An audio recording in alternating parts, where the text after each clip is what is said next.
Now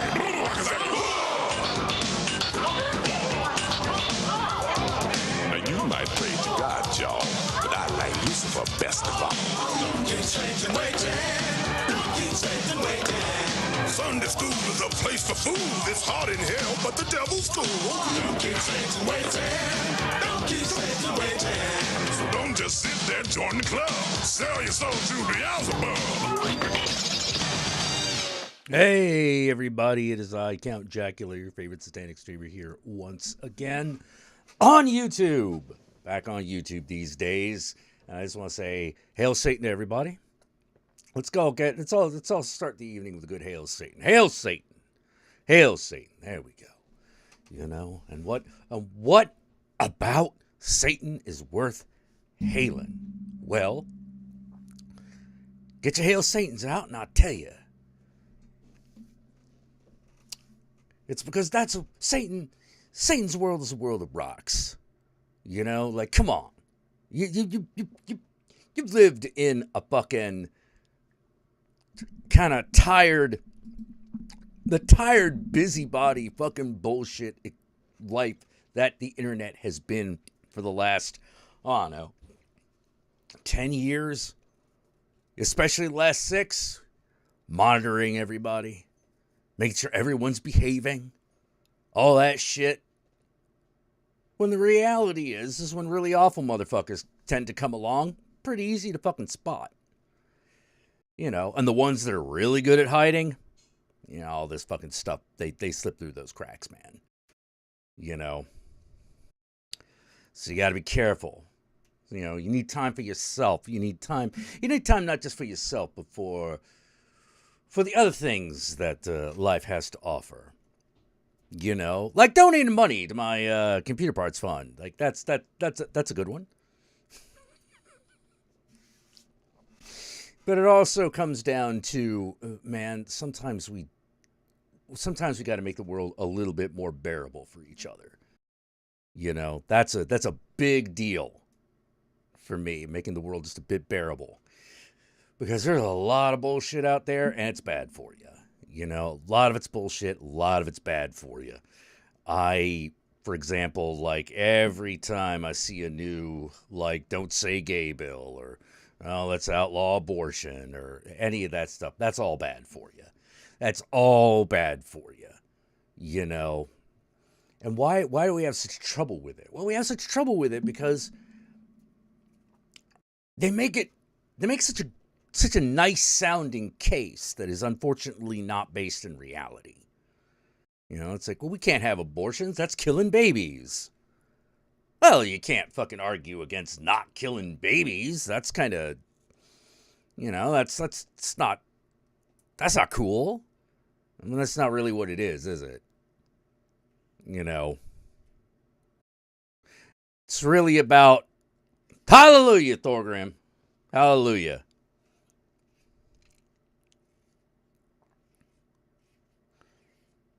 Yeah, dollars in the box. Ladies and gentlemen, thank you. Thank you, Thorgrim. Thank you. Thank you one and all.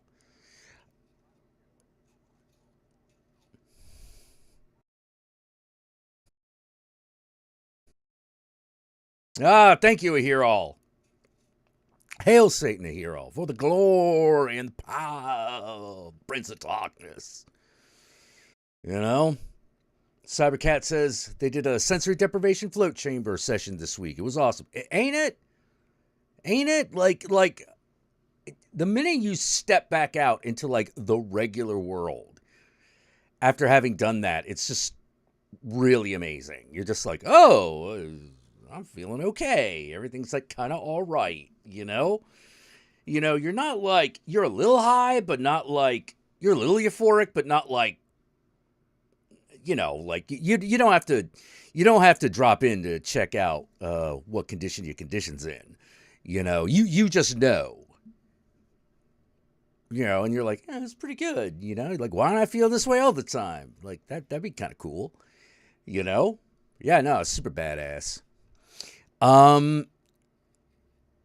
Let's see. Colleen Hayes says, confronted a group protesting pro-lifers 9 months pregnant. Yeah, there you go. There you go. Good. good. Because the thing about it is, like, what's the abortion thing really about? Well, the reality is, turns out a woman is a really good judge of when she should or shouldn't have a kid. There you go. She knows she's in a position to help to do it. Probably not gonna. I mean, probably not gonna have an abortion. You know, like no one has an abortion because they want an abortion. You know, that's the reality. That's the truth. No one does it because they think it's a because they think like it's a fun thing to fucking do. That's not the way it is. It's always about, I can't take care of a kid, or I can't take care of this guy's kid. This is a product of rape. You know, I don't know if I can separate those two things. That's asking a lot of somebody. It's asking a lot, really a lot. You know, more than is reasonable. You know, so unreasonable, in fact, is we found a way to deal with it. You know. And now they're like, oh no, that's all the sin. Man, if you thought rape was that much of a sin, then we might actually be on some decent footing here. But they're not. I don't care about that. You know, whatever. Rape, that's something that happens to other people. You know, that's not something that happens to you. You know, and if you carried your kid to term and beat it into fucking mental illness, well, you just one of the good ones because you didn't have an abortion. Meanwhile, it's everyone else's problem now. You know, you've created a life form. You made it miserable. Thank you. You know, I'm so glad you did that. What was the point of this again? You know, yeah, Super Anime Girl. That's the other one. You'd love to have kids, but you're like, I can't support a kid on what's happening right now. Forget it. And that's where most people are. That's where most people in America in particular are right now. You know, it's like, well, some of them would like to have children, but like, when are they not going to be so fucking far in debt that they can afford to have a birth in a hospital, let alone fucking take care of that shit for 18 years? You know? Made it very unattractive to have kids in America, and then people wondering why the birth rate's lowering. Oh, gee, I fucking wonder. You know, maybe it's because you've made this a fucking problem. You want to raise the birth rate? More abortions, I'm telling you. More access to abortion will raise the birth rate. You will not believe, people will not believe it, but that's how it will work. That's how it works. Because here's the thing about abortions. You're not sterilizing yourself. You're just saying, can't have a kid now.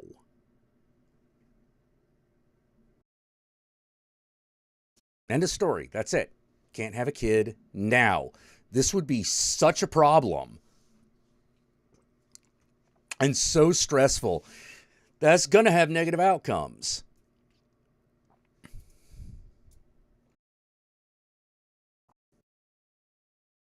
And that's what your mom is throwing in your face, that the people I grew up with are all getting married and having kids. Well, good for her.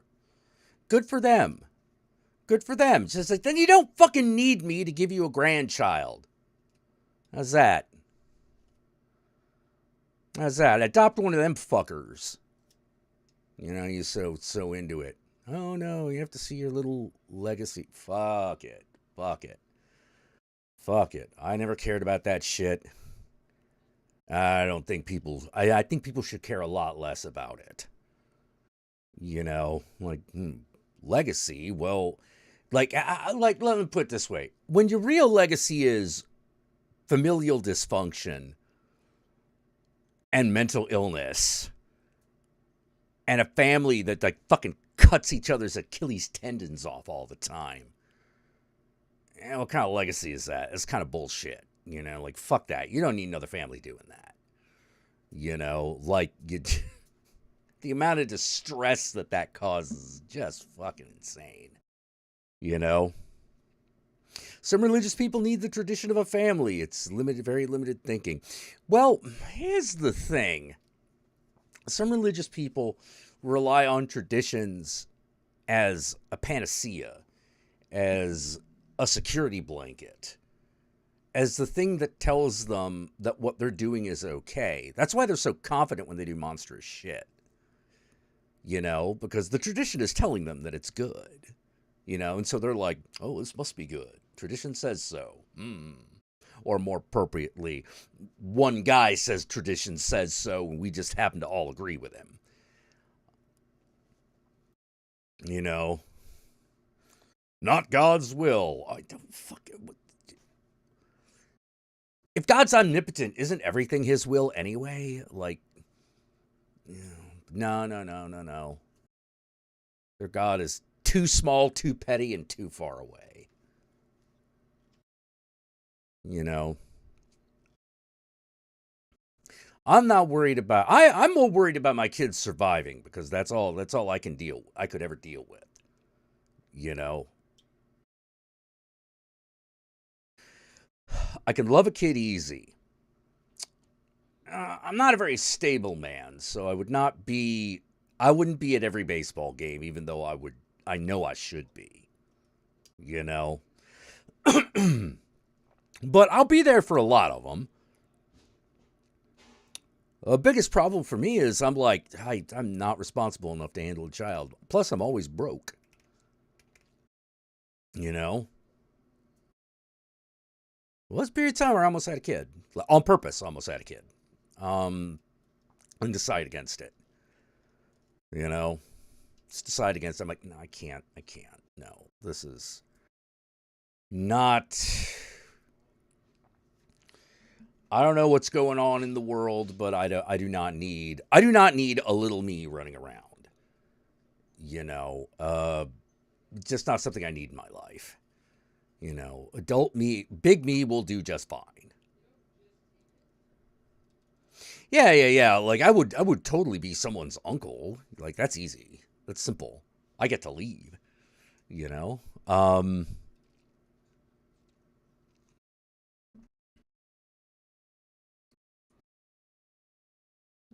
Your greatest fear is that your kid will be just like you. Yeah, I get that. You know, I don't know if it makes you smarter than most Americans, but I mean, probably more self-aware. You know, that to me is a big deal. Like self-awareness, big deal. Big deal.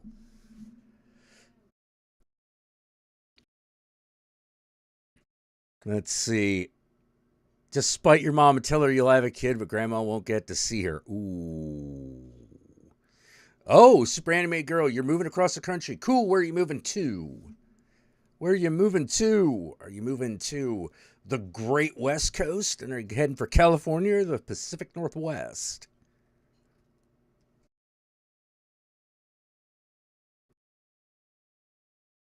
Colleen says one of her kids is exactly like me, all evil and good. Yeah, they do that. I don't hate, the thing is, I don't hate children. I don't hate children at all. I often hate their parents. I'll get mad at children. I'll get mad, but I don't hate them. You know, Oregon, you're going to Oregon? Please tell me you're at least moving to Portland.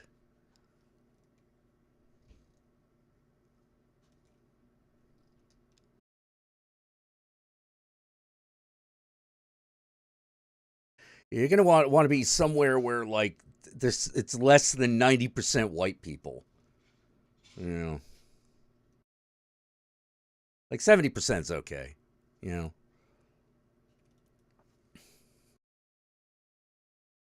if something happens with white people once they get like 90-95%, they go crazy.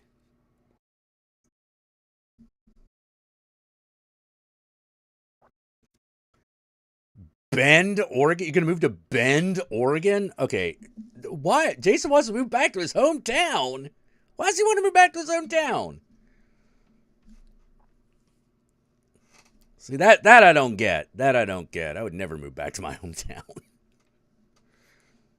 You know, it's one of those, like if it was like deportation or move back to Bowie, Maryland, it's like, all right, deport me. You know, like I don't even care where. Ben's is 93% white. Yeah, be careful. Be careful. Like once you get over 90% white people, like they go crazy. You know? Here I thought Jack hated Portland. I do hate Portland. I do hate Portland. It's called disaster management, man. Portland is not as bad as like Eugene.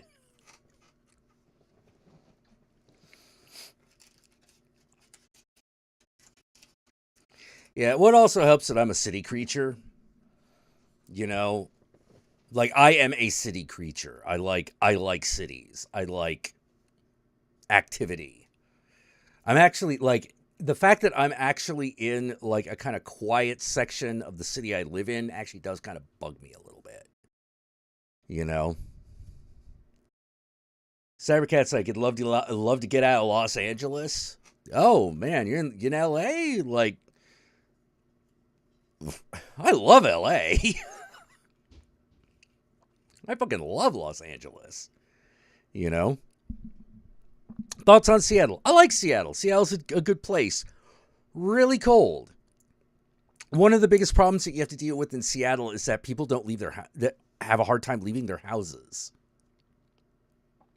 It's called the Seattle freeze, where like no one will talk to you. And the reason they don't talk to you is because everyone just sort of bunkers in.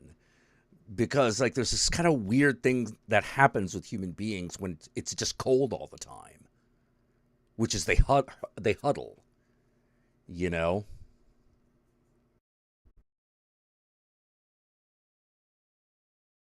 You'll have to deal with more microaggressions versus Southern racism. In Portland, definitely. You know, be careful though, because like Oregon is notoriously racist.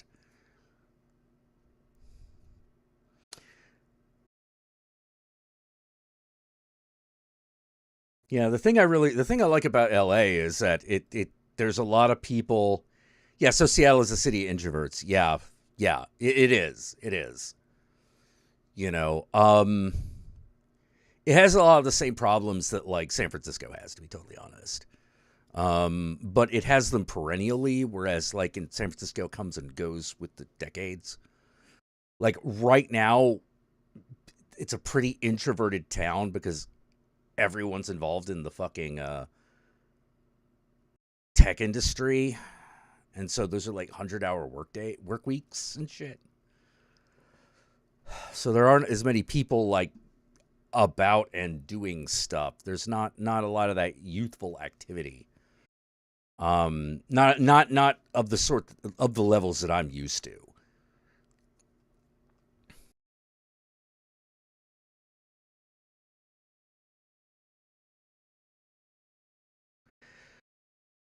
Jason wouldn't be happy in LA. How come?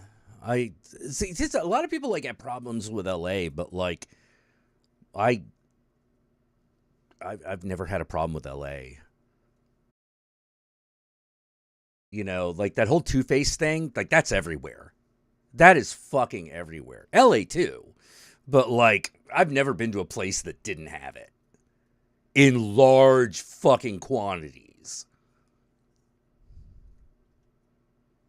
It does not help that all the failed racist California that could not afford to move to Texas moved to Oregon. Oh, yeah. Yeah, there's a bit of that. Cybercat, you're a software engineer. Oh.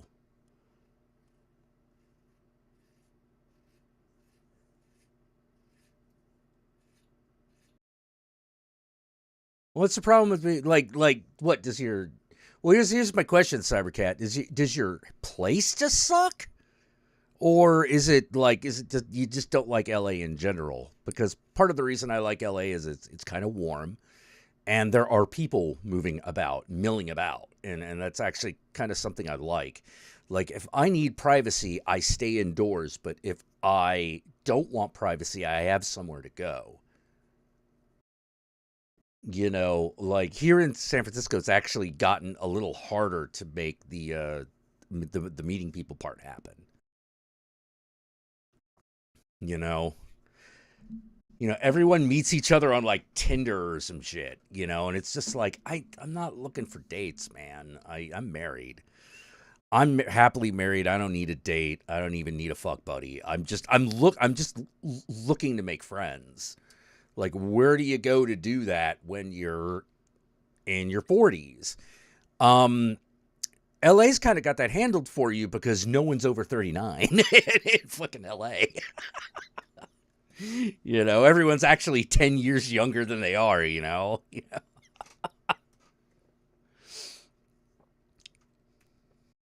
there's always something to do in SoCal. I really like it.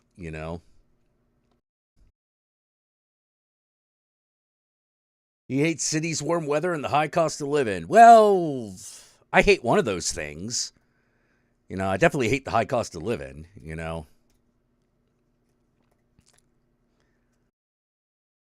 Yeah, he can't. Oh, he wants to buy a house. There's no way in hell you could afford a house out in Cali. Well, he's got me there. That's definitely true. Like, you'd have to get stupid lucky. Not exactly the kind of thing you can bank on.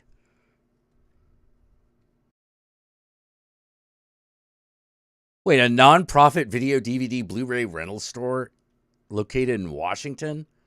What?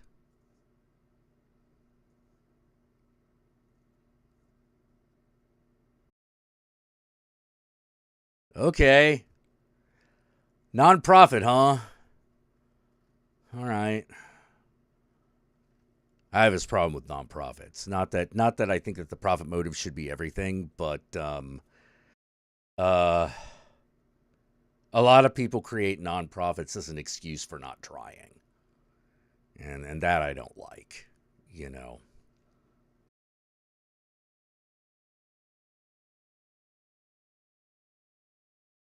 Yeah, rent is going up everywhere, to be fair. Yeah, that's true. Rent's always been too damn high. It's always been too damn high. Yeah, but it's nice to have our own home and only have a $650 a month mortgage. Damn. Yeah, I'd say so. Excuse me.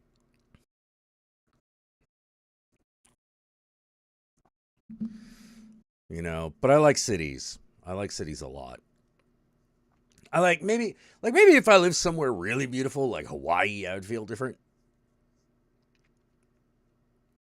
You know, or if I lived in like Las Vegas, like Las Vegas, I could see getting sick of Las Vegas. like that one, I could see driving me legit crazy. You know. Well, the housing bubble. Okay, that's where it's getting weird because, like, by all logic, that should happen, right? With a negative population, with a lower population growth, that means that there's going to be more houses than there are people to fill them with.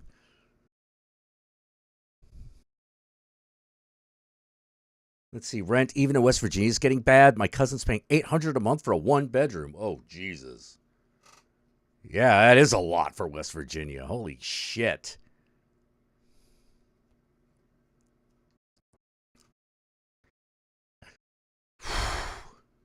Man.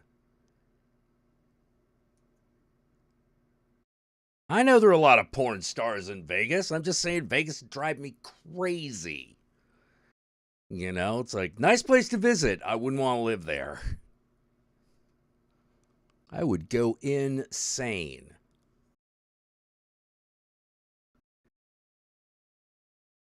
Damn boomers keep not dying. Oh, that'll eventually stop. Oh, the problem is everything. There's a huge problem with everything. It's there's never a good time to make the change in your life that you want to make. It's always a bad time. Always, always, always. And Satan is here to tell you, fuck it. Fuck it. I really want to do this, but now fuck it. Fuck it. No, to do that. Do that. Fuck it. You know? Particularly if you're like still in your 20s and 30s, man. You know, you got time. You know? You got time on your side. Time to fail. You know? Yeah, speculators ruin everything. Yeah, boomers don't want to move. Fuck them. Fuck them. Fuck it.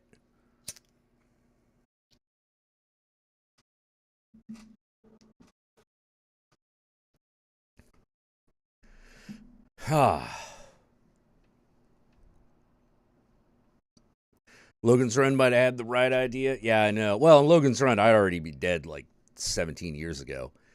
You know.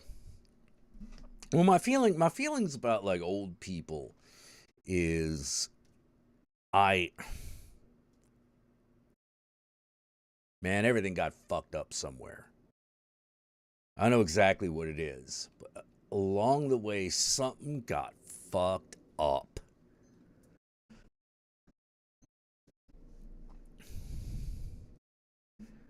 I don't exactly know when it happened. Maybe it's always been that way, but I keep wondering.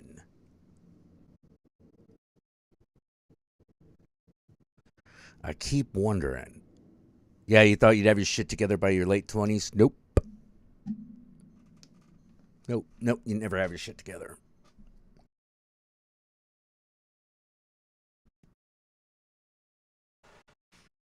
You never really have your shit together. There's always some fucked up thing.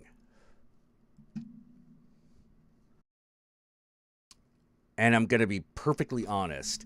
The few people that I have known, that I have met, who really had their shit together, they lived alone.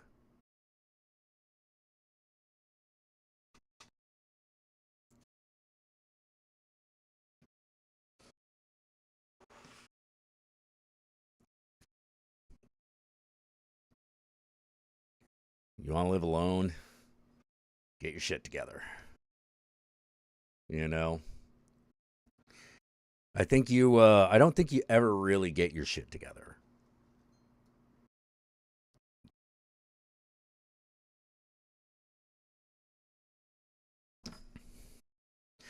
Yeah, you're like, it's random. It got so burned out doing hair. Yeah. If it wasn't getting you off.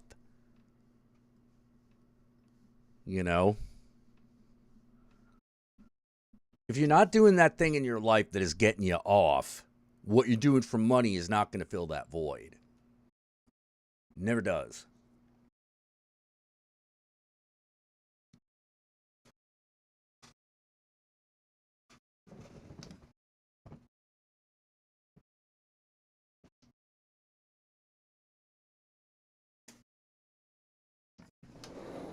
Busting a nut is a very important part of life.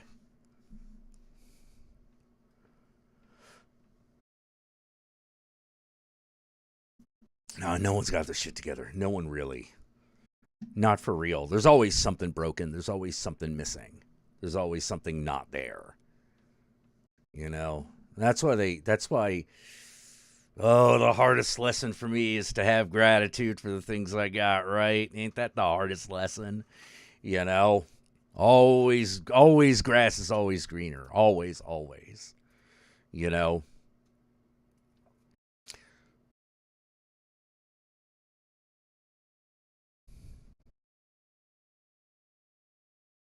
You know, even when you find love, you got to be careful because there'll be that part of your brain trying to trick you.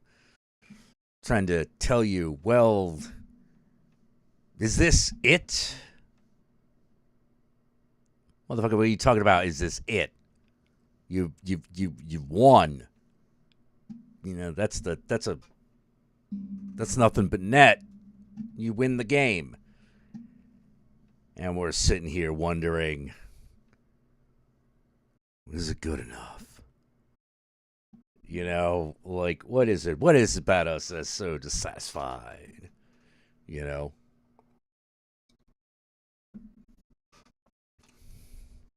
A lot of it is because a lot of people, one, yeah, gratitude is part of it. Sometimes you just got to be grateful for what you got. Another part of it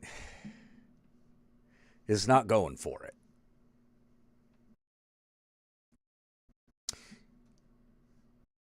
You always need to take one big leap of faith in life. You know, the thing that you're just almost a little too scared to do.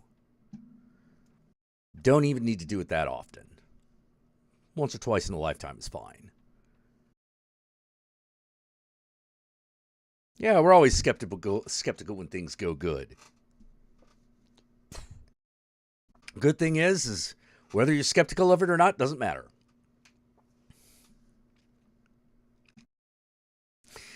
Flash was like, I'm not going to lie. I wonder if the reason I keep putting off getting a car is the market is that bad or if I just don't want to have to go to work anymore. Yeah. You know?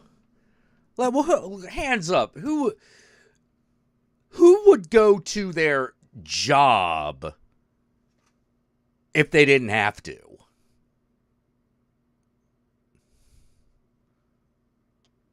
Now, don't all raise your hands at once.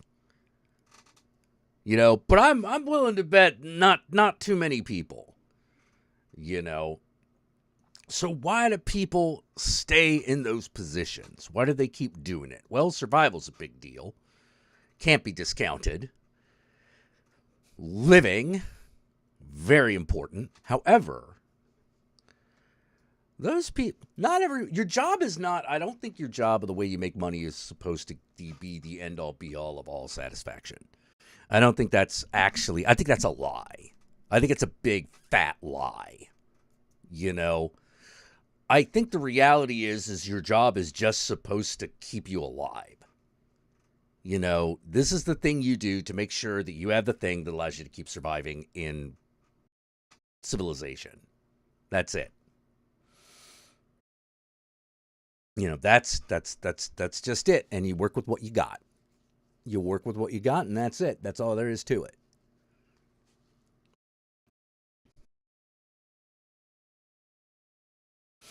Yeah, not gonna lie, if I lived down in California, I'd try to get my foot in with doing makeup for movies and TV. Yeah, of course. You know? Fucking of course. You know, you can plug away at a bullshit job if you occasionally get, like, you know, sex work. If you know what I mean. Like, by sex work, I don't necessarily mean actual sex work. I mean, like, you do something that gets a little sexy. You know, so it's just one of those, like, well, yeah, flip burgers, like, you know, most days out of the week, but then, like, every few months, it's off to a movie set, you know? That ain't bad. That ain't bad. You know, there's plenty of work for a proficient makeup artist. You know, always doing something. Yeah, you could love your job. You know.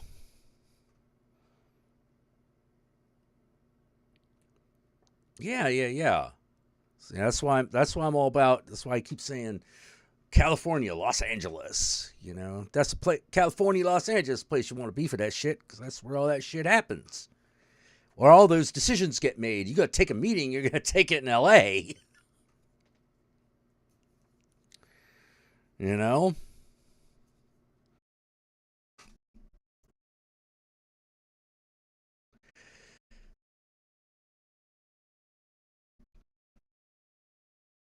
You know. Yeah, but you know, sometimes, but things have this weird way of working out. A lot of times, you know. The good thing is this.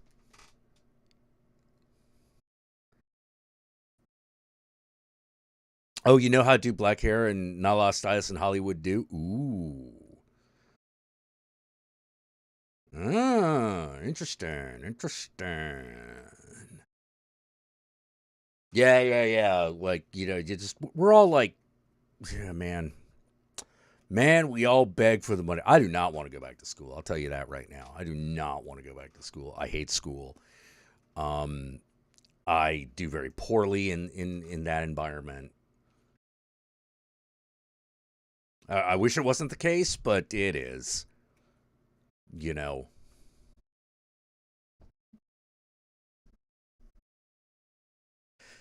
Huh.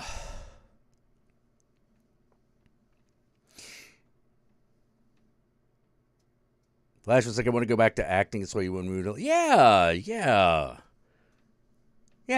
You want to be that guy that shows up and you're like, hey, see that? Who's that? Flash was like, who's that guy? Fat guy with mustache holding a sword. Like, there we go. That's a boy. Like, hell yeah. This is good time. That's good work. Oh. Yeah, like I've been trying to like get my own ass back in gear,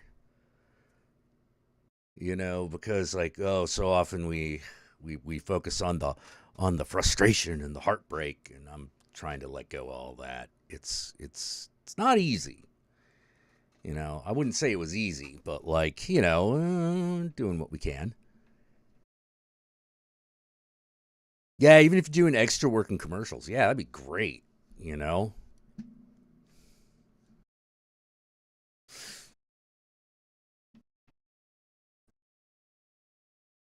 My second and third suicide attempts were in college, says Stacy Dunya Biz. Ooh.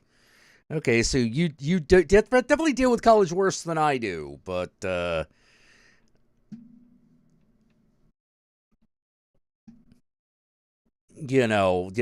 don't deal with them quite that badly, but only just. I tend to get D's in whatever I study, except for philosophy. For some reason, I always got A's in that. Um, you were so mad at the hair and makeup got pre-recorded at the Oscars, like you have no good-looking actors without them. Well, yeah. Hey, Jesse, how you doing?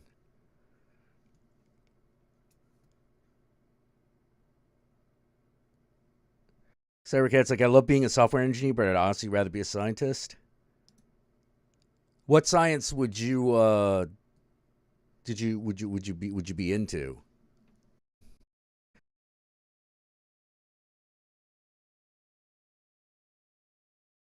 But for that matter, like software engineer, that ain't no slacker job either.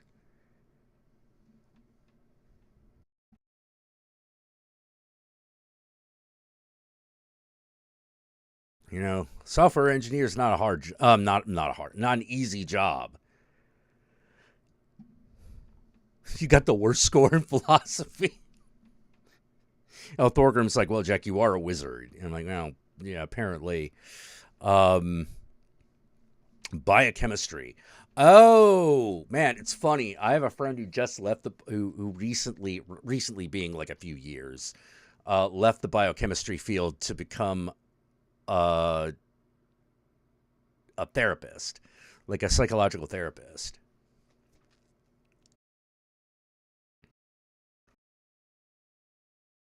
It's like you have to take a screenplay writing class for your minor in English and know how that's going to go. Ah, that'll be fine.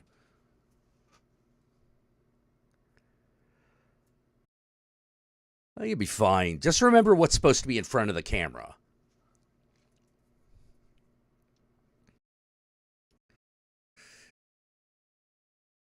That's job one. Make sure whatever you're writing is in front of the camera. You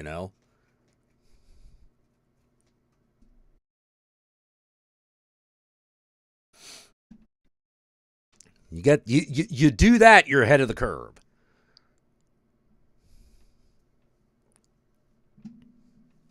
Just remember, someone's got to shoot that shit. Someone's got to commit that to celluloid.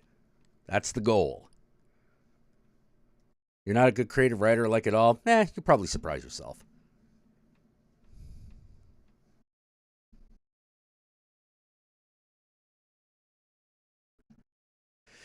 You're good at research papers? I am terrible at research papers. I am unequivocally terrible at them.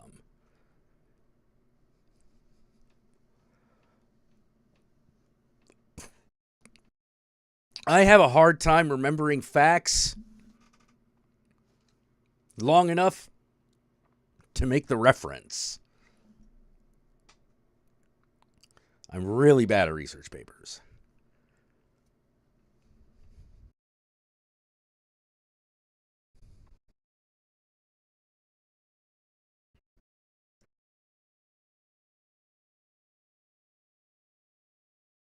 Oh, Jesse, you get the Blues real bad, but they were letting. I'm glad they're letting up.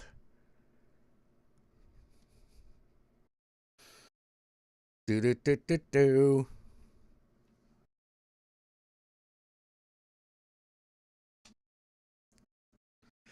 Yeah, trust me. Like a screenplay writing class is not going to expect you to be like a fucking genius. You know,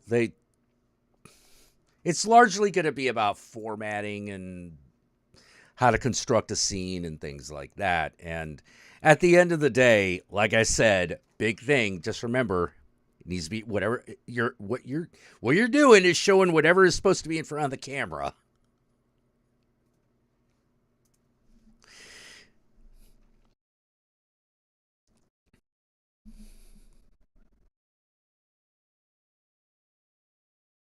Yay. Hey Dragon DW. I'm doing okay. Let's see. Yeah, oh, did you want me to help you with a research paper? You are in bad straits. You're not. No, you are up shit creek with that paddle. Uh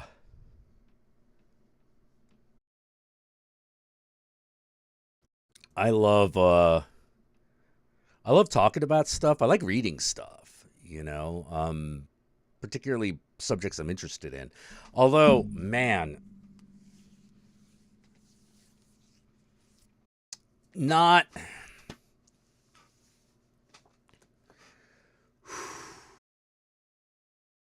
I get why Luke never finished reading all the sacred Jedi texts. Holy shit. Holy shit. Sometimes it's boring as fuck. Like to the point where like you're reading something and you're like, I have no idea what this sentence I just read is. What is this sentence even? Maybe if I just keep reading, it'll like come together. And then it doesn't. And you're just like, I just went 5 pages. And I don't know what the fuck's going on. I'm so fucking bored. It's one of the problems I have with T.H. White. I'm like, I'm reading his shit, just going like, I hate you. Like you're such a boring asshole. Um, let's see. Thoughts on modern art. I don't see art in terms of modern or unmodern. I used to. My feeling is that the idea of modern art is bullshit.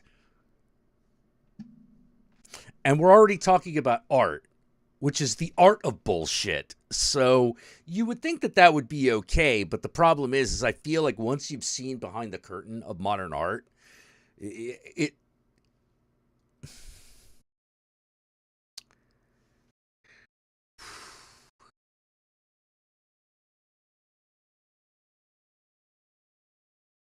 some art is like an ugly stripper. When you can't get past all the glitz and glamour, you're just not left with anything great to look at. You know? I don't know how else to explain it. That's kind of how I feel about modern art, where I'm like, yeah, I normally I like to see how the illusion is constructed, how the show is done. How did you get it to do this? How did you invoke that? Blah blah blah. The problem with a lot of modern art is that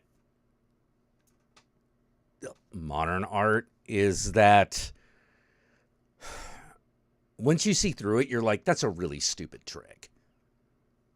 That's a really shitty trick.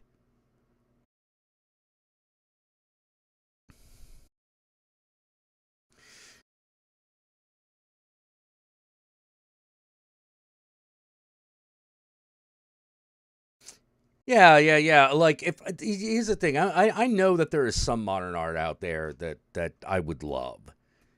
Um, but every time I go to like the modern art museum, I'm always like, I don't know why I'm here, man. Like, I'll just be walking around. And it's like I paid money to be here, you know. Like, oh, you know, and it's hard to fucking it's hard to fucking figure out. It's really hard to figure out sometimes, because there's I've seen so much shitty art. I've seen so much shitty art. You know, I can't even begin. And the problem is it all blurs together. You know, it's just sort of like, hey, what did you think of this? I don't know.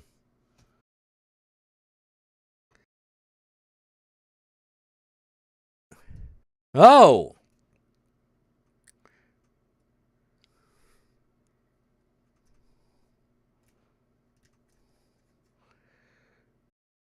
oh, thanks, man. Thank you, Yesha5. We appreciate that. Hail Satan. Hail Satan to you. Hope all the good satanic things in life happen to you. Yeah. Like, a museum to me is very, like, something, let me put it this way. Like sculptures and, like, Renaissance paintings and, like, old art. That's interesting to me. Like, that shit is interesting to me because I love thinking about the ways in which this stuff was made. You know, and that's not even gimmicks with me. Like, I like a good gimmick can go really far. You know, but one of the problems I have with modern art is I think people take it way too seriously. You know,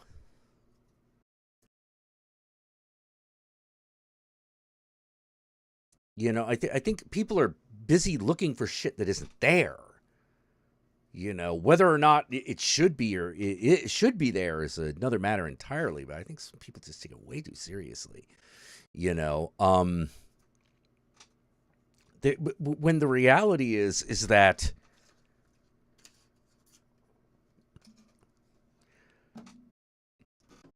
it when the reality is that, yeah, man, sometimes the most influential art isn't the most high minded. Sometimes it isn't the most high minded. Sometimes it's very simple. You know, my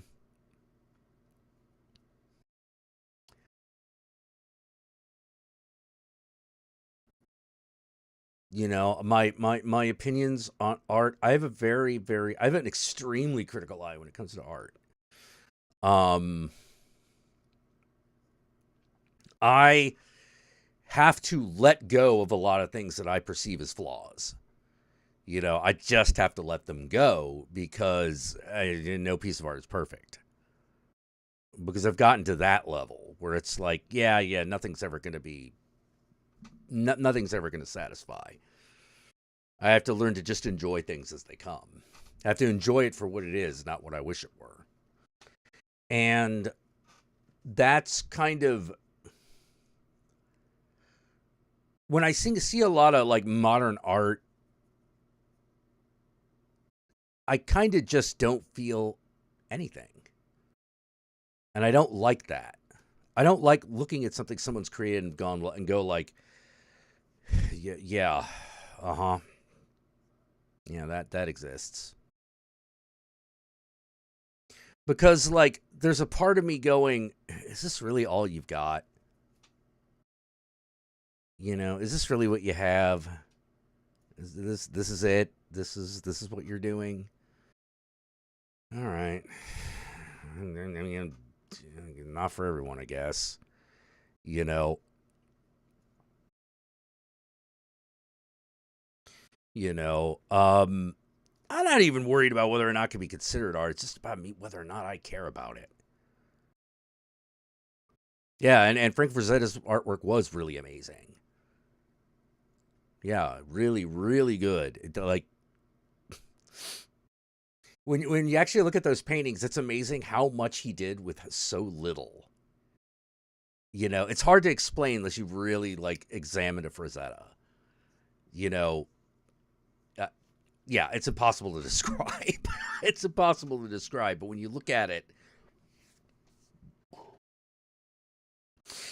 when you see all the things that are implied that don't actually exist in a Frazetta painting, it starts to blow your fucking mind.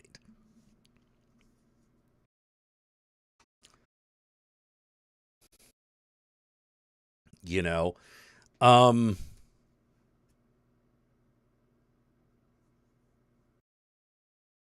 I it's weird. I feel like I feel about like a lot like classical. I don't know about classical. I feel about modern art. Actually, I feel about art the same way I feel about comedy, which is I want to laugh my ass off. Failing that, I'll take profundity. You know, if you could do both at once, perfect. Um, but what I really need it at the bottom, the thing that I need is for it to be interesting. You know, I can't reach an altered state of consciousness if I don't have something interesting to look at. You know, I can't see the sublimity of anything if I'm bored. You know, and I've seen a lot of artwork that is just quite honestly boring as fuck. You know,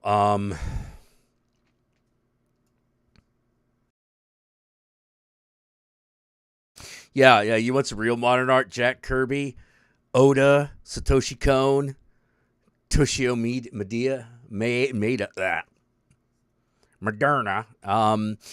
But yeah, yeah, yeah. Like that. Those to me are those are modern artists. You know, those guys are great. Those people are great. Junji Ito, that's another one. You know, like Junji Ito's work is fabulous. You know, like that's a guy who draws a lot so that you will see it. You know, his art is art that dares you to look at it. That's what I kind of like about it, which is like it's so super beautifully.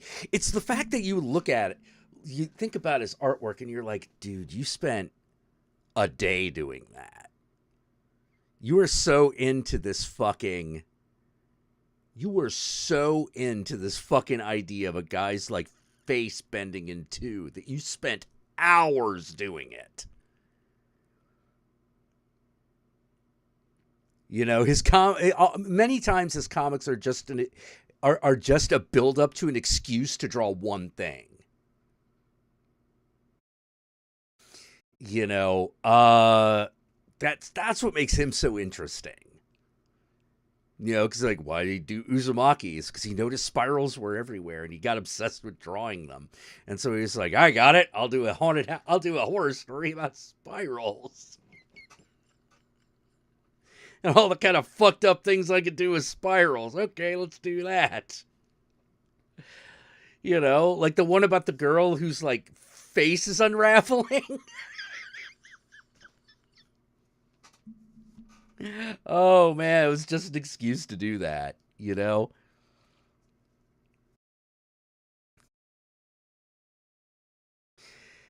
You know, it's why I like his shit so much because you could see the glee. You know, you could see the fun he is having. You know, that's a big deal. That's a big deal. Um Oh God, I love that video. Junji Ito rates anime cats. If you haven't seen that video, watch it. It's great. It's just him. It's just him looking at clips of anime and rating the cat. And the best part comes very close to the beginning when I think he's like watching Azumanga Daioh, I think it is.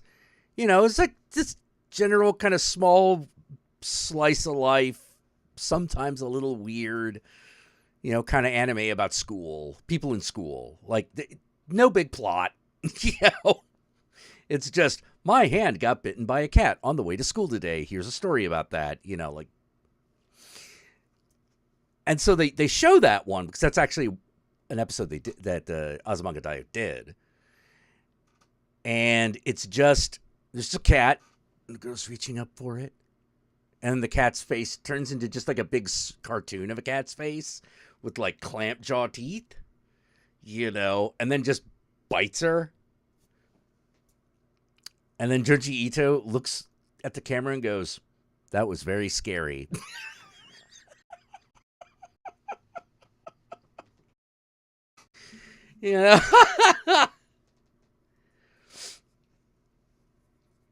Oh my God. That's so great.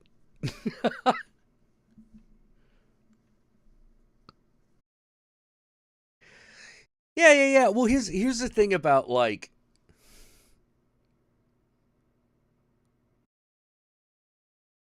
people who there's something about enjoying darkness that makes you appreciate kindness. I don't know what it is exactly. But that trend tends to hold true. Like, Miyazaki seems to be a very depressed man. Like, very good, but you could tell like there's a part of him that's like broken.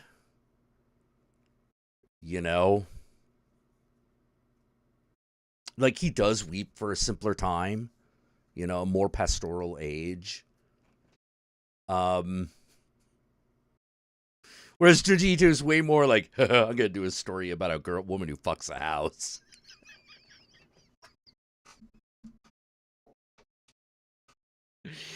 Yeah,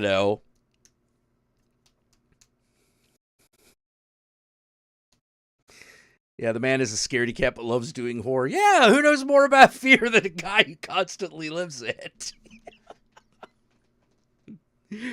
Oh, man. Who knows more about fear? The guy who's afraid of everything. Oh.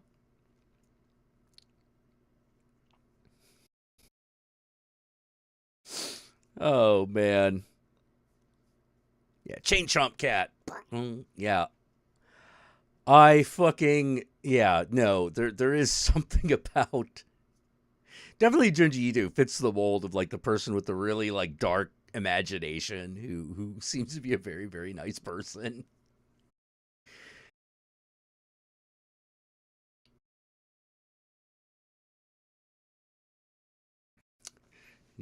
Oh God, that one's nasty. That one's nasty. Like that one I kind of like just because it's just gross. That was really obviously one where he was just like, yeah, let's just do a story as just gross. Let's just go for the gross out. Fuck high-minded ideals. Let's just be disgusting for a bit.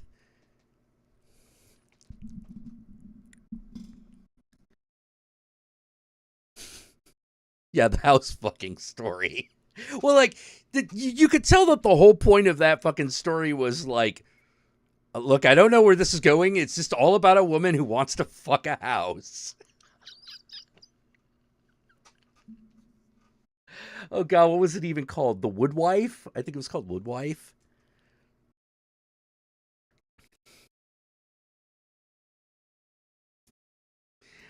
Oh, sad people write the best happy stories. Happy people write the best dark stories. Sometimes that's true. Like we all have our like little foibles, you know. Well, they know what darkness. When you're constantly facing a fear, it gives you a certain amount of emotional resiliency. You know, because like you're constantly confronting it. You're constantly doing scary things, even if it's just a little bit scary. You know.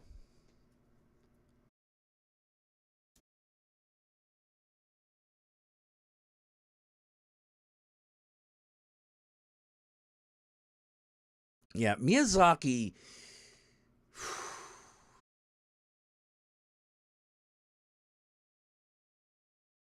Miyazaki and oh god, what was his name?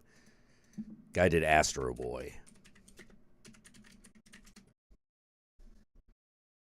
Osama. Osama Tezuka.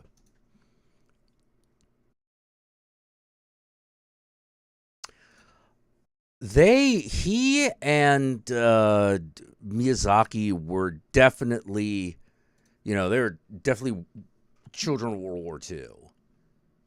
Um, Osamu Tezuka was a bit older. Um, but one thing he and Miyazaki had in common is the fact that they were both fascinated with airplanes. They were fascinated with flight.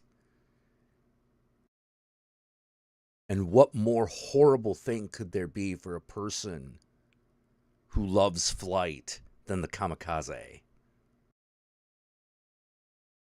What more horrific inversion of something that should be mankind's proudest moment could there be? What greater betrayal could there be?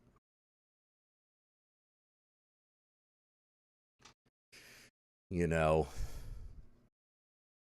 if you dream constantly of flying, the kamikaze that's just evil.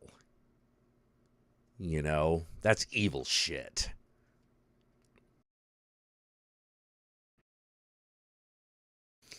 That's like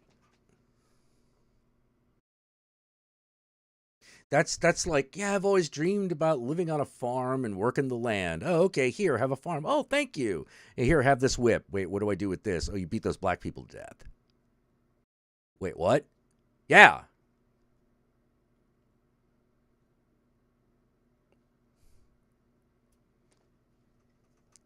Might that fuck you up a little bit?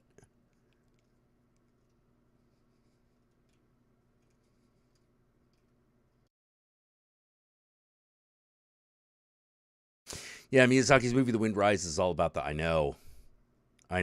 Like that kind of that The Wind Rises actually tells you a lot about Miyazaki. Like, yeah, humans are good at turning dreams into nightmares. You know. Yeah, that's why. Well, that's why. That's why they did what they did.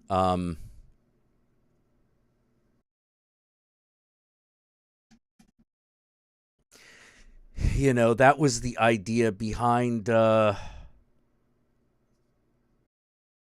of the inspiration behind Astro Boy. You know.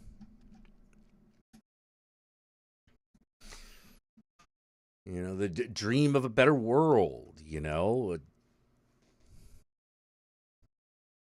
It's that kind of like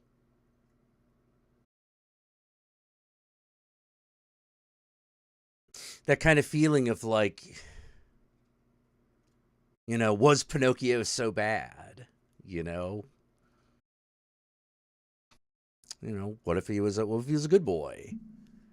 You know, I know you go to an air and space museum, and you're like, all they wanted to do was fly, but then there was war. Yeah, yeah, ain't that a bitch? Ain't that about a bitch? Why do we have airplanes in such large quantities so we can kill each other with them? Ain't that a bitch?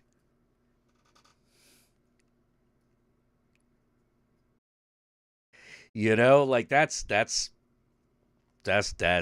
way of that shit. Ain't that about a bitch? You know. Yeah, a weapon with childlike innocence and a desire to do good. Yeah. Yeah. Isn't that just everybody? You know? We're all dangerous. Human beings are dangerous things. We don't What does a human beings worry about most? Other people. You know, we worry about death, but like, yeah, whatever. But what we're really afraid of is ridicule. We're afraid of other people because we know people can be monsters. You know, you just don't know where it's going to come from. You don't know who's going to be a monster and who's not. You know, you never do. It's fucked up. It's fucked up. You know, never know who's going to be a good person and who isn't. That's the other thing. That's the inverse of that. It's also true. You know, a villain and a hero can come from any background. They can come from anywhere, any place, anytime, because it all comes down to what your tolerance for causing suffering is. And sometimes not even that, now that I think about it.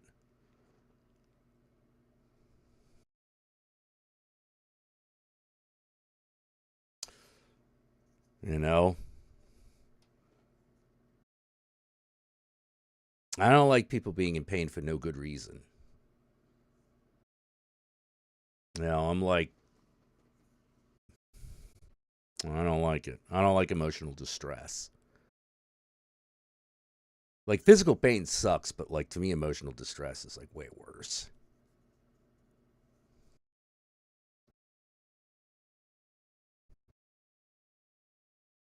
You know, that's where I come from. It's like how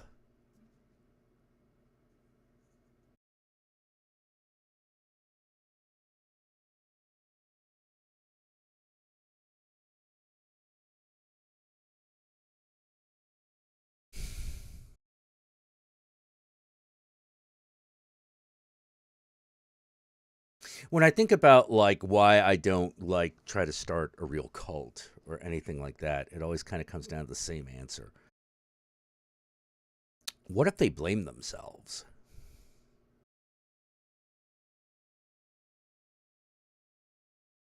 Like like that's the part that I have a hard time with. It's like, yeah, what if I manipulate all these people and get them to do this thing and blah blah blah, and it's like, well then what if they blame themselves as opposed to you? Ooh.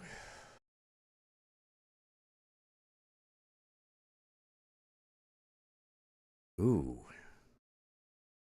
I don't know if I can I don't know if I can handle that. You know, I definitely not feel good about that. Hey, Joe Care. Did we oh, you donated $20. Yeah, yeah, yeah. Thank you. Thank you. I didn't even did he just come in and leave? You know? But yeah, I do have you know, I do have that thing, which is I don't want people to blame themselves for things that aren't their fault. You know? Hey, Joe Care, how you doing? Yeah, if you break your arm, it'll heal. You know, emotional distress and trauma will stick with you. You know, and it's part of existence. No one gets no one gets through life without trauma. Nobody. You know, we all got it.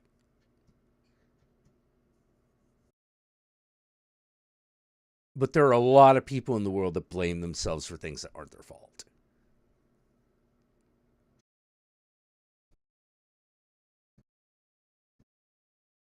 Just sure, it's like, man, I joined a cult. That sounds like fun. Well, yeah, you know, like, I mean, I know what you're saying. You know, like on paper, sounds great.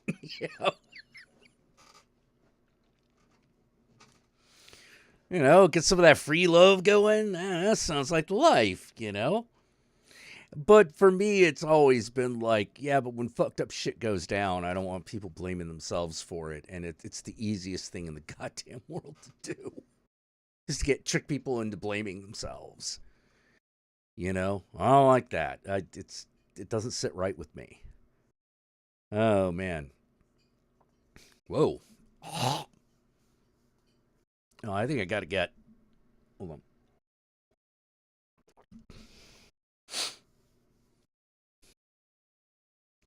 Sorry, my throat got a little. Hope I'm not coming down with something.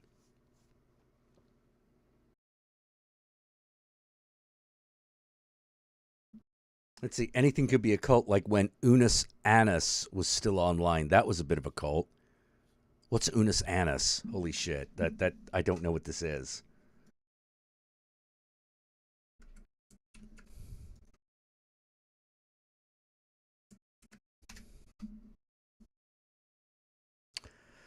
Unus Annus was a joint YouTube channel created by Mark Fishbach and Ethan Nestor Darling. Markiplier Wiki. Wait, what?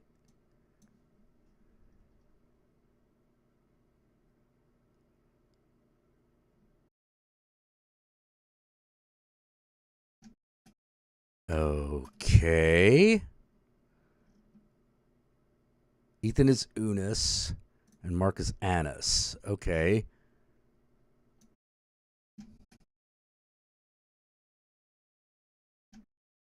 Huh. One episode a day for a year and then they deleted it.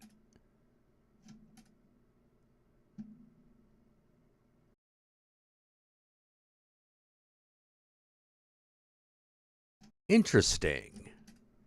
Well, that's an interesting art project.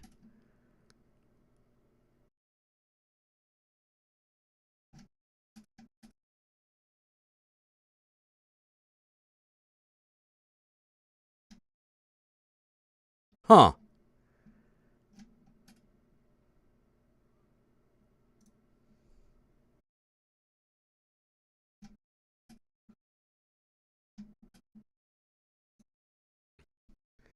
Interesting. Yeah, I know. It learns what the kids were doing back in 2020. My I always feel kind of bad because I generally only do things that are interesting to me, and I sometimes feel that makes me a bad entertainer. Because I could it's like, oh, other people are doing something that I don't care about. I don't give a shit. Well, maybe I should give a shit. That's just.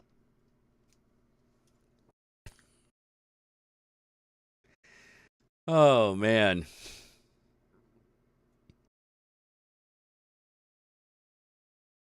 Bunch of it had to be done in quarantine. Oh man.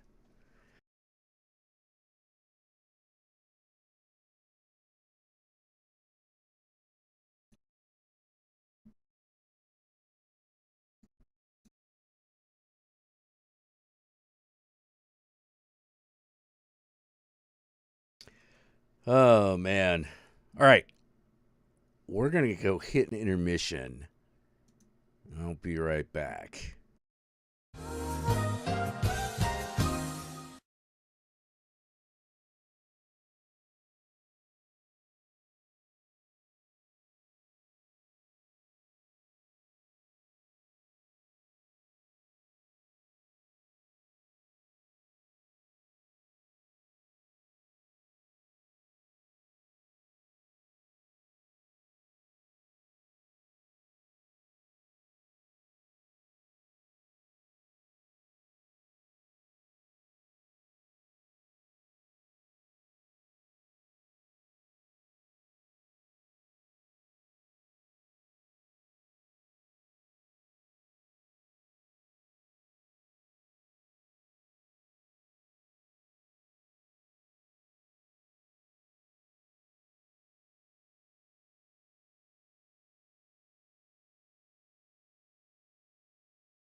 All right, we're back. Wasn't that fun? Oh,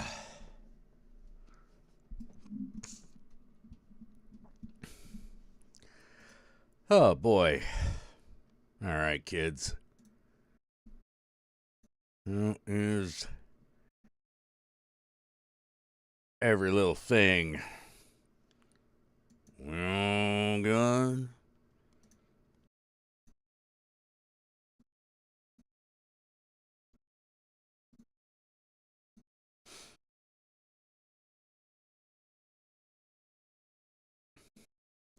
I honestly got to stop being like butthurt about guys like Markiplier being successful.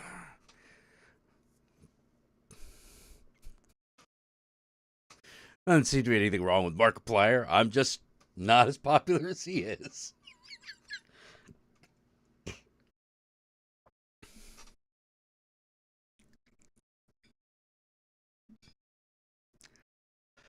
Oh. Yeah. Okay, yeah, we could do that, Joe. Yeah. Let me just get a few things.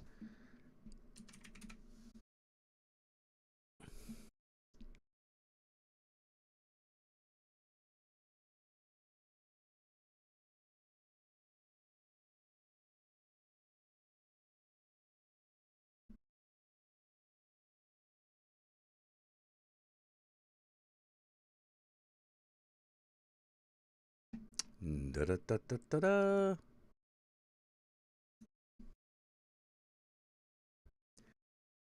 All right. All right, Joe. Yeah, just send me a Discord message. Wait, I found you. All right. Sent the thing.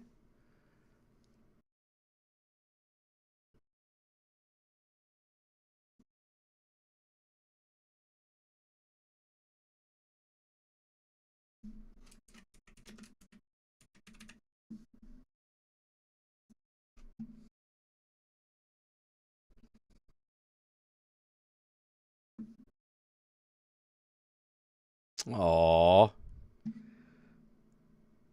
Everyone's like, it's okay. Like, thank you. I appreciate that. I like the fact that I don't get lost in the crowd because you're not popular enough for me to fucking get lost.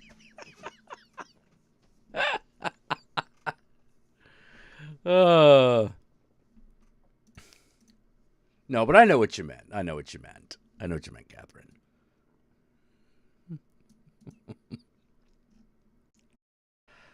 Oh.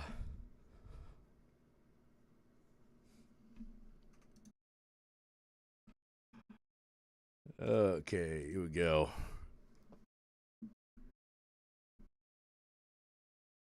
Come on.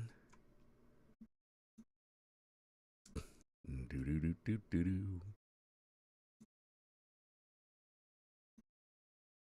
All right, we got no video. All right. I'm okay. So, what has been the tragedy and misery of which you spend every day?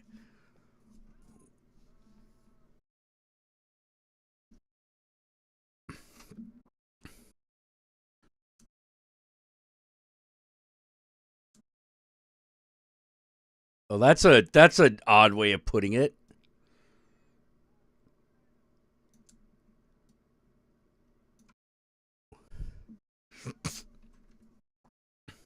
Oh, hold on. Hang on a minute. I got to make sure everyone can hear you. There we go. Okay. All right. There we go. I have a philosophical question for you. All right, go for it. To fuck or not to fuck? That is the question. That's a question a man can only answer for himself. Okay, but the answer involves $100. Right, but it involves $100. Yes. All right, so what's the question? To meet a prostitute tomorrow or not to meet her? That is the question. That is an answer that only you can come up with. I cannot tell you one way or the other. You know, I cannot tell you one way or the other whether or not prostitution is a direction one should go in life. Either way, that is not for me to decide, not for me to judge. I do not know. I appreciate it, man. Yeah. Other than that, how you been, dude? How's your week? Well,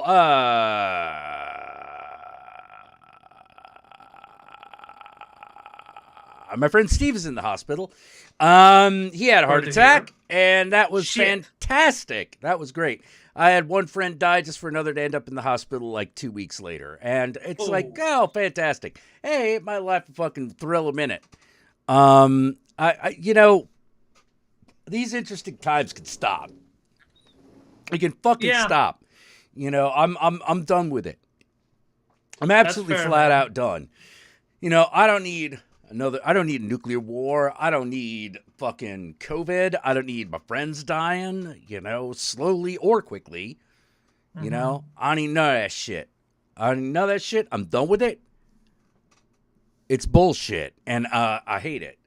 I can imagine, man. Like, yep. For what I've seen, the only good thing is that Jackula Like a Dragon is amazing. It is. Yakuza Like a Dragon is an amazing game. You know, sometimes you get something cool. Sometimes life gives you something cool. You know? Yeah. Oh, Stacy Ass says, I thought you had a girlfriend. I thought the same, but no, I'm single. You're single. Okay. So why the prostitute question? Oh, because like lately I've been exploring a lot of myself and I miss getting laid. Mm-hmm. And I'm a little bit too heavy to, you know, to engage in the Tinder dates and whatnot. Are you? How heavy are you? Oh, hold on. In the real metric system, I'm 100 kilos. I don't know how much that is in pounds. Kilo to pound. I forgot how to write pound. I'm like 104. Oh, you're like 220. 229. 229. That's not that bad.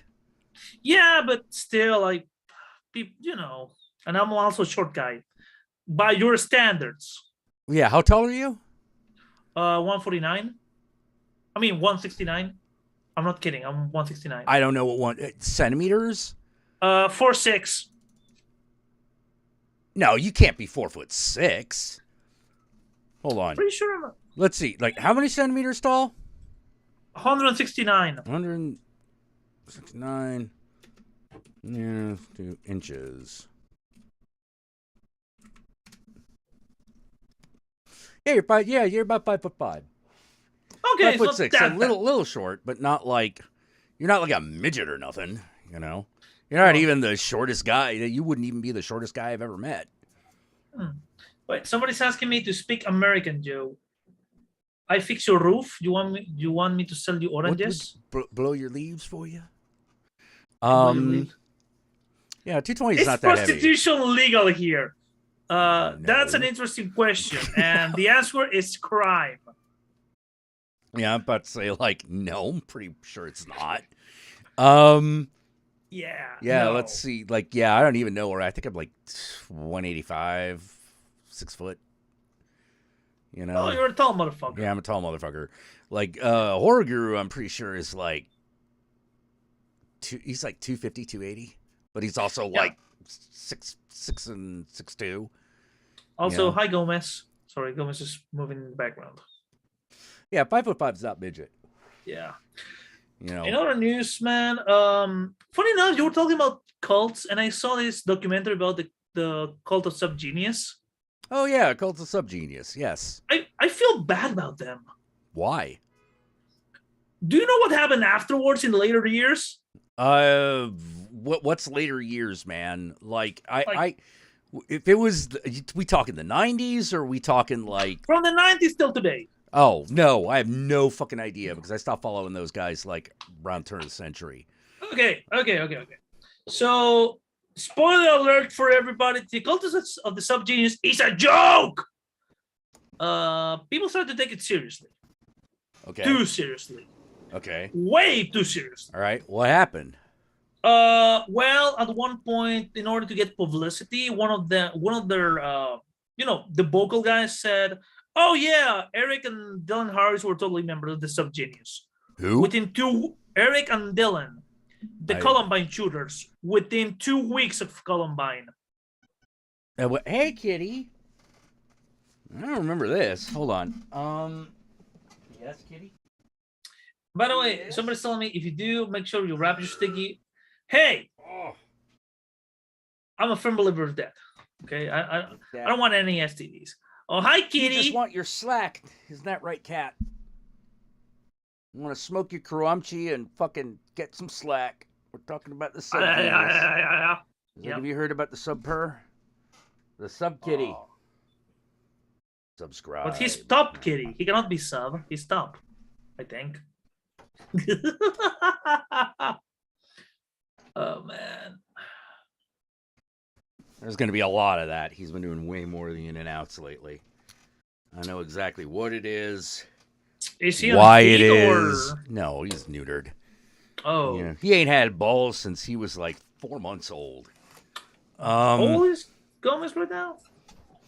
He's like 8. Okay. So what happened was that the guys at the subgenius decided to say, "Oh yeah, the Columbine shooters were members of our cult." Okay. Within 2 weeks of the Columbine shooting. I don't remember this. It was all over the news. Columbine. I don't. Trenchcoat Mafia and the Church of the Subgenius. Yeah. Okay. Then, for some reason, they ended up in the FBI watch list. One of their members had a kid, and they took the kid away because they thought the mom was part of a cult that wanted to punch normal people in the face. Well, do you know how easy it is to be a member of the Church of the Subgenius? I assume it's very fucking easy. Yeah, you just say that you are. Yeah. That's it. That's it. That's. Yeah, but she went to a gathering and they like track her by her pictures. Wait, track who? Wait, what? Who are we talking about now? Okay. One of the members was a woman who went to their meetings, and because she was a member of the cult of the subgenius, the state decided to take her kids away because she was unhinged. Because she was a member of a cult. Oh, maybe she was unhinged. No, her husband was. Oh. Yeah. Oh, that's no good. Yeah. So for what I saw in the documentary, the guys kind of got okay. So this was a documentary about the Church of Subgenius. Yeah, it's on YouTube. Oh God. Okay. And also what's it fucking called? Hold on, it's like an hour long. Hold on. It's a YouTube documentary. I don't trust no YouTube documentary. Like, it's I'm gonna be honest. It's called shit. What the fuck is it? So I was discussing this with somebody last night. One member of my Discord is obsessed with them, so I'm about to say, like, this is starting to like fucking sound like horse shit.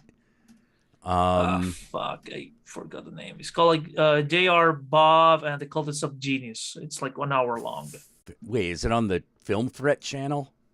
It's on the not your Discord. A member of my Discord. It's on the. It was on Tubi too. Dude, you're just saying sounds right now. What are you trying to say? Hold on. Give me a moment. Shit, hold on. Where the fuck are you? Fucking. Oh, okay, I'm gonna send you the link. Okay.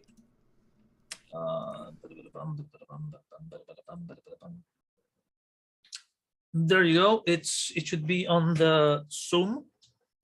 Where did you send it? Oh, in the Zoom. Okay, hold on. Tubi TV.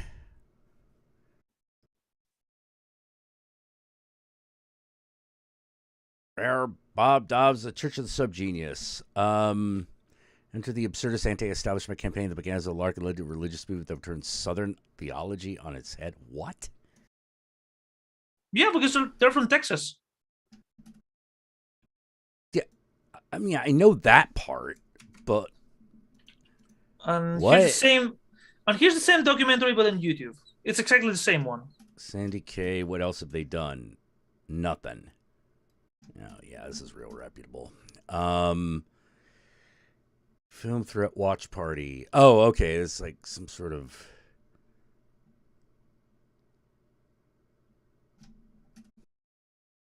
I send you the YouTube link. Stang.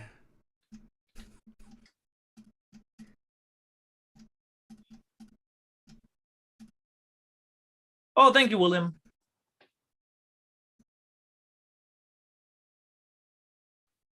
Yeah, this is really starting to smell like horse shit.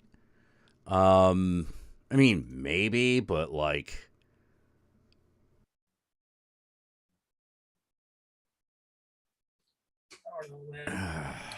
once the world gets a hold of something, like, you never know what direction it's gonna fucking take it in. By the way, how's things with Babylon? Did you pick the name?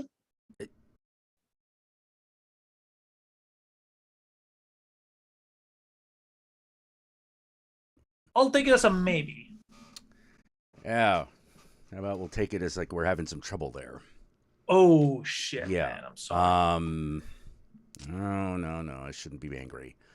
But yeah, no. We are actually having some troubles, and we have to find a new name, and I'm not happy about it. Oh, I'm sorry, man. And just gotta fucking figure that out because can't have a Kickstarter without a title. Dude, you're a smart guy. I know you'll figure it out. Mm-hmm.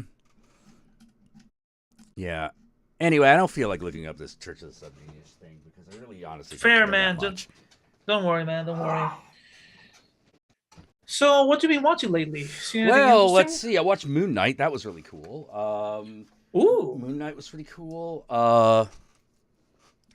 Let's see. How many episodes long so far? It's only one episode. They've only released one, so gonna see that. They started putting episodes of the Owl House back on, but it's only on like the Disney Channel. It's not on Disney Plus yet, which is weird. All right. Because it's like, why don't you just put them up at the same time, man? And stuff like that. Yeah. Okay. So this is the problem that we're having, which is the title Babylon Rising is also the title of a popular series of Christian fiction books. Yeah, that's the problem that we're having. We're having. New York Times bestseller kind of bullshit.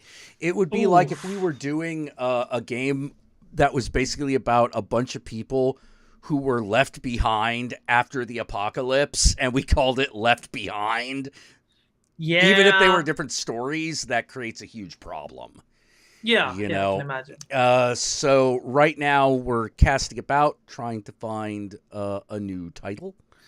One that will work, because quite honestly, it took us a while to get to Babylon Rising. And now it's like, well, life just threw us a fucking curveball. And, that's, it's a sore point. Thank you for bringing that up. I really appreciate it. Sorry, man. Sorry. Anyway. Yeah. Anyway. Yeah, that's part of the downside of my existence right now. It's like, well, we got to retitle this shit. Fuck. Hey, look at the good side. The new computer parts, for what I'm seeing, they're going. Well. It's going. I'm very happy about that. The Subgenius mascot is the guy with the smoking pipe. J.R. Bob Dobbs is the name of that guy. Yep. Some people might remember them for an advertisement they did on MTV at one point. Oh, that ad is fucking amazing. Yeah. The old ad where it's just sort of like, let us get back the slack. That they there you go. Away. I posted it for you. The only problem I have with Babylon Uprising is that kind of makes it like that feels like the wrong direction. It's a possibility, but like, I've had a lot of fun with So yeah, whoo. Anyway. Well, no news. I'm officially 32. Hey, congratulations. Thank you. I'm more tired than ever. I'm like, Yep. Hey, wait till you get to 42. oh man. Oh man, no. You start needing a nap in the middle of the day, man. Just gonna tell I'm you. already starting to have naps, man. Oh man. Yeah. Oh, Thorgrim's plugging the OSI 74. You know, Mr. Lobo's channel. You know, Oh. good stuff. Good stuff. Good stuff. What else? What else? Well, the good news is that I've been binging trauma movies at work. So I managed to rewatch the Toxic Avenger 4 movies. Is it 4 movies of Toxic Avenger? Yeah, they have their 4 Toxic Avenger movies. Toxic Avenger Yeah. 1, 2, 3, and Citizen Toxie. Yeah. I managed to rewatch Terror Firmer, and when my boss asked me what I was watching, it's hard to explain. Genius. You're watching Genius. You're watching Yeah. art. That's what we're watching. Can you just add an extra letter to it? See, no, because then you just look like a ripoff. Yeah. You know, like there's like, you know, like you don't want to be a ripoff. You don't want to look like a ripoff. You know. Yeah. Oh, by the way, have you seen the Shakespeare shitstorm yet? The Czech Theater Sheet Storm? No, the Shakespeare shitstorm. The last the Shakespeare shitstorm? Yeah, the last Lloyd Kaufman movie. That's gonna be his final. Oh, movie. Shakespeare shitstorm. Oh no, I haven't seen it. Oh man, I really want to see it. I really need to see that shit. Yeah. Oh, Jay Tilton's like, my knees wish I was 32 again. Yeah. Man, I was just Speaking of which, speaking of knees, I was just watching like I was a bad liberal and watched Dave Chappelle again. Oh boy. And I watched that bit where he was talking about how, you know, who knew the white people's weakness was bending a knee during the fucking national anthem, man. Oh, make that motherfucker stand. Oh my God. You know what? Well, I want to keep Babylon in the title if we can, you know. I remember that in one of the streams we told you like a bunch of names for potential Babylon. Yeah. Yeah. But okay, I'm gonna give my controversial opinion, but I want Dave Chappelle to host the Oscars because that will be a car crash. I feel like no, that's not gonna happen. Like that that is not gonna happen. Then again, never say never. Like I just, oh God, fucking Oscars. I'm so Oscared out. I don't give a shit. My fucking opinion on that whole thing was basically fucking Chris Rock said some shit. Fucking Will Smith smacked the shit out of him. I laughed. Done. You know, like my entertainment was made. You know, and any sort of discussion about like, well, is this really kind of the example that we might be setting for? Fuck you. Don't care. Don't give a shit. Don't care. The only thing that's shocking about this is that it happened on Sunday dinner and not the cookout. You know, like that's it. That's no, I can't. Actually, here's the thing, Winter X can't use Spawn of Babylon because fucking Image Comics trademarks everything Spawn. I am not kidding. You know what? You can't put Spawn in anything. That's why you haven't seen that word used in a bit. Fucking Todd McFarlane. Like, I'm glad Neil Gaiman beat the living crap out of him. When did that happen? When Gaiman came up with Cagliostro and Todd McFarlane wanted to use the same character, and Gaiman was like, "No, I created that character. I want my money for him," and he was like, "No, it's mine now. It's part of the Spawnverse." Well, the judge says you owe me money. Judge says you owe me money. Yeah. Asshole. And I want to believe that in the alternative reality, Gaiman is beating him with a baseball bat, saying, "Where's my money, man? Where's my money?" Oh yeah, it's like Moon Knight going, "Dracula, where's my money, you big fat nerd?" You know, like, oh God, yeah, by the way, tell me that you saw the pictures of Nicolas Cage as Dracula. I did. I don't. I mean, I gotta wait till the movie happens. I gotta wait till the show happens. Otherwise, I got nothing to talk about. Yeah, Dawn of Babylon, maybe. Ooh.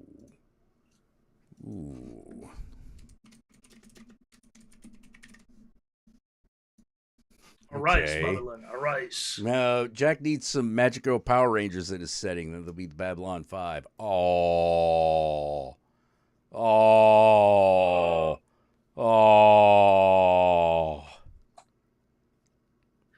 Babylon Extortus sounds cool, but then it starts to sound like it's like Harry Potter fan fiction. Yeah. You know, like yeah, it sounds like the BDSM type of fan fiction. Yeah. Which, I mean, you know, granted that'd be appropriate, but like I'm just not sure that'd work. I'm like, oh man. Although I'll tell you this, I want to say this, man. Go ahead, shoot. Man, I am getting some evil fucking glee. Ooh. Watching J.K. Rowling just continue to dig this hole. Oh, I don't, and I know it comes down to the fact that when Harry Potter came out, I couldn't have given two shits. Everyone was like, "Oh, you got to read this Harry Potter thing," and I'm like, "Yo, these are kids' books." I mean, I'm sure they're nice, but like, I'm like, in my 30s, you mind? You know, like, I don't think I really need to like be reading kids' books at my age. Yeah, I pictured you reading Anita Blake and like, no, I have. Oh yeah. Like Anita Blake is give me sophomoric at least is better, is more adult than children, and I thought it was like okay. But no, I never actually completed a single Harry Potter book. You know, I never read one of them. You know, saw some movies. I'm like, that seems okay. You know, seems all right. I guess I'll keep watching it. You know, whatever. They seem to keep wanting to make another movie. All right. Yeah, 7 of them, 8 of them. Who cares? You know, I'm pretty sure I've seen every one. Pretty sure I didn't give a shit at either time. They're just stories that I just happened to fucking watch when they were on a screen. Even if I deliberately went to them. It's just sort of like, oh yeah, all right, who's Voldemort? All right, Voldemort's a bad guy. Okay. All right. Oh, there's a basilisk. Okay, cool. There's a ghost. All right. Okay. Oh, that's the end of the story. Okay, well, I guess I gotta leave now. So I guess I will. And that was about it. Like, for me, Harry Potter is that thing that a lot of people love that I don't give a shit about. You know, that I just do not care. One way or the other, I didn't care. But everyone was telling me to do this. And I'm like, I'm really not that interested. You know, and when people would be like, well, why aren't you interested? It came down to this. Me going, because I don't need to read another fucking story about a magical white boy, okay? That's why. That's why. Bottom line, I don't want to read another one of those fucking... I don't need one. I've got enough. I've had it up to fucking here. I'm done. I'm done. If that's what it's going to be, I don't give a shit. Because I am sick of it. You know, I'm absolutely sick of it. And at the time, everyone was like, oh, but it's not really like that, and blah, blah, blah. And I'm like, yeah, it is, actually. It's exactly like that. You know, blah, blah, blah, blah, blah, blah, blah, blah, blah. And now that all of a sudden J.K. Rowling's finally fallen out of vogue, everyone's like, oh, let's talk about the racist underpinnings of fucking Harry Potter. I'm like, yeah, no shit, genius. You know, like, the fucking hell, man. Like, I've been looking at that stuff for the longest time, just going like, yeah, I don't give a shit. Oh, you know, man. like I just don't care. You know, and it was the same reason it's the same reason I didn't give a shit about Hunger Games. You know, it's like, oh, another white girl leading a revolution. Okay, fine. I mean, whatever, man. Let's be honest. Like, there's only one good version of Hunger Games, and it's called Battle Royale. Yeah, like that was. Yeah. Yeah. And the book is pretty fucking good. The thing is I don't even think the two were that comparable outside of the idea of a game. Yeah. You know, because Battle Royale was way more pointed. It was way more pointed, and it was way more fucking, like, gruesome. Oh, yeah. Yeah, it was really gruesome. Like, JK said Harry was really black. That'd be nice. Yeah, but the whole thing is like, oh, I think Hermione's black. Well, how about you fucking tell somebody? You know, it's like, it's one of those, like, hey, I got an idea. If you want the credit for having done something, then actually fucking do it. Oh, is Dumbledore gay? Does he take it up the pooter? Like fucking come on. Does he or does he not suck cock or take it up the ass? Come on, tell me. You know, just make that clear. You know, and I don't need graphic details. Just tell me. You know, if you want that cred, then actually do it. And Look. I was part of a Harry Potter community because I wanted to get laid. At least I'm honest about it. Yeah. J.K. Rowling's image has fallen as hard as John Crispolucci. Okay, yeah, John Crispolucci. Yeah, there's something wrong with that guy. Something wrong? I would say that's something wrong with that guy. And look, here's the thing. J.K. Rowling is a racist and transphobic. John Belushi is a fucking pedophile. Not same ballpark, I would say. Yeah, fair enough. Yeah. You know, what do they call the Hunger Games in France? The French Revolution? History? Yeah, documentary. Yeah, that happened in real time.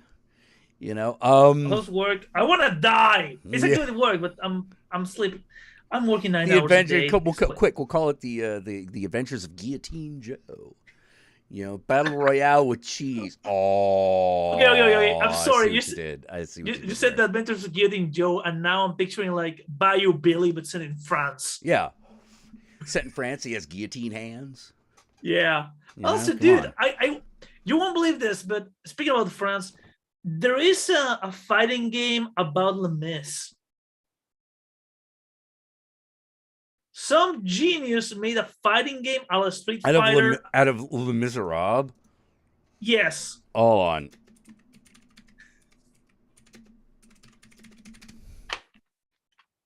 I think it's a Japanese game. Les Miserables fighting game. Okay. Let's see. All right. Yeah. Just, huh. Mm-hmm. I don't know how to feel about this. Little weird. Hang on. Let's have the people at home get a look at this shit. I mean, clearly this is not like real. No, it's but real. But someone actually animated this thing. Yes.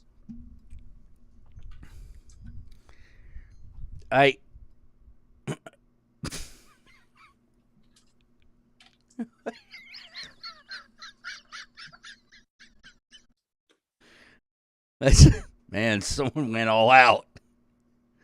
Someone did this. It's someone real. Made this shit. Oh my god. Oh no. I put the sound on, but I'm a little afraid. No, it's not the sound from the movie. Don't worry. Yeah. Oh, it's okay. Course, okay. But... That. All right. That's a thing that happened. Dude, now I want a Little Women first-person shooter. Someone did a no, Little Women no, they haven't. But now I want that as a real game, man. Well, it'd be better than Wuthering Heights, the fucking survival horror. Oh god, that'd be boring as shit. Oh, you know? Yeah, it's like all this ghost does is come in and say, Heathcliff, I'm coming. What the fuck? You know, like, what the fuck is going on here? Like, you know, like, someone slap this person. Someone slap this woman. You know, your boy's a dick. Fuck this. You know, I'm done. I'm just done with this. But let's see, in other news, as for movies, well, I want to watch Studio 666, but I think it's a little bit too soon.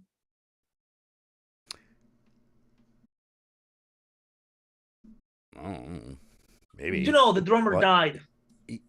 Oh, yeah, that guy died? The Foo Fighters drummer, yeah, he died. He did. Yeah, he did. Yeah, so watching a horror movie where he dies, it's kind of a little raw, you know. Yeah, I can see that. Yeah. You can make a Simpsons fighting game in Mugen. Dude, there is a Simpsons game. There's like a freaking awesome Simpsons arcade game. You fucking lose. Amen. That shit. Wow, man. Don't have a cow. You know, like, come on. Yeah, shit. Early 90s Simpsons. Mm-hmm. Yeah, back when it was best. I haven't seen this. I haven't watched full episode of The Simpsons in like decades at this point. Oh, the new Simpsons? Yeah, I don't. Well, I mean, like whatever. Yeah, of course it sucks. It's the new thing. You know, like I have absolutely, I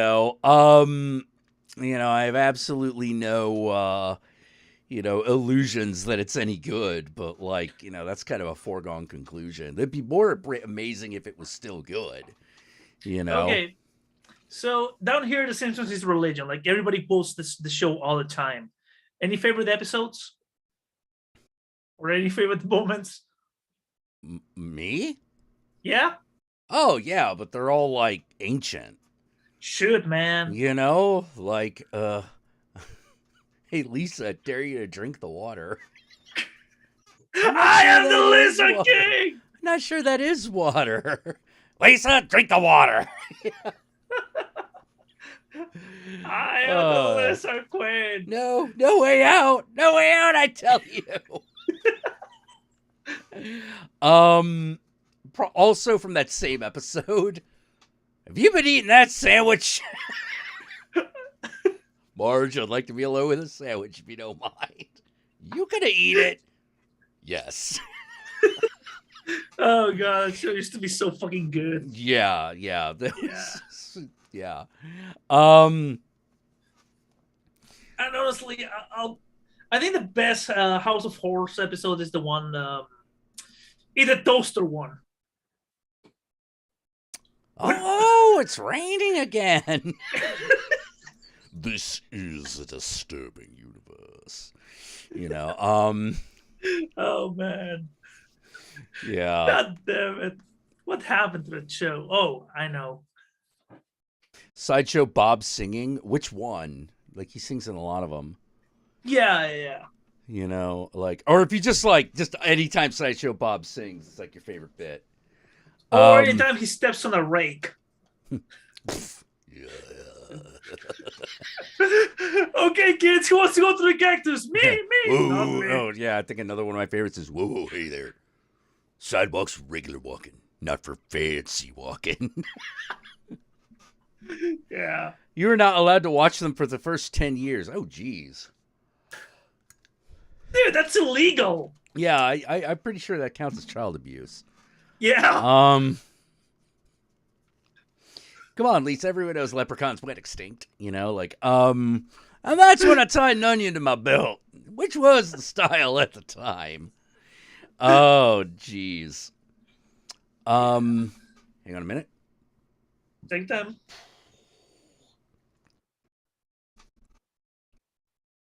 Hey, Horoscope TV, how you doing?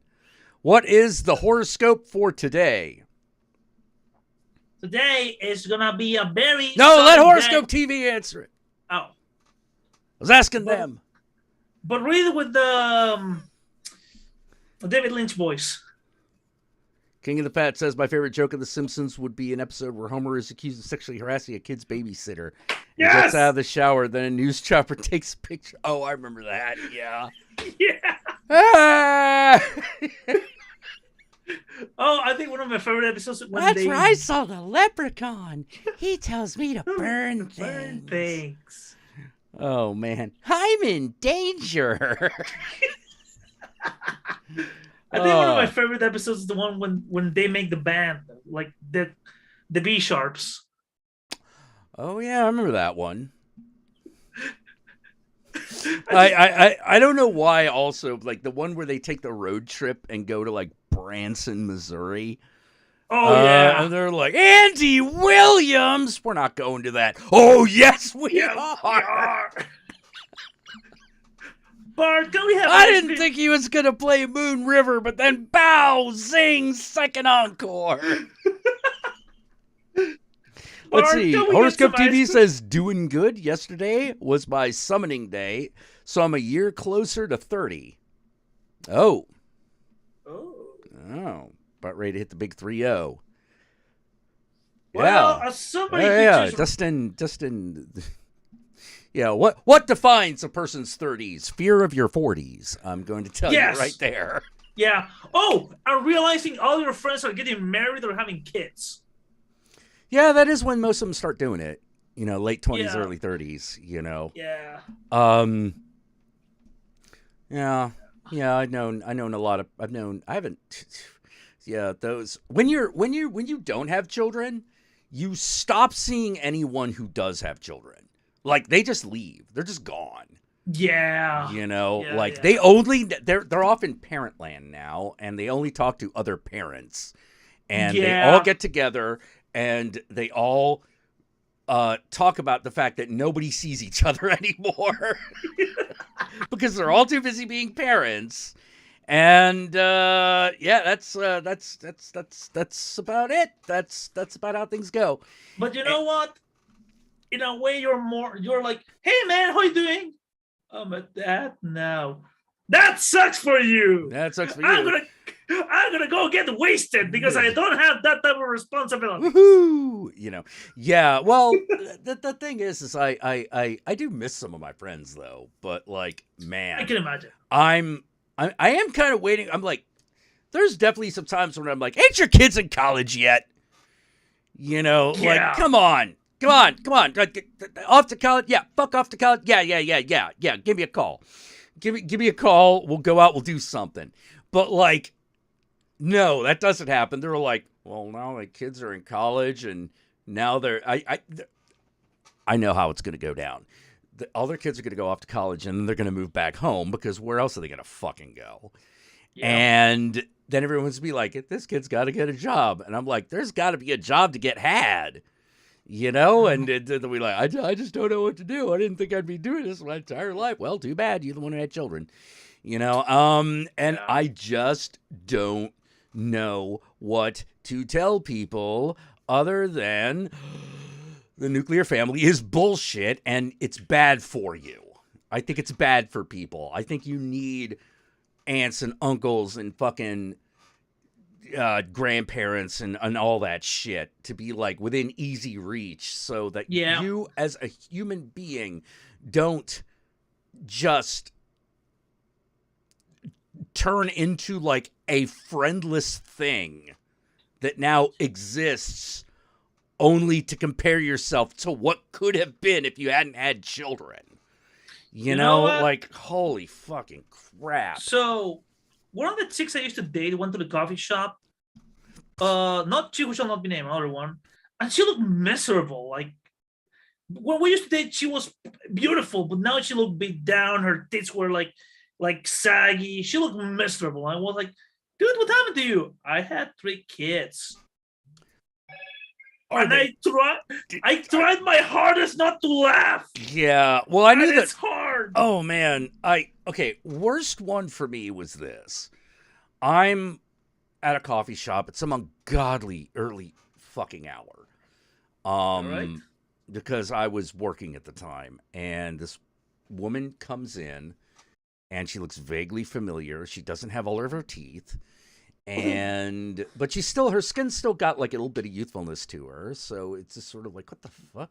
So like when you see a young-ish looking person with no teeth, you're like, oh, what the fuck happened Math, You possibly. know, no, it's exactly what it was. And I was like, oh, wow, life fucking hit you in the face with a rake. What the hell? You know, how you doing? How you holding up? And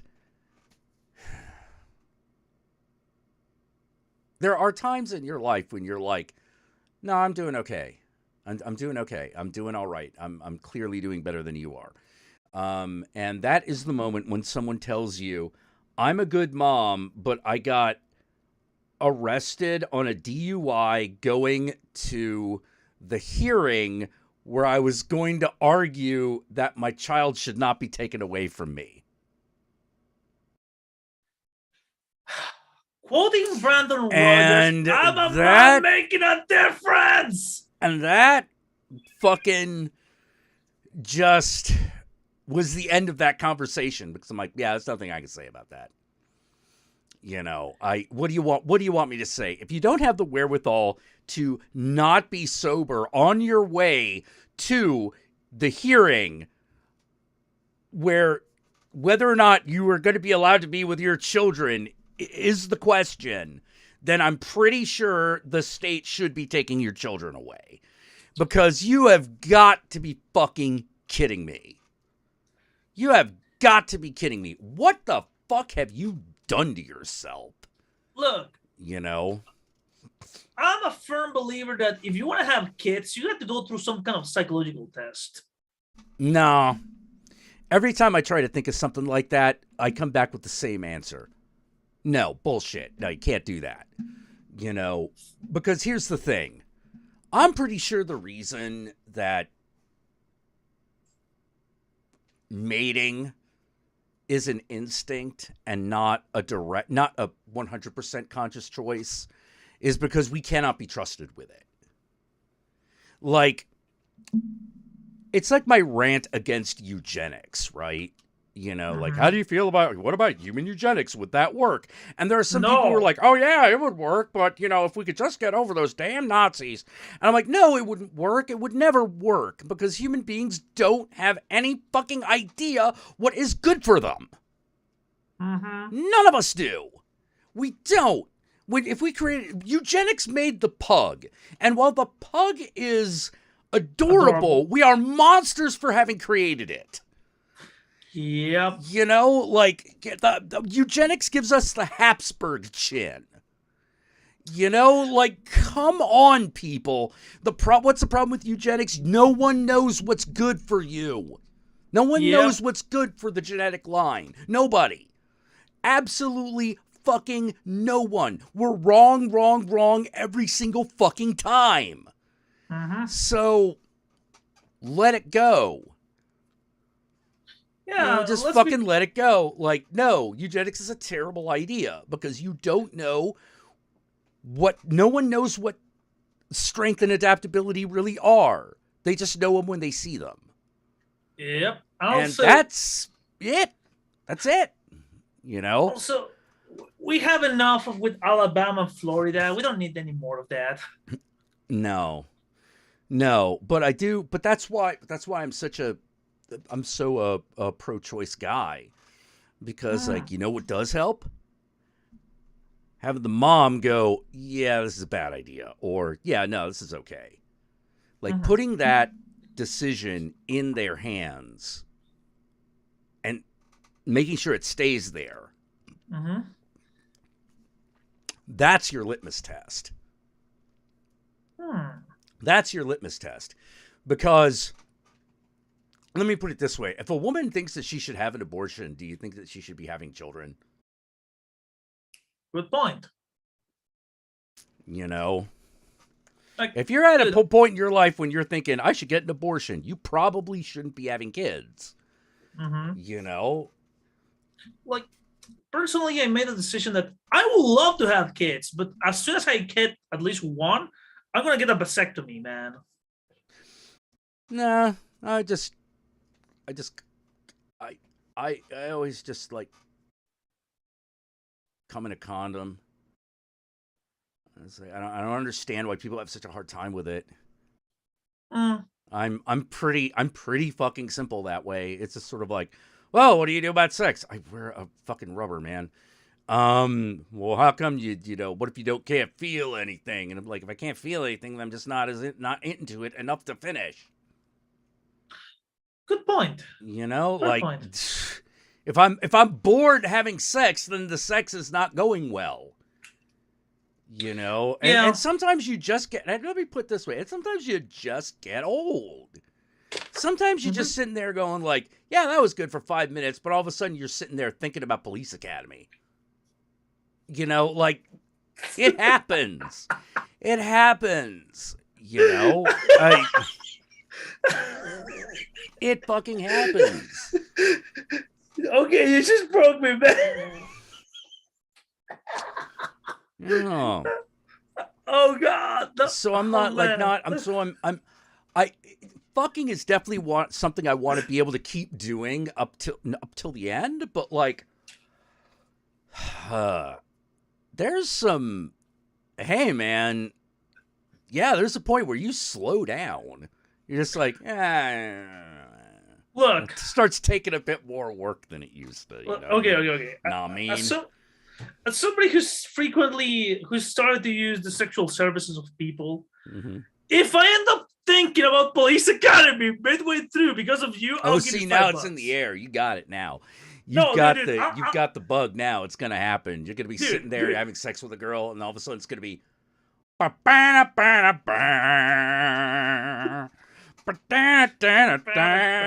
then you got a choice to make. You're like, do I roll with this or not? And that's it's a question only you can answer. Look, when I'm not gonna say if, but when that happened, I will give you $5. You will see me come in the chat. Okay, all right. $5 and I'll leave. $5. Just be like Blue Oyster Bar. $5. It happened. You know what? I want to think about the guy who made the sounds. He was my favorite character. Yeah. In Police Academy. Oh, okay. GL Knight actually has come up with the exception. Okay. He's come up with the exception. Like, if you're having sex and you start thinking of Sergeant Callahan's tits, you son of a bitch. That's like, you're still in the realm of fucking. You're still in sexual gratification land. Leslie Easterbrook's chest, particularly back in the 80s, nothing to sneeze at. Nothing to sneeze at these days either. Oh man, shit. Wait, what? I'm trying to think, man. If you had to choose between Sergeant Callahan's tits and the chick from Beyond. Oh, Barbara Crampton? Yeah. If you had to pick one. Okay. Well, I'm a tit guy, so done. Fair. Yeah, it'd be Leslie. If I had the choice, it'd probably be Leslie Easterbrook, or probably better one way as long as neither of them are like lesbians, because I don't need a pity fuck. Yeah. And that's the only way a lesbian's gonna give me a shot. If it's just like, oh look, he tried so hard, to be like, no, we're not. No, we're not doing that. By the way, I came to a realization today. I was talking with a lot of bisexual people of my generation, and apparently their sexual awakening started with The Mummy. Brendan Fraser? No, I mean, yes, that movie, but the chick. Which chick? The archaeologist from The Mummy. That was her sexual awakening, and I'm like, huh? That's hold on, interesting, because I mean, she's pretty, but she's not like. Not necessarily oozing sexual charisma in those movies. Rachel Weisz in The Mummy. There we go. I don't know, man. That's interesting. Yeah. It is, like I said, it is one of those, like, good looking, but not. Like, I could imagine maybe the other chick from not sex pot, but then again, like, that often happens. Like, yeah, like, there are plenty of people that realize that Nick Cage is not a traditionally handsome man, but like, we're all of a sudden like, oh man, I want to fuck that dude. Like that kind of shit happens. Like, I would say that what happens with Nick Cage is that he has low appearance but high charisma. Who? Oh Nick yeah. Cage. Oh no. Nick Cage is very, very, very high charisma. You know. Yeah. Yeah. Like that guy's looks like a lot of fun. You know. Yeah. Oh man, I really need to watch the next Nick Cage movie. I don't know when it's coming up. Oh, The Unbearable Weight of Massive Talent. Yeah. I'm kind of into. Yeah, I really want to see that movie. I gotta say, Pedro Pascal is an amazing guy. I love Pedro Pascal. You know, it's Yeah. like it's so fun watching him in shit now. And also, know? he's one of mine. He's Chilean. Woo! Yeah. Chile represent, mierda. Sorry, I had to. Let's see. Who ran through the film without a bra? Oh, Rachel Weisz? See, I was already like thoroughly into human beings at the point that the Mummy movies came out. She ran through the movie without a bra. I need to watch that movie again for reasons. Ogden Ferrer. That's no. The Ogden Ferrer is a dude. He was in the 1999 remake. Oh no. We are talking about the Mummy movies. Yeah. He was in it. Yeah. Funny enough, I have never met somebody who says, "You know what? I want to fuck Billy Zane." That's a generational thing. Oh, got it. Yeah. If you were like a Gen Xer, like Billy Zane was probably up your alley. Yeah. You know, most of the women I knew were kind of into Billy Zane. Not like he wasn't like the top pick, but he was, you know, in the top 5. You know, but yeah, no, that one's a generational thing. There have been some actors that I'm like, there are some actors that you had to have been a very specific age at a very specific time. One of those being Leonardo DiCaprio. Like, if you were not a 17-year-old girl when Titanic came out, you didn't give a shit. You know, like you had to be right there at that moment. Dude, I think I told you, I work in I grew up in a toy store, and we had like, when Titanic came out, we had stickers. And my God, all the 17, 18, and 14-year-old girls would fight for the fucking stickers of Leonardo DiCaprio. Like, my God, it was like fucking Black Friday of DiCaprio. Oh yeah. Yeah. Yeah, absolutely. You know, that guy was that guy was the fucking dreamboat for a hot second there. You know? But you know what? It's funny. Whenever I think about DiCaprio in the 90s, people think about Romeo plus Juliet or Titanic. Yeah. When I think about it, I just think about what's eating Gilbert Grape. Yeah. Mama, wake up, Mama! Wake up! Behind the money. You know? Yeah. Ask how Leo DiCaprio felt about it. Did that what's eating Gilbert Grape? Went home empty-handed. Never go full retard, man. You know? Yeah, well, like, Gilbert, what's eating Gilbert Grape was kind of like the thing that was the thing that they were actually making fun of in fucking Tropic Thunder. Yeah, that, Forrest Gump, My Name is Sam. Yeah, well, like, what's eating Gilbert Grape is like one of those.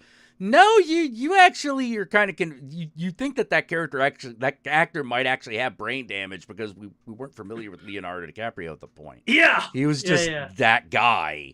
Like, I'm pretty sure what's eating Gilbert Grape, it was filmed before Titanic.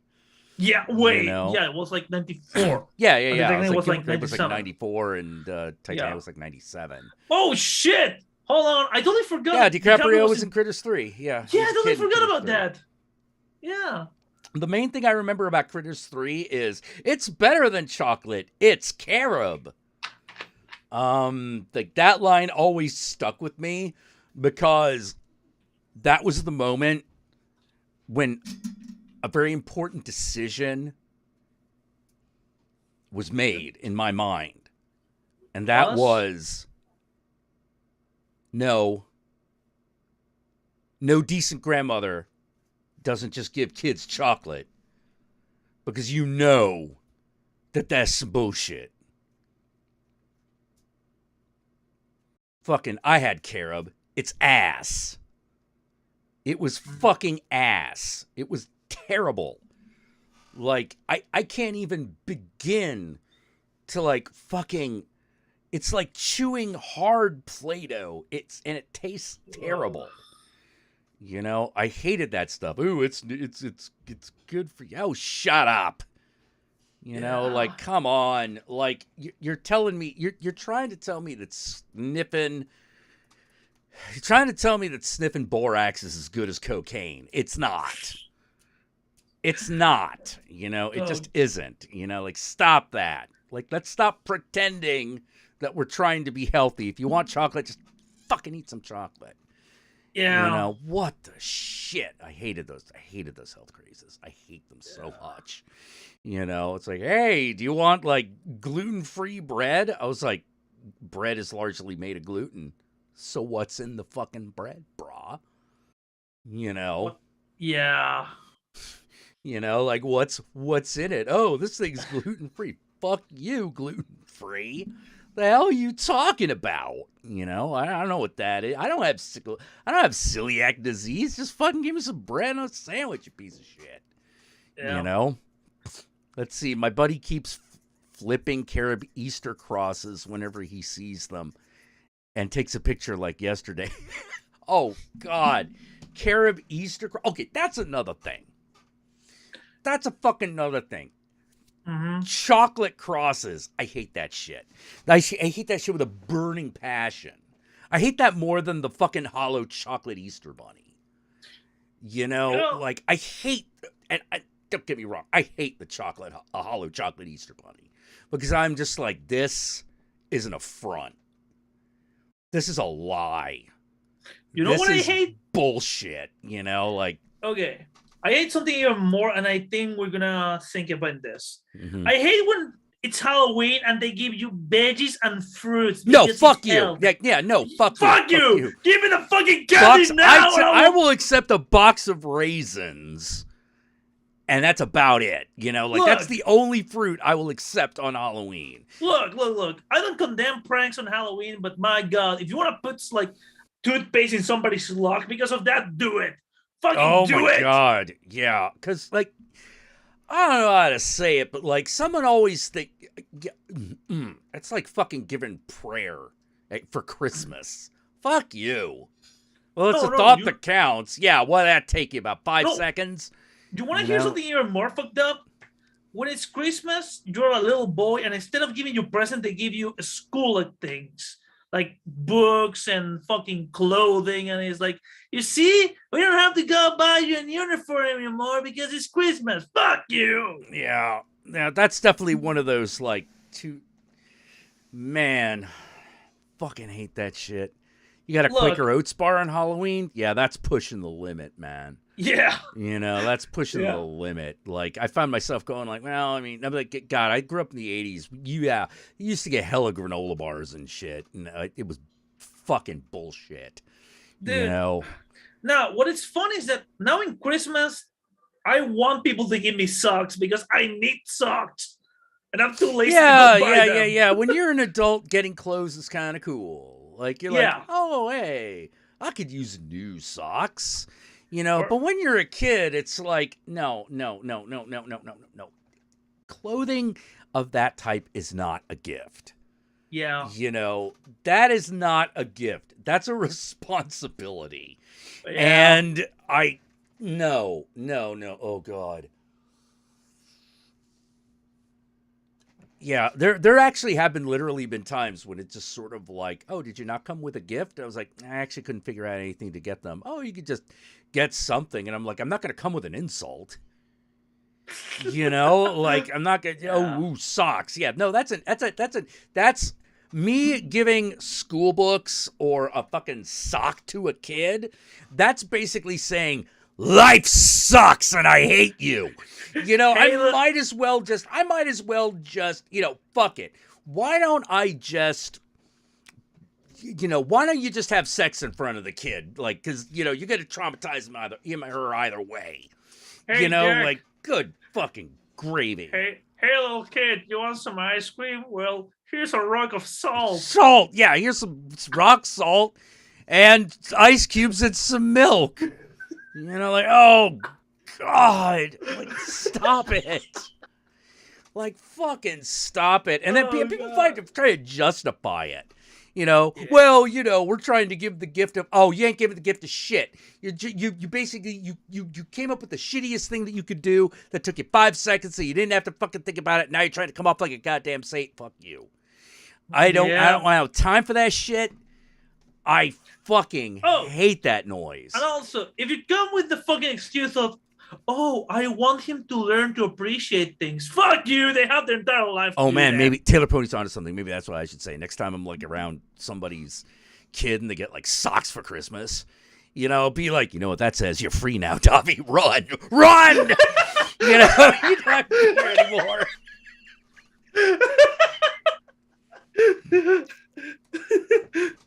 Okay. That's a good one. I will use that one. Get the fuck out of here. They're giving you socks for Christmas. Bullshit. You have earned your freedom. You're an now, adult if you got now, that one crazy kid that really wants socks for Christmas, I'm pretty sure you're raising a serial killer, but whatever. Get him the socks at that point. That's fine, as long as the kid's happy. Yeah. But God damn it. Like, okay. Look, I'm sorry. If you want, like, Star Wars action figures, fucking Adidas socks is not going to do it. Not even the shoes, right? Like, maybe if you got, like, a really good pair of shoes, that'd be something. But no, it's like, hey, here's we got this at the dollar store. It's like $1, and you're like, like, oh, God. Mm-hmm.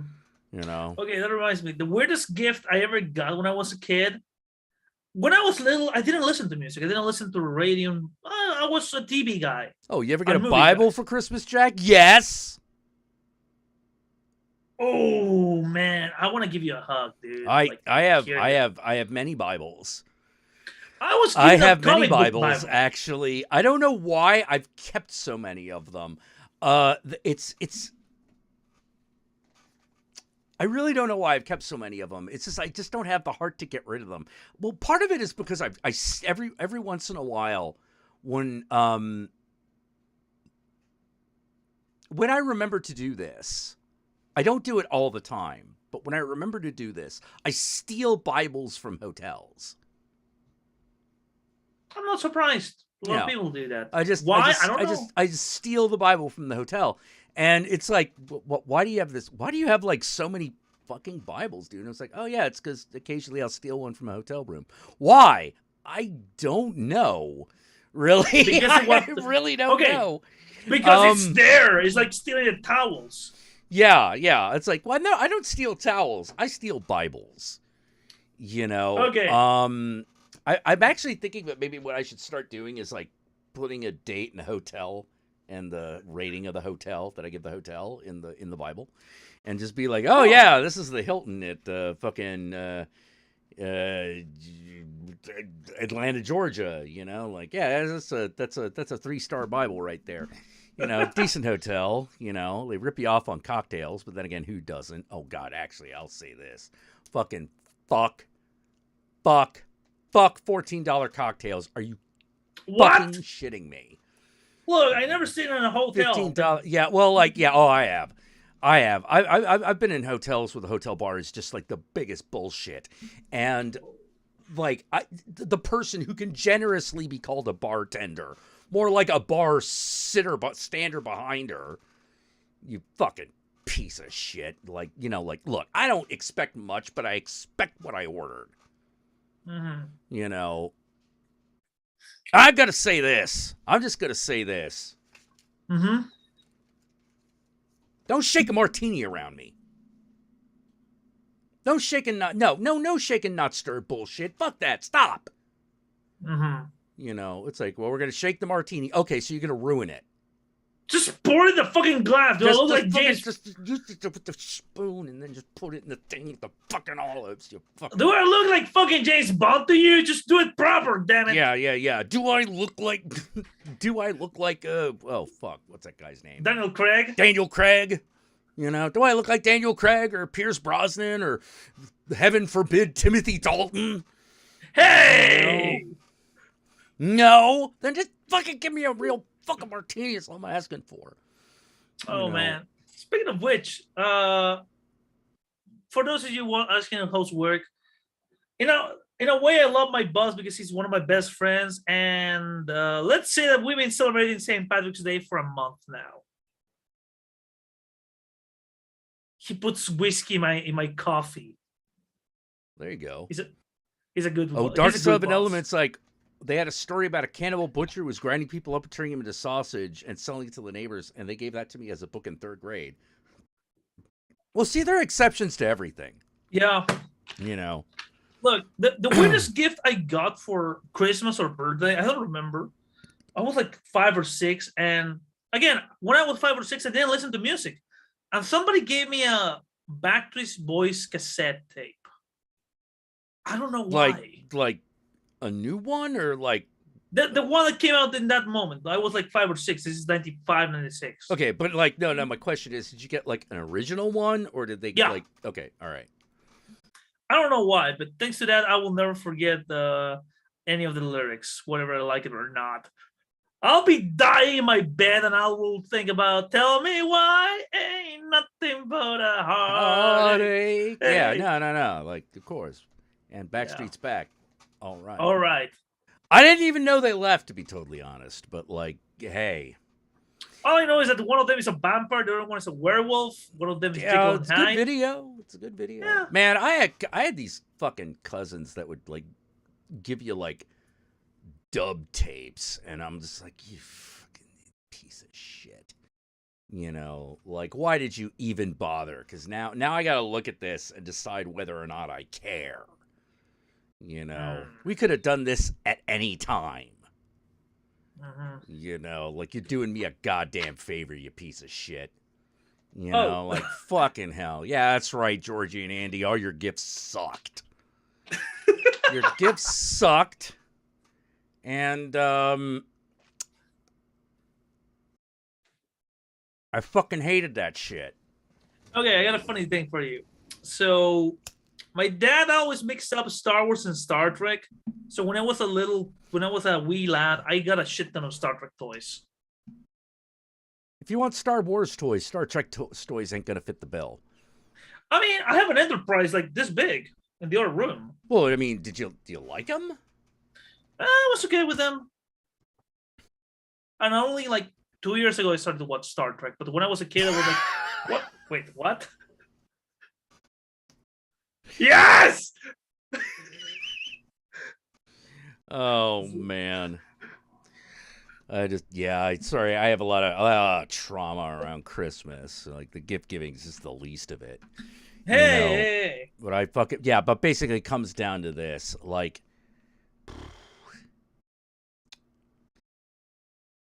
I think every family's got that one relative or that one family or whole part of the family that just gives the shittiest Christmas presents, and you're just like, what? Why didn't you just bring nothing? Yeah. You know, why didn't you just bring nothing? You know, like just. Ugh. Okay, one of my uncles gave me coffee beans. I don't have a coffee machine. I don't know why. What? Yeah. Was it special coffee? Or was it just like Folgers? It was like a paper bag with a small pound of coffee beans. I don't know why. I was like, what am I supposed to do with this? And it's not like this coffee came directly from Waldez's testicles. No. You know? And here's the weirdest answer he ever gave me was like, I don't have a coffee machine. Well, you can eat them. Like, wow, thanks. Yeah. You know, wow. Yeah. Yeah. Thanks, like, man. Here, Jack. Merry really Christmas. Here's a tuna can.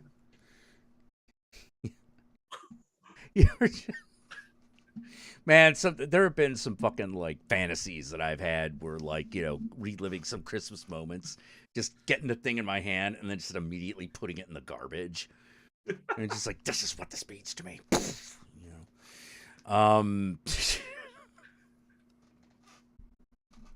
I hope you feel really bad about yourself. Sick of your shit.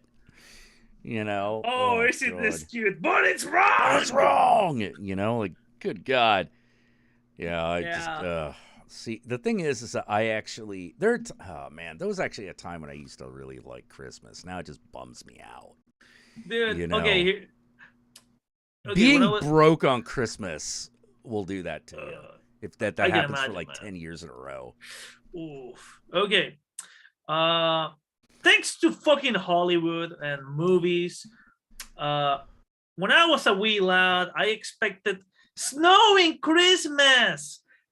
Christmas here is in the middle of summer. Yeah. Yeah. Yep. Also, live in Santiago, we get snow once every 20 years. Fuck you, Hollywood! Oh, man. Yeah. Oh, God. For some reason, I'm looking at pictures of The Abyss. Man, that's a movie that I thought was really overrated. What, the James Cameron one? The James Cameron Abyss. Yeah, I was like, aliens. Oh, that's the movie where... It's not the movie where one of the actors tried to strangle him for almost killing him. Oh, yeah. Yeah, sounds about right. Well, that's pretty much every single... That's pretty much every single James Cameron my movie. biggest problem with that movie was just like so many people were like in love with it, and I was just like, okay. And then I watched it, and I was like, it's all right, Look, I will say this: The Abyss is no Terminator 2. No, it is not. Yeah. And yeah, you can say that Avatar is the greatest movie of all time. Fuck you! It's not Terminator 2. Fuck you. I didn't even think Avatar was that good. No, like it's a good demo for 3D effects. I just didn't care. To me, dude. My problem was this, which is to me the tale is everything. You know, and if your story sucks, which let's be honest, Avatar and James Cameron's Titanic, the stories kind of suck. Look, then I don't give a shit about your movie because you're wasting my time. You know, like, okay, let's be honest. What was the last good James Cameron movie? The last good one? Yeah. Oh, geez. First, you're gonna have to ask me what the last one was. Period. Exactly. James Cameron. Let's see. Who's that? It's him, James Cameron. Avatar. He apparently wrote Avatar 5. I don't know. Director. Wait, what? All right. Oh, who knows? Who knows, dude? Right. Titanic deleted scenes. Aliens of the Deep. Dark Angel. Earthship TV. Terminator deleted scenes. Titanic. T2 3D Battle Across Time. True Lies.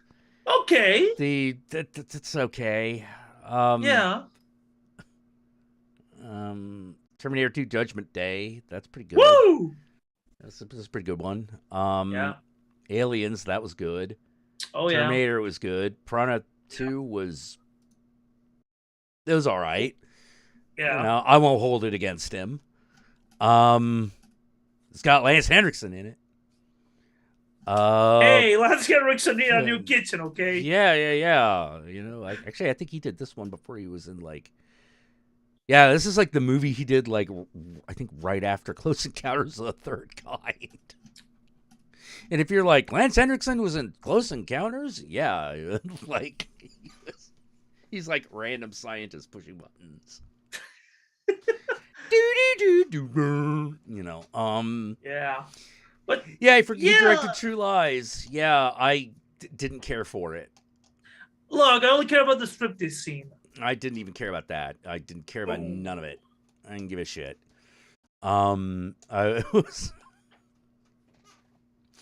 everyone, like, oh God.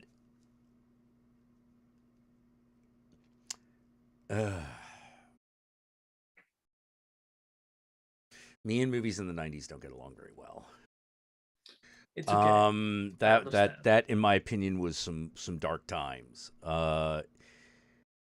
Fucking Jurassic Park notwithstanding, The Matrix notwithstanding, there are good movies during that period of time. There was A Crow, A Matrix, a Jurassic Park, A Dark City, Pulp Fiction. Pulp Fiction, Dusk Till Dawn.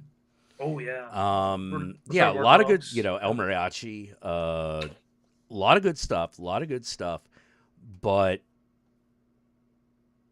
those were not the movies that were really, really, really, really popular among art students at the time. Let me guess. Things like things like Twister, Independence Day, shit like that. Blockbusters of the 90s. I have no idea what you're talking about. Okay, never mind. Just carry on. I was thinking of, The Craft. Yeah, T2 was good. Mortal Kombat. Yeah, it's like I said, there were good movies. There were a lot of good movies, but like they weren't the ones that people loved when I was going to school in the 90s, going to art school in the 90s. And like, if I don't see another fucking... If I don't see like another fucking... oh God, what was that goddamn thing?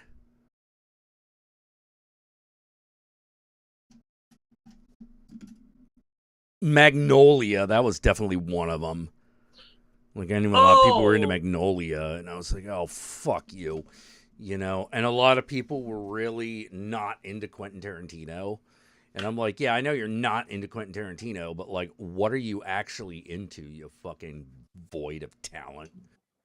Why do you hate fun?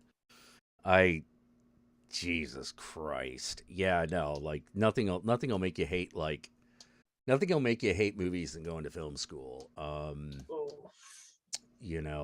Because like you get really fucking here's the thing. It's not even a really good sample of the people you'll be dealing with in the film industry, because people who actually work in the film industry, they like good movies. They don't like bullshit. They don't like crap. They make crap, but that's but yeah, like you're not gonna sit there and talk about what if you work on like Giant Sharktopus versus Spire eel, you're not gonna be dissecting that all the time. You're gonna be like, yeah, that's a movie we fucking shit out. Yeah, we fucking made that one, but hey, at least I met my buddy Dave on that set. Like stuff like that, Oh, God, yeah, Takeshi Miike. Well, see, if you knew Miike, you were a cut above. You were a cut above if you were American and familiar with Miike. But, like, most people were not.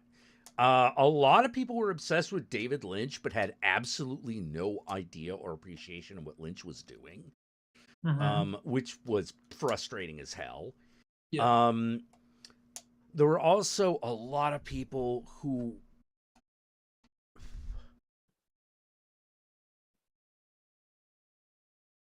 like another one that was really hard for me to like. Let me make sure I've got the right period of time. Wait, I was thinking, like, the true Iron Man is from the 90s or from the 80s? What? The true Iron Man is from the 90s or the 80s? That was the 80s. That was the late 80s. Okay. Okay, so there was this one that a lot of people were really into called Welcome to the Dollhouse. And okay, never heard of it. I thought it was really depressing. And they were like, how'd you feel about the movie? I'm like, I'm not saying it's a bad movie, but I feel bad for having watched it.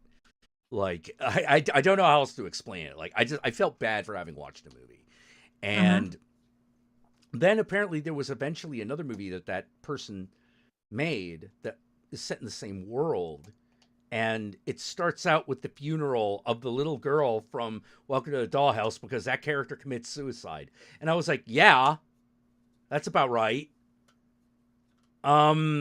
At least at least this director has that amount of like self-knowledge. Like, yeah, that girl was gonna kill herself. You know, like, what are you talking about? Like, life was miserable. Life was miserable, and I can only watch. It's horror is different. When horrific things happening, horrific things are exciting. Yeah. You know, horrific things are exciting. When things are just miserable, I'm very unhappy. So, you know, I don't like watching movies about miserable people. You know, I don't like that. It's not my cup of tea. Correct me if I'm wrong. So in that case, when it comes to horror movies, you like things that are more off the wall instead of more realistic. Yeah, I generally prefer things that are more off the wall. You know, that's why I like Mickey flicks so much. Oh, dude, I mean, if you're watching Mickey and you don't wonder, is this guy on drugs? You're doing it wrong. Yeah, you're doing it wrong. You know, like there's something, there's a sublimity to a certain degree of what the fuckery. Yeah. You know, like it. I want the movie to fuck with my head. Yeah, let's see. Oh, Happiness is great. I haven't seen Happiness. I think that might be. I think that's the one where the girl's dead in the beginning. Actually, is that the same one? Welcome to the Dollhouse. Actually, you know what? Why don't I? I'm sure if I go to the Wikipedia page, Welcome to the Dollhouse, it'll tell me. Yeah. Like, I was thinking of during the early 2000s or late 90s, I remember there was a lot of good following for American Beauty. And I was so sick and tired of that movie. Which one? American Beauty. Oh, American Beauty. Okay. Yeah, I feel like it fits into the category of how Dollhouse made you feel. Because it does. It does. Yeah. You know, because at the end of the day, it's just about people who are miserable pieces of shit. And I could never tell whether I was getting the right thing out of the movie or not. You know, because like, you know, I watch American Beauty and I'm just sort of like, oh my God, everyone's a fucking asshole. Was that the point of this?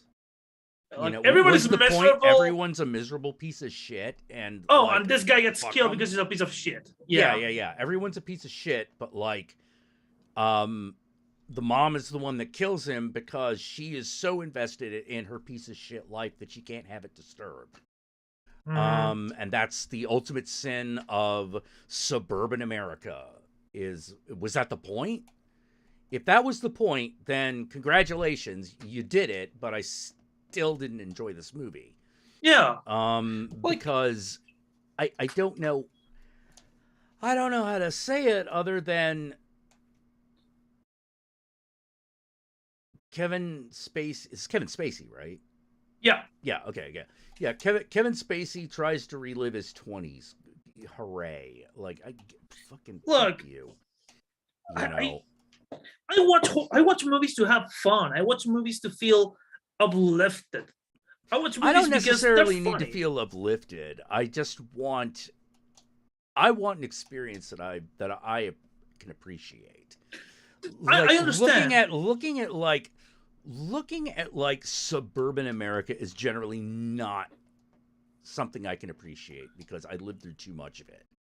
And you're just sort of like, it's why, like, for example, it's why a lot of vets don't watch World War II. Oh, I can imagine.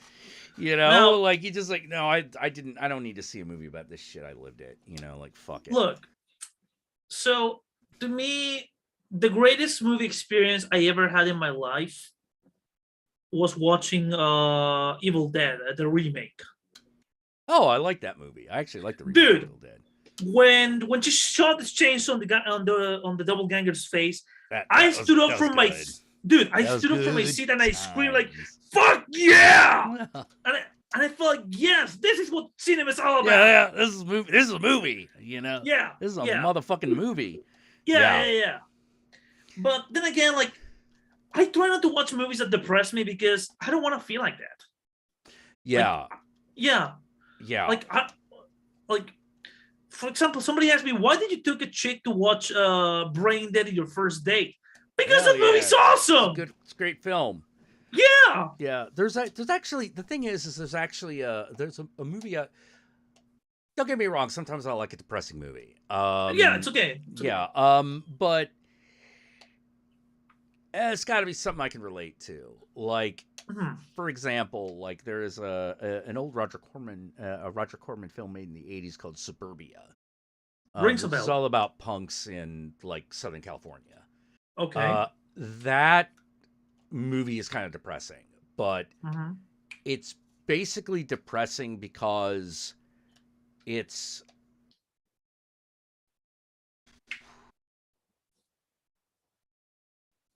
like Easy Rider. You know, and it has a very similar ending, where basically there are these punks and then there's the Neighborhood Watch.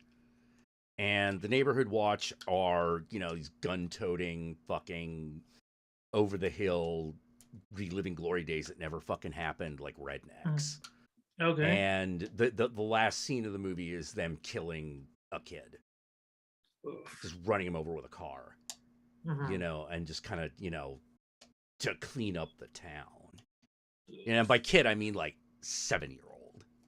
Oh shit! Yeah. It's I imagine, like, dark. It's fucking dark. When you said kid, I imagine, like, I don't know, 15, 16, but 7, holy shit. No, little kid, because that was like the point the movie was making. You know, because this was a movie that was like fucking made in the wake of like Bernhard Goetz and all that shit. If you remember that. Oh, you probably don't actually. Do you know who Bernie Goetz is? Rings a bell. Okay, Bernie Goetz was a guy who shot two black guys on a subway in New York. Okay. And there was a huge media circus surrounding him because, you know, he did what he should have done. But those black people weren't doing it.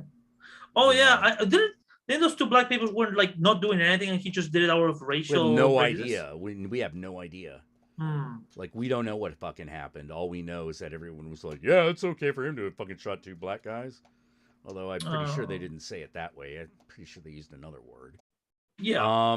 And that was kind of, you know, like, let me put it this way: the we've had many George Floyd situations. It's just unusual that society was sympathetic towards him this time.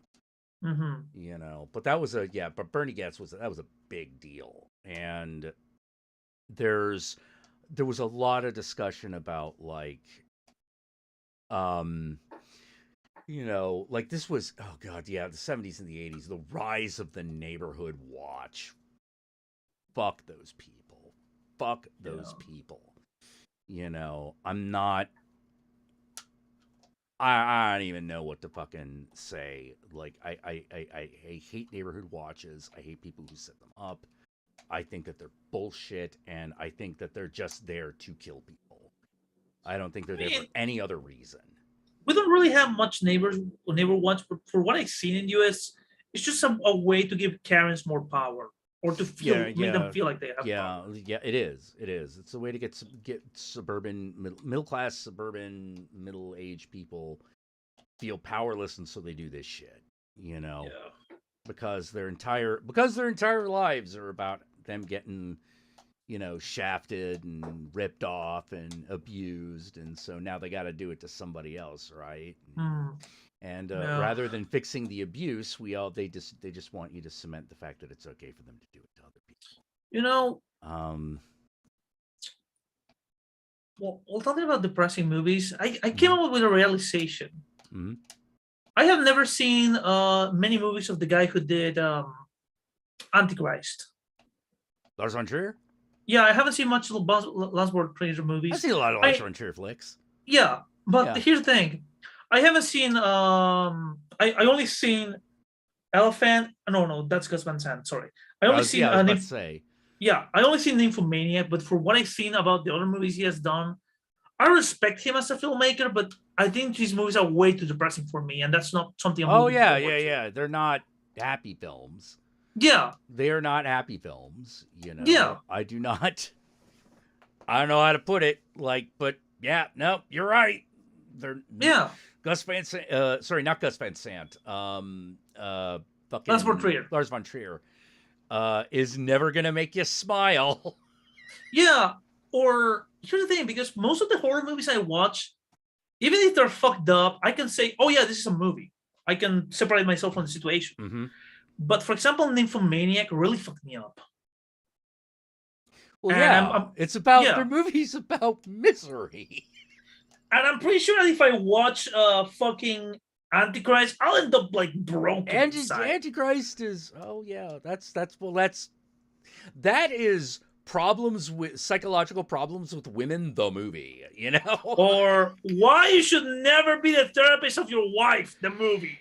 Oh yeah, exactly. You know, it's a thing that people try to do, and you're just sort of like, nah, don't even like again. Fuck that. I know the movie. I have seen the reviews and all that. Would I sit down to watch it?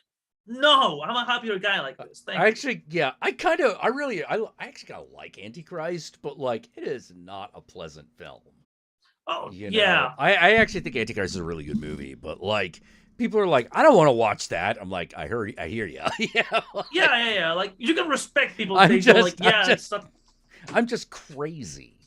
You know, it's got a dead baby and a talking fox. I'm chaos rage.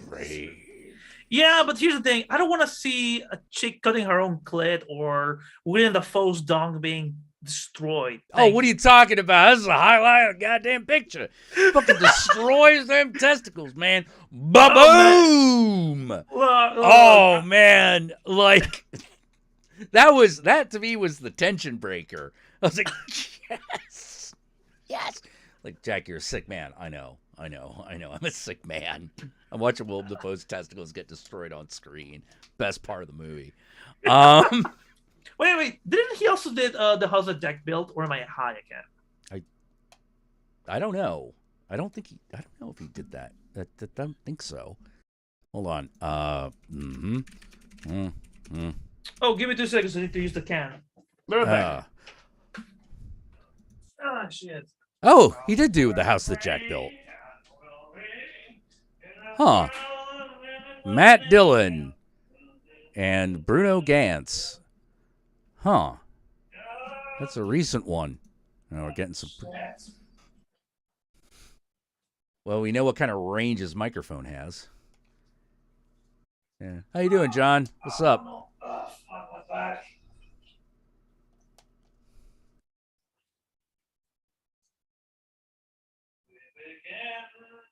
You're able to sit through getting his balls getting obliterated, but I don't know if I could watch the woman cut off her clit. That's too much. I know what you mean. Like watching a woman mutilate herself is kind of like a little bit more upsetting. Like on like a visceral level. Sorry. You know.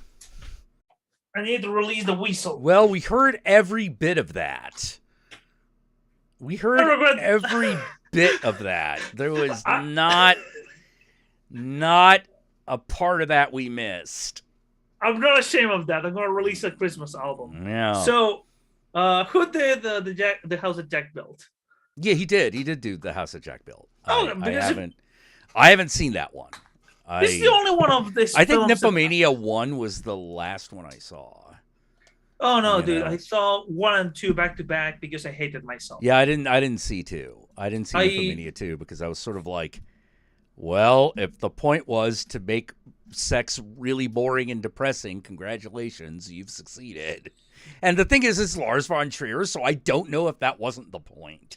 Look, after watching Nymphomaniac 1 or 2, I'm like, Lars, do you want to tell us about your love life and your wife? Or are you okay, buddy? Oh, no. The answer is no. He is not okay. That man is not okay. I can answer that for you right now. He is not Lars von Trier is not well. I'm not surprised, man.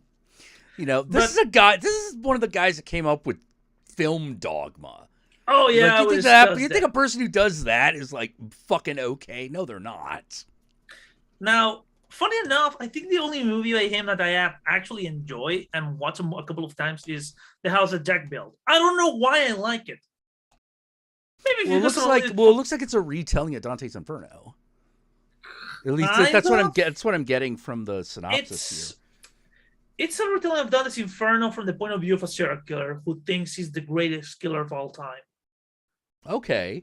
Well, in reality, it's more like the movie's like, we're making fun of you because you're just lucky. You're a piece of shit. But in his mind's perception, he's the greatest. Okay, so it's kind of like, it's a little bit like American Psycho that way. Yeah. But the protagonist is a very narcissistic guy. Huh. Like when Berto tells him, Berto constantly tells him in his face, yeah, but dude, you're a piece of shit. No, because I'm Mr. Sophisticated. Mr. Sophistication. That's his serial killer name that he gave to himself. Yes, that he gave to himself. Yeah. Oh man. It's about a killer doing a circle jerk. That's about it. Okay, all right. I haven't seen it. Look, if you see it from the point of view of a comedy, and it will make sense. Well, I probably, if I do, I probably will. I mean, like the last movie I saw that was really super controversial movie that I saw. Actually, I don't know if, it probably wasn't. All right, which one? The last controversial movie I saw that a lot of other people also saw was, I think, Mother. By Darren Aronofsky. Darren Aronofsky has a lot of issues. I love Darren Aronofsky flicks, man. Yeah. One thing I gotta hand Darren Aronofsky, he delivers. He never doesn't deliver. Okay, maybe The Fountain. You know, maybe The Fountain wasn't that great. Was that him? Actually, let me double check. That might not have been him. Enough of his movies, I think my favorite one is Memento. That's not Darren Aronofsky. That's really? No, that's a fucking Batman guy. Oh yeah. Sorry. In that case, I don't know if I'm pronouncing it right. Yeah, The Fountain, Darren Aronofsky. Yeah, all right. Yeah. Fountain a little less so, but usually he delivers. Pie is by him, isn't it? Pie. Yeah, Pie was Darren Aronofsky. Yeah, that's my favorite one of his. Yeah. That was the first movie that I think he finished, that he actually made, and it's the first one I saw of his. And it's great, and I loved it. I was really excited to see some of the other things that he would do, and sometimes I was rewarded, and one time I was rewarded much less so. Hey, let's be honest, there's no movie director that's completely perfect. Well, there's some that are less perfect than others. There's some that are a little farther from the mark than others. My problem with The Fountain just basically came down to I fell asleep. It's okay, Jack. Dude, I'll be honest with you. That movie lasted just short of forever, and it was also a movie where I was kind of like, God damn it. You're convincing me that Hugh Jackman can't act. Look, how the fuck did you do that? If we're talking about movies that made us fall asleep, I'm a little bit ashamed of this, but I fixed it. The first time I saw Blade Runner, I passed out. How? It was Blade Runner. It was the first time I saw it, and I didn't know anything about it. I saw that shit when I was 7. I know, dude. You have told us. I was no, I'm like little kid 7. I'm trying to figure out. I'm trying to figure out why fucking Han Solo is in this brown coat, you know, like. No, But yeah, I watched I get every it. single minute of it. No, like I was watching it and I passed out. I had to watch it a second time to be fully awake. Maybe it was that the day I was tired. I don't know, but that's the only movie I passed out watching. And speaking of movies, man, I gotta say, since you mentioned the veterans not watching World War II movies, as a Chilean, I cannot watch movies from my own country. I can't. Yeah, because every movie made here is like, is it gonna be about the 73 and the coup? Yes. Are they gonna show a naked chick so we can like get the movie? Yes. All right. Okay. Like, I recently, and also we don't have much publicity about our own movies. Oh, like The Medium. We talked about The Medium. The movie The Medium. Yeah. That one's good. Yeah. That's a good one. No, I'm sorry. You just fucking messed with the powers of darkness. It's just coming for you. There's nothing you can do. Isn't that pretty much the basis of every horror movie ever? Hey, look, we found this. It's way more typical that, like, let me put it this way: if you're watching an Asian horror movie, you can't expect a happy ending. Look, shit goes down. I was discussing this when I saw the new Candyman with some friends, and they were like, have you realized that most of the people who die in Candyman are whitey? Yeah. Because we Hispanics are not stupid. Yeah. We respect La Llorona. Yeah. We're not stupid. Yeah. Hey, John. Hang on. Let me check something. Yeah, take your time, man. Take your time. Yeah. Oh man, which version of Blade Runner? There are 5. Actually, are there 5 now? Last time I bought a copy, there were 4. So I don't know. If they got a 5th one under there. Well, I wasn't looking. I love Blade Runner, by the way. I can imagine. Blade Runner. I love the theatrical cut and the director's cut. Like, I don't know about all them other cuts because I don't know. I just haven't watched like the final cut and the extended director's cut because I'm like, I've seen the director's cut and the theatrical each like 25 times. And so it's like, oh, I should watch this other one. And then like, I don't, even though it's one of my favorite movies of all time. You know? Yeah, I like that. I like the direct. I think the director's cut is the definitive cut of the movie, but I also like the theatrical one because I actually do kind of like the voiceover. Yeah. Also, my biggest problem with the movie is that there's one version that tells you, oh yeah, Deckard is a replicant. I'm like, in my perception, in my interpretation of the movie, no, he's not. Well, the actual answer is that it doesn't matter. Yeah. You know, that's the real answer. You know, like it doesn't matter whether or not he is a replicant.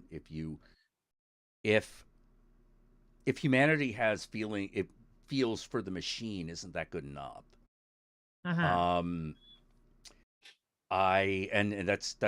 That's pretty much the answer that Do Androids Dream of Electric Sheep has. I'm saying this because there's one version that pushes forward the idea that he's a replicant. There's another version that pushes that he's not.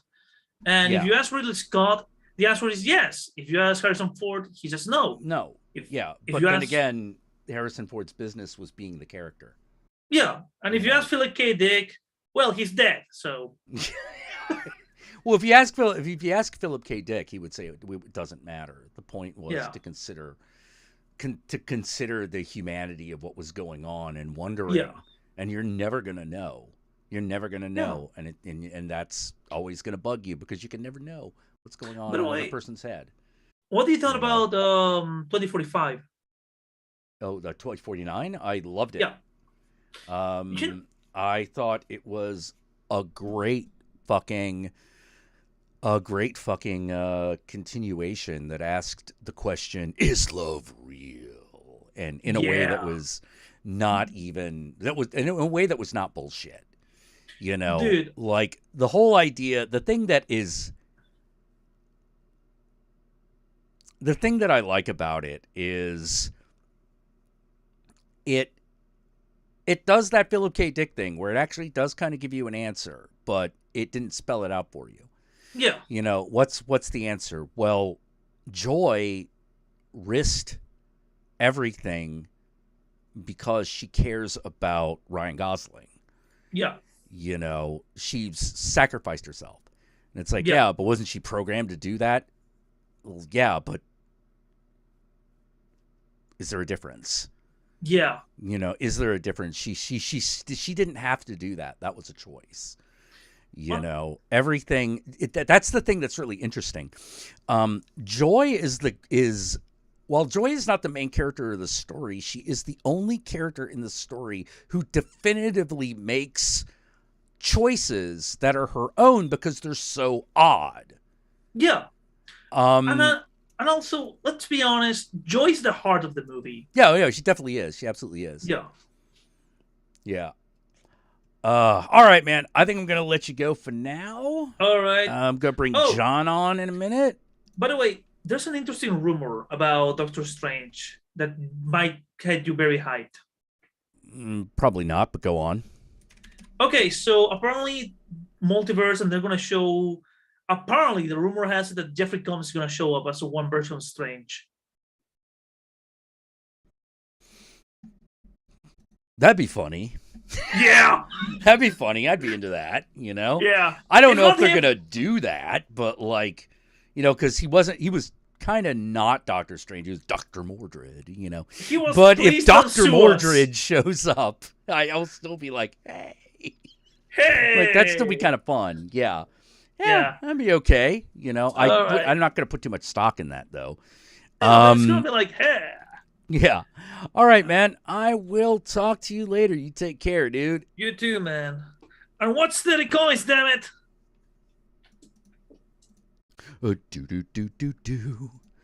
Oh, whoops. Whoops, I fucked up a little bit. Hang on there, John.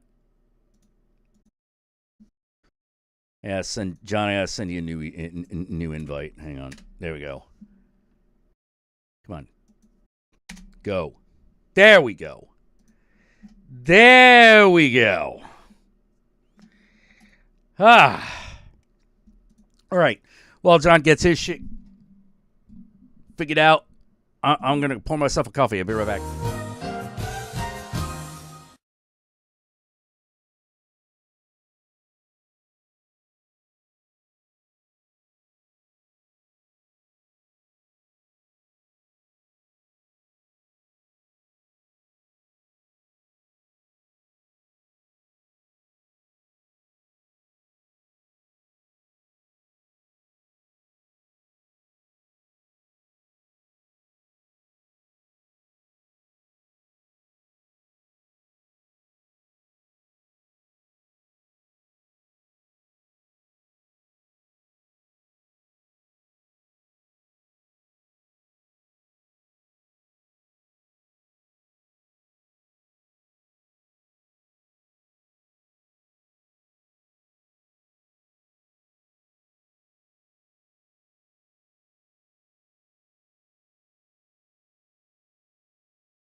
All right, we are back, and for some reason, I do not know why. this Yes. this little thing right here, that little window always wants to change shape on me for some reason. It does that, the little shit. That's some crap. You know, that's some crap, real crap. That's real crap right there. Yeah, it's real bullshit. That's bullshit. Anyways, so I have stories, Jack. All right. Oh shit. You know what I didn't get? What? My coffee out of the fucking microwave. All right, go get that. I made that shit, put it in there. It was like, no. Done here. Yeah. ADD, I get it. Hello, everybody. Hope everyone's having a good night out there. If you're having a good Sunday, I'm having one hell of a hangover day. So, Okay. All right. So, Jack, you'll be proud of me. Mm-hmm. I've done an acid bucket list item. I walked out in the middle of the woods. Oh, how was it? Man, like the most terrifying and freeing feeling I've ever felt in my life. Yeah. Hope you didn't get like poison oak or something. No, I'm good. It was like we went on like a nature hike, and it was like a fucking nature hike. Oh, okay. Okay, like I fucking dropped acid, ran out in the middle of Yerba Buena Park, and got poison oak. Man, the forest is really green when you're peaking. I don't know if you know that or not. And it's almost like inviting. Was this during the day or at night? Oh, I was day tripping too. It was like a 3-in-1. Oh man. So one of our friends comes in from North Carolina. And when he comes in, we do like a bunch of shit together. And someone had the bright idea to go take a nature hike, right, during the middle of the day, which sounds like fun, right? Like, oh yeah. And then we both look at each other like, well, we gotta hit acid. We could just take this hike, be out in nature, and then like come back home.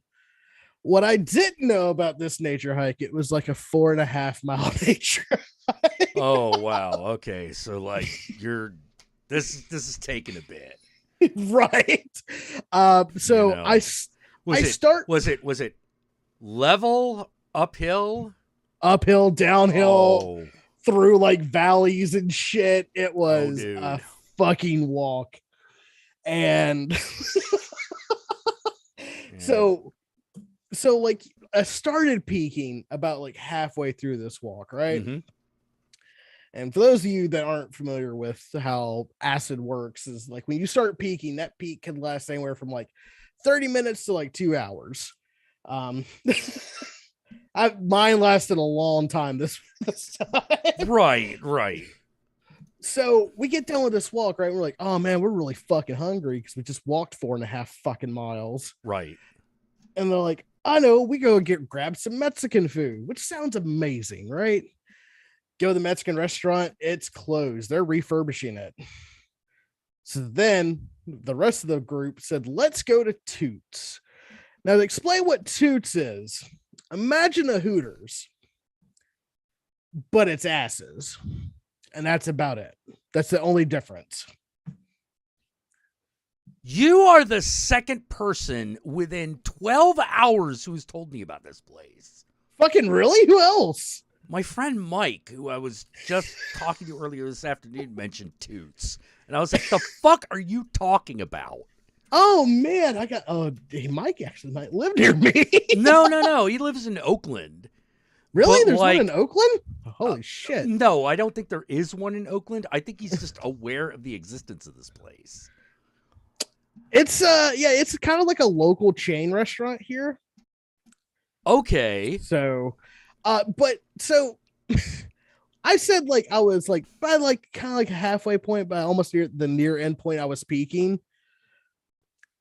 We went to a Hooters in the middle of a peak. So you went to an actual Hooters after Toots. Basically, no. Like Toots is basically Hooters, okay? That's okay. Like, I want you, for those of you that have never been in the Toots, I want that mental image. It's like Hooters, okay? All right. So Hooters, loud as fuck. There's basketball games going on. There's like tons of families. Yeah. And I am fucking geeking. I'm sitting there like reading this fucking menu and go, when she looks at you, you say chicken finger basket.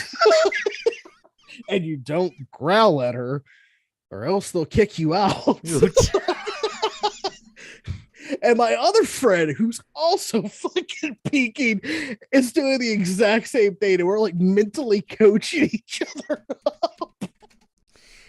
I'm trying to find some like Toots restaurant in Murfreesboro. Yes. It's like I said, local chain. There's like 2 of them in my town. God damn it. None of them are showing me the inside. Oh, it's like, hey, we're standing outside here. Dude, that's not what I'm asking for. 17 things to do in Nashville. Yeah, don't go to fucking Toots in Nashville. That's just a waste of your fucking time. Yeah. The untold truth about Tiny Tim. Remember him? This is why he's no longer an actor. Who the fuck are you talking about? Now, apparently there are no YouTube videos of the inside of a Toots. I'm telling you, like it's actually hold on, I got you a picture. I'll send it to you in chat. Oh, copy image link. And so it's like it's a fucking sports bar, okay? Okay, all right. One thing it definitely is it's a fucking sports bar. With all like, and it's like it's Final Four week too, so it's basketball time. So I'm not seeing a lot of I'm not seeing skimpy waitresses though. It's also a family restaurant. So's Hooters. I never stopped them. Well, they lean into the whole family restaurant thing instead. Okay. So how is it about asses instead of tits? Because they don't wear like the low cut like tank tops. They just wear like the fucking Daisy Dukes. Okay. All right. Yeah. So I'm fucking peaking in a sports bar during Final Four. Oh, I don't know if like I don't know if keeping straight is an Olympic sport, but I'm fucking positive I can medal in it. Yeah. You're like, well, you're pretty sure you could at least go to the nationals, right? Right. Like, I get up and go, like, I went to go pee by myself with no help or anything. And I get up and I go in the bathroom and there, you know how like urinals had like fucking wall advertisements? Yeah. There was one that had like a fucking like electric guitar with a bongo in the back that had tie-dye. Yeah. I don't know how long I was pissing, but it was long enough to me like get shaken awake by someone opening a door. Cause I fell into, I was like, whoa. I'm okay. Yeah, I want to demons, you know. So finally we get out of there, right? Finally. And we get back home and we're all sitting around like fucking stoned and all that shit. And we're like, oh, we should watch a movie. And I was like, we're going to watch Mandy. Folks, if you've watched Mandy and you've done it sober, you have not enjoyed that film. Because I'll tell you right now, on psychedelics, that fucking shit. Dude, oh, it's so I gotta ask. Like, I imagine that slow fucking, like, almost freeze frame of fucking Nicolas Cage going, oh, everyone died. Yeah. Everyone was like, just takes about forever.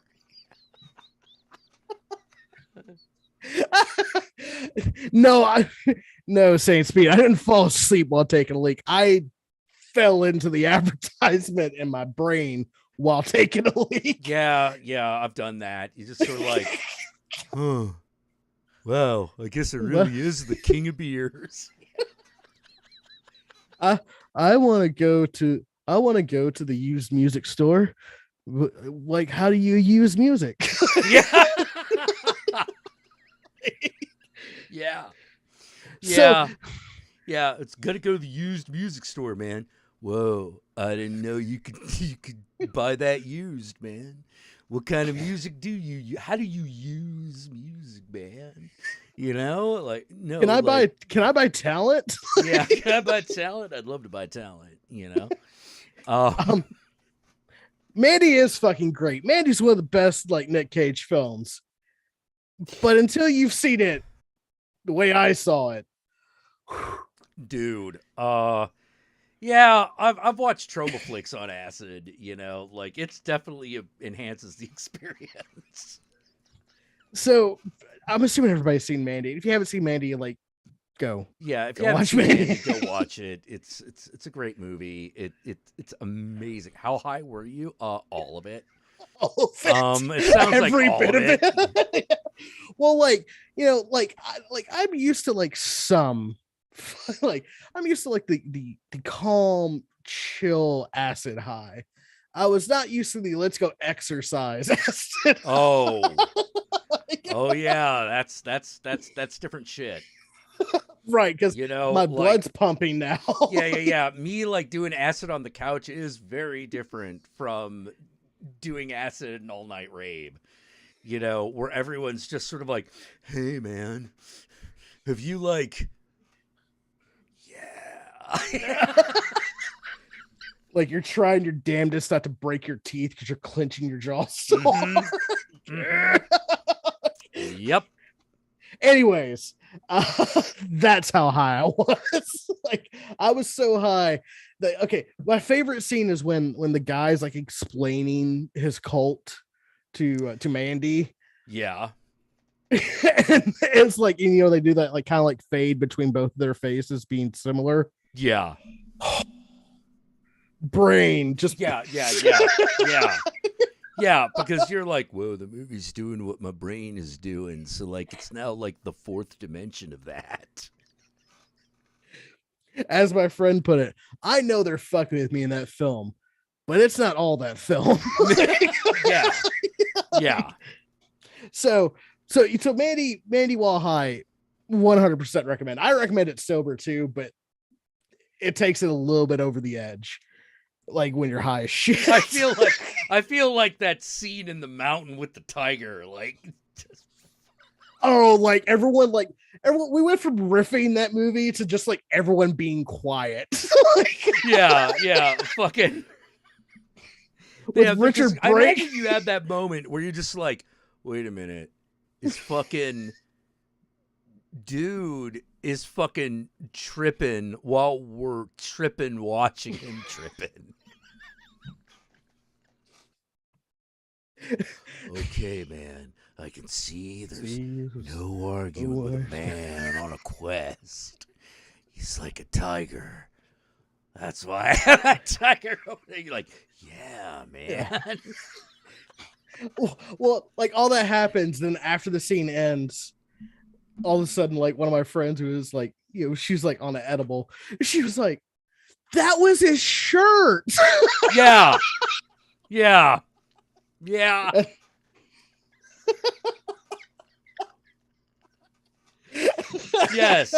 The idea is they are all so high that happened.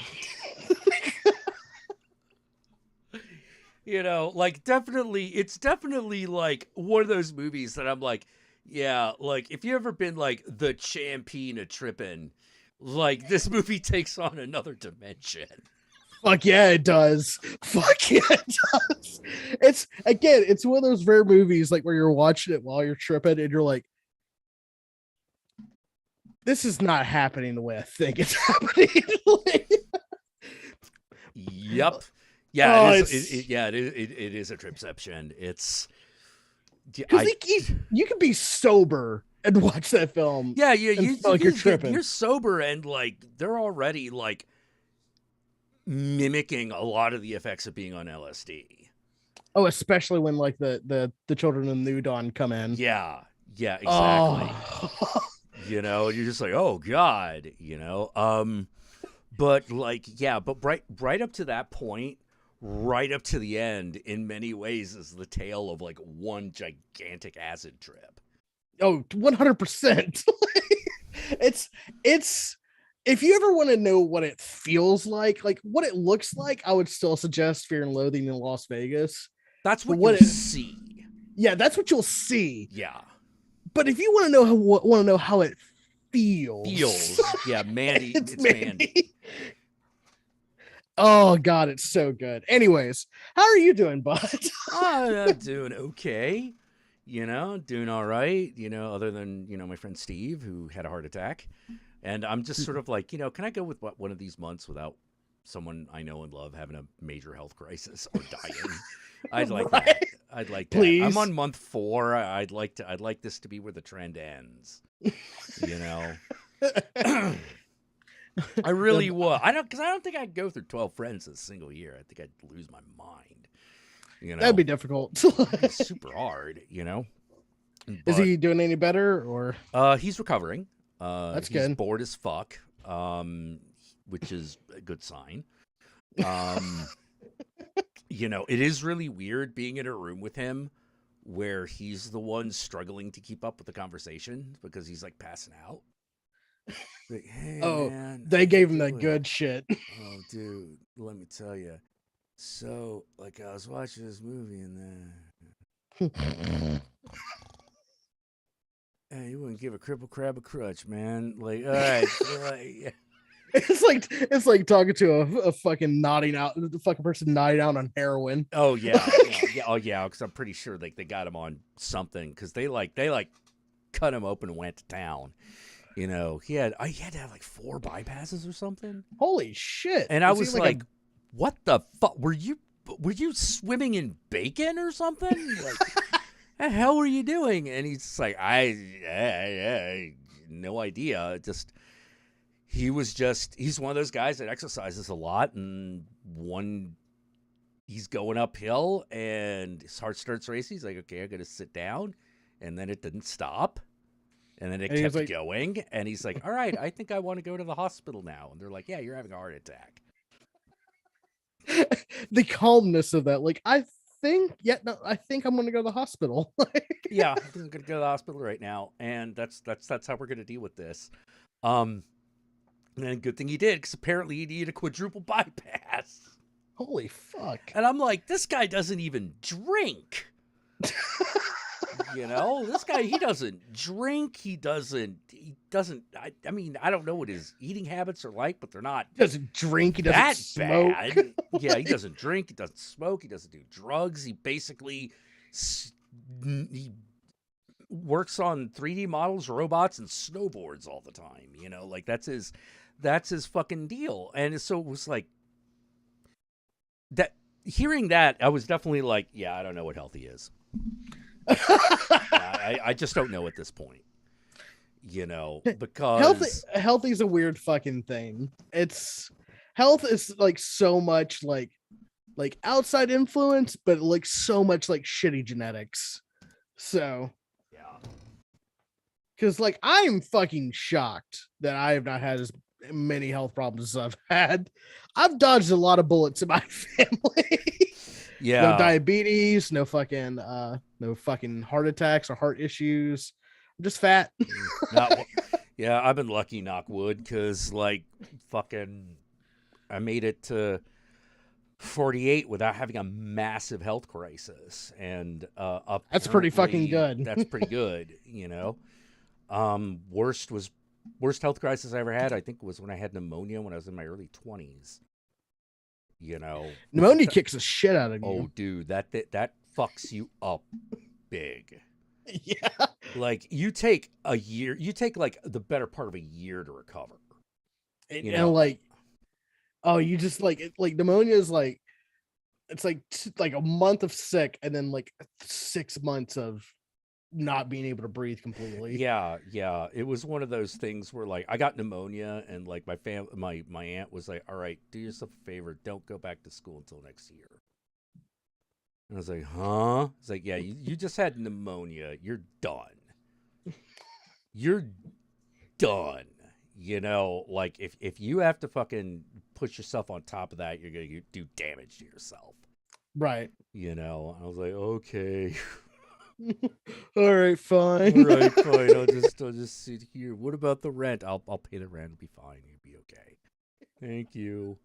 You know, Love you. love you. I didn't know. Yeah, it was like this whole side of the family that like actually gave a shit whether or not I died. It was kind of a strange feeling. That must be nice. After I got over the initial confusion, yeah. Yeah, it was. It's like, how are you doing? Why? What the fuck do you mean? Oh God. Yeah, that's what I was used to. You know? Like, you know, how you doing? What's that supposed to fucking mean? Yeah. You know, like, I don't need your fucking handout. Yeah. Yeah, because you get used to that handout basically being given to you with a poisoned finger or something. You know, like you're gonna get a curse or something because that's just what they're gonna do. Because you give one fucking like crazy person one motherfucking asshole brings you orange juice once and then never lets you fucking hear the end of it. Remember that time I brought you orange juice? Yes, 20 years ago. Shut the fuck up, you utter waste. And like, I still like. Sorry. Apparently, is this bitching about my cousins? Like, my cousins were so racist. How racist were they? They just assumed that I was into Asian chicks. And I'm like, you've known me your entire life. Yeah, but like, you know, look at you. What about big titty redheads is Jack's type did you not get in that huge period of time that we spent, like, you know, in each other's orbit? You know, because I wasn't shy about it. But you're so racist. Like, you're thinking, like, oh, you're giving me copies of, like, Yellow Women Monthly. Excuse me? Joy Luck Club?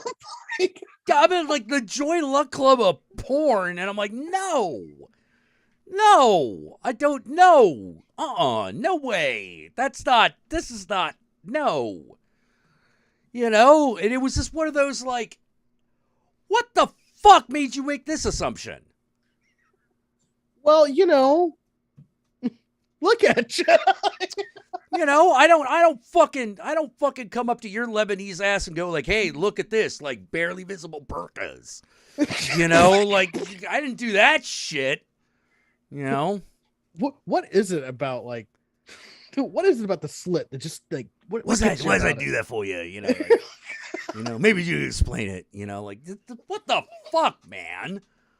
I was just like, I never forgot that because I'm just sitting there going, why are you acting like you don't know who I am all of a sudden? Have you really not been paying attention?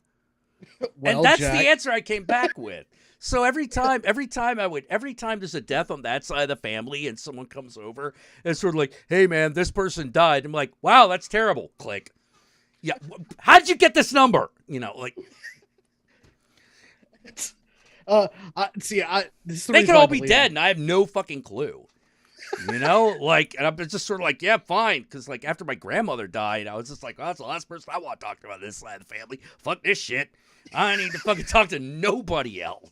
It's weird, like, okay, because I'm dealing with this too.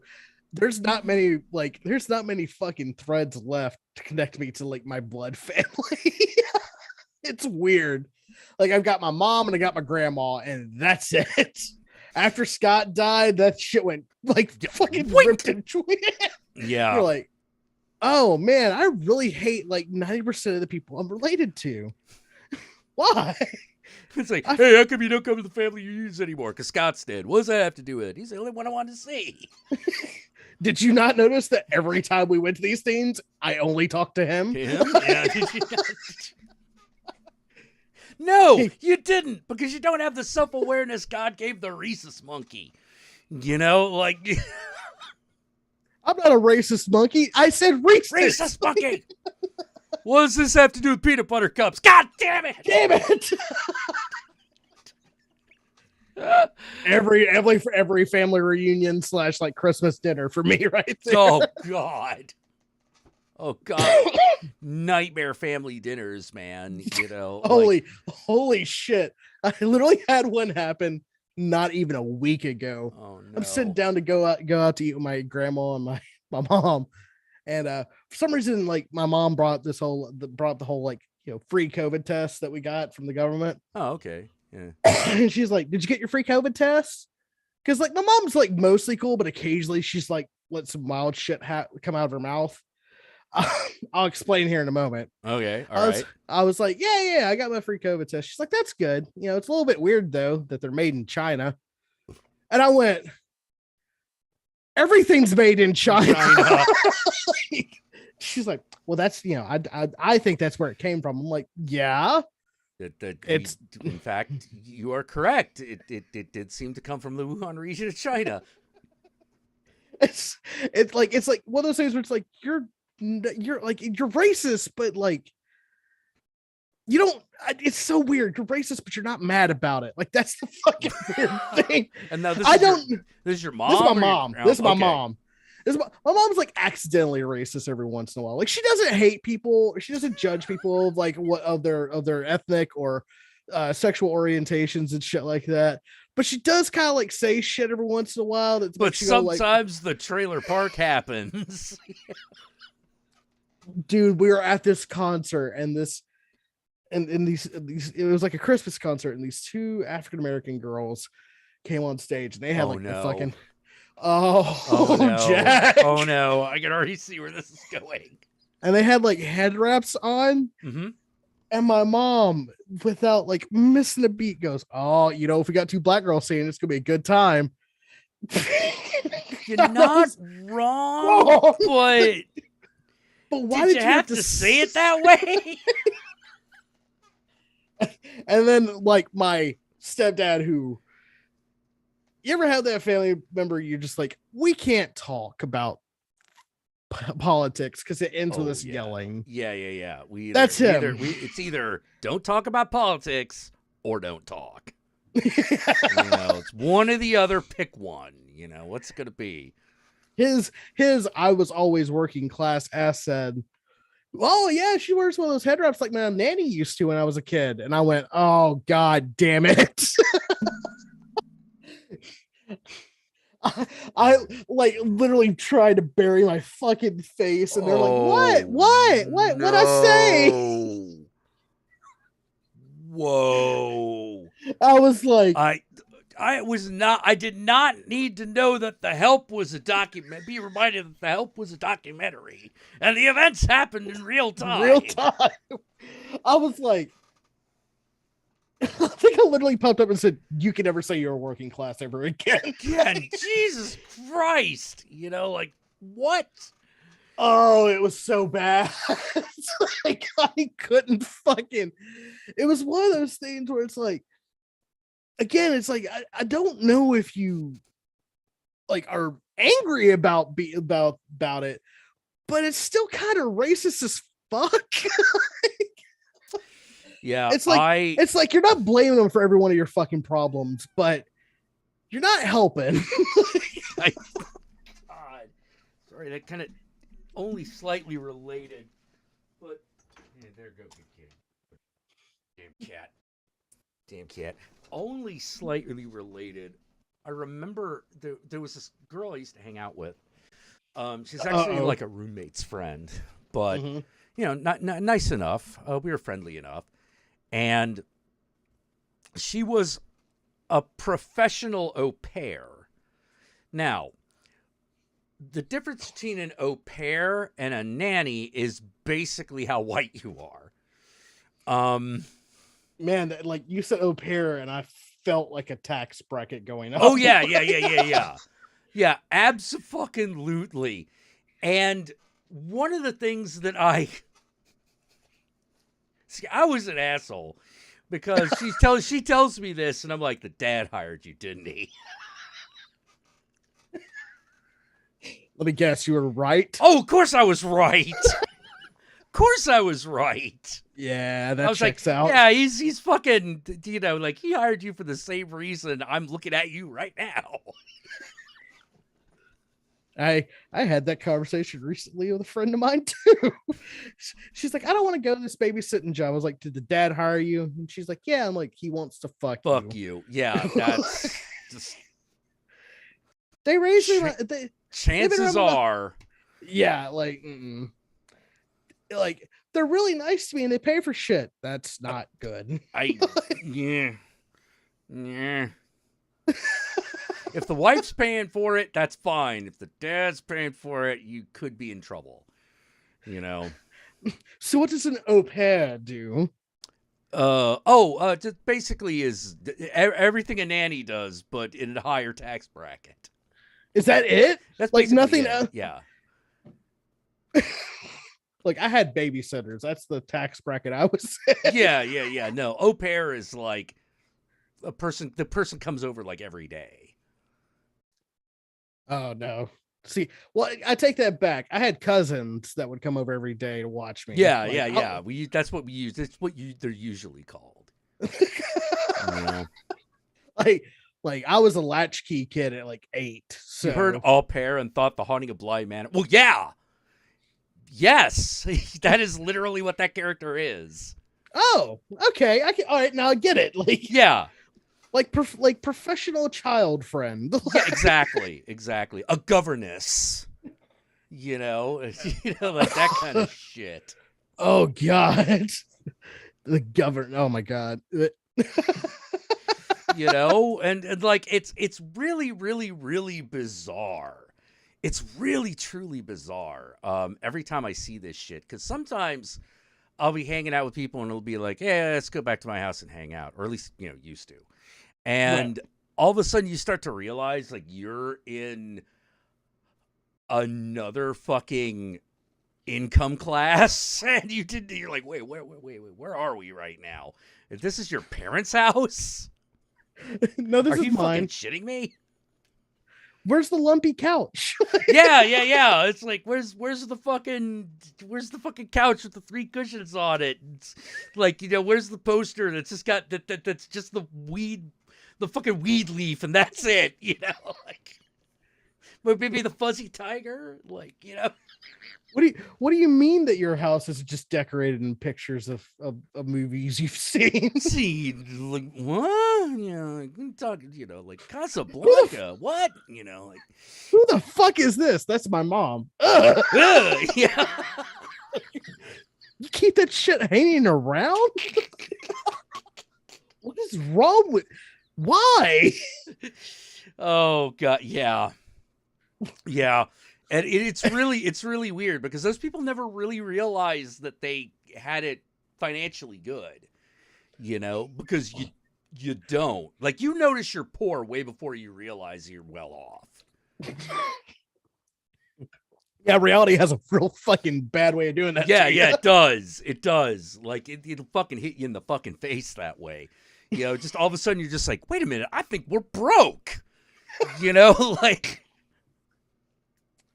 Usually when you open the fridge and you have more condiments than food, that's usually when that shit hits you. Oh, dude. It's a good thing I like olives, man. It's a good thing I liked olives, Although I'll tell you one thing that I didn't like as much that always and when I look at it, I always look at it as scants.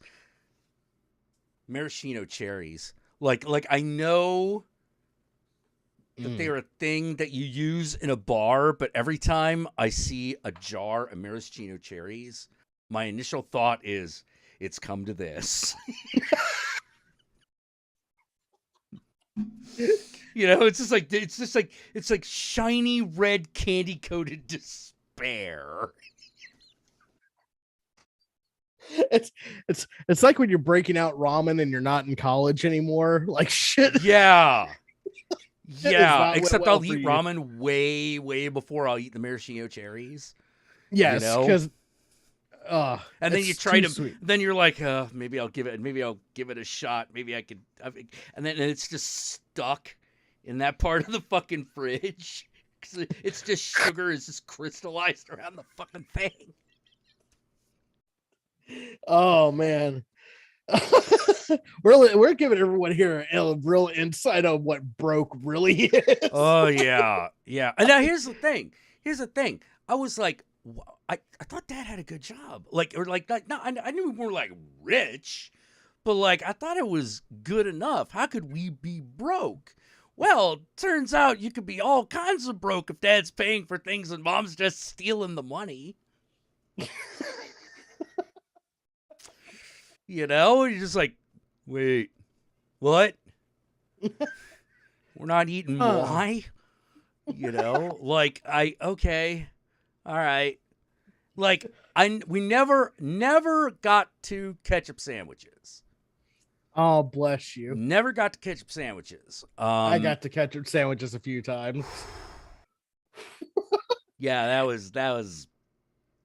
My 20s were real rough. I've seen it. Like, it's bad enough looking at it. You know?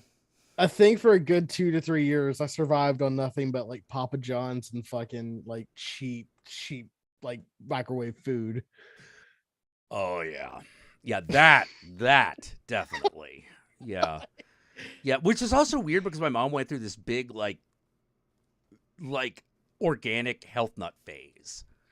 Same. And yet we were still like fucking eating these fucking microwave burritos and shit. And I was just like, what the fuck is going on? And here's the other thing. My mom wasn't actually that bad a cook. It's like she knew how to cook. She just, I don't know what her fucking problem was. You know? Like. And laziness? Like. No, I think she's just nuts. Well, okay. All right. Fair enough. You know, it's like, one of the things I could say about my mom is like, I don't know that she's lazy, ineffectual, you know, but I don't know about actually lazy. It's not lazy when you like attempt to do it and then give up and cry midway through it. That's not lazy. That's crazy. Yeah. That's kind of what would happen. And no one knew what to do because we're all fucking kids. You know, all we know is that Mom's doing something, batten down the fucking hatches, anything could happen. You know, we lived like that for literally like 18 years. Like, holy shit, that'll fuck you up. You know, and it's one of those, like, I wake up sometimes, I'm like, I don't know why I'm the way I am. And like, everyone's like, you've told us, dude. We know, you've told us the story, you know.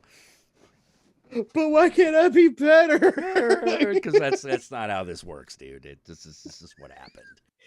You know. Like, fucking hell. Nothing kind of like, did I tell you I fucking quit on my therapist because of that shit? Wait, what? So I'm in therapy, right? Did you quit on your therapist or did you fire your therapist? Kind of like both. I'm in the middle of therapy, right? And he's like, you know, I was talking about like why I obsess over like my failure so much. I was talking about my dad, and he goes, "Stop right there. We don't blame our problems on our parents." And I went, "What?" Yeah, and I went, "That's what therapy is, bitch." He's like, we don't talk about parental trauma. I don't think it's necessarily that defining. I went, then why am I here? You know, like, and then 30 minutes of awkward silence, and then I went home. Oh man, that would. Oh man, I was kind of so mad. I would be the biggest asshole. It'd be like, oh, it's gonna be like that, huh? And then just sit there on that couch and just look at him. Your move. Yeah, I literally sat there and I was like, he's like, is there anything else you want to talk about? And I was like, No. Yeah, That's- why do you suck so bad? You know, like, how are you so bad at this? Are you fucking kidding me? Like, every other fucking therapist ever is like, yeah, childhood kind of fucks you up. And you're like, well, we don't process, blah, blah, blah, blah, blah, blah, blah. So what do you do all day, actually? You know? It made me really mad because it was It like, should. because I was like, no, a lot of my problems do have to do with like how my parents treated me, and I should be able to talk about that shit. And no, I can't. That's why am I here? Why am I wasting money on you? No shit. You know? Like, oh god, it made me. So now I'm on the hunt for a new therapist. Yeah. I'm trying to find. I one had a that's- therapist who tried to fucking blame all my problems on my marriage. Yeah, yeah. That's And how'd that go? not well. Like, I was like, I'd really rather not. I don't want to blame my marriage for like these problems that I'm having because I'm really. Because I'm going to be honest. I don't think being horny for people you're not being with is much of a problem. But Right. it is a thing that people go through. You just sort of like, yeah, I'm married, everything's great. And then like you're just like, oh, but you know, like but, you know, and then you either do something about it or you don't. And I chose not to. So Right. it's like, okay, so I feel like that's reasonably handled. And he would keep pushing about it. And I'm like, no, I'm not. I am not here to talk about this because this has nothing to do with the He fact did that that I have been too. waking up I wake up every morning hating myself. And that has been true since before I even started dating my wife. Right. You know? No, it was funny because my therapist did that too. He was like, well, why do you like are you and your wife having a good relationship? I was like, yes. Like, what do you fucking mean? Like, no, me and my wife are great. Like, we're fucking great for each other. Are you sure about that? What? Yes. I mean, I find other people attractive. Do you ever get urges? Yeah. Yes, I have a brain that wants that is attracted to all sexes. Yeah, it's like I look at pornography as well. You know? I don't know, man. I don't fucking know. I need to find a new one, but Oh I yeah, don't. you need to find a new one. That guy sucked. Oh, it was like he was such. I Like, can't an old believe I boomer, can't man. believe he said that. Like that's amazing to me. I'm like, wow. I Well, thought there it's were like- like standards. Well, it's like, okay, so I went there and I would talk about my weight and shit and like how that made me feel and whatnot, and like he was always pushing the losing weight thing, which all right, cool, great, but like never anything else. He like connected What? everything to my it was. I was like by that before that last one, I was kind of hesitant to schedule it, but I was like having a really bad week, so I was like, all right, fuck it. Went in there and that was all, folks. Wow. Yeah. Like that is fucked. Like I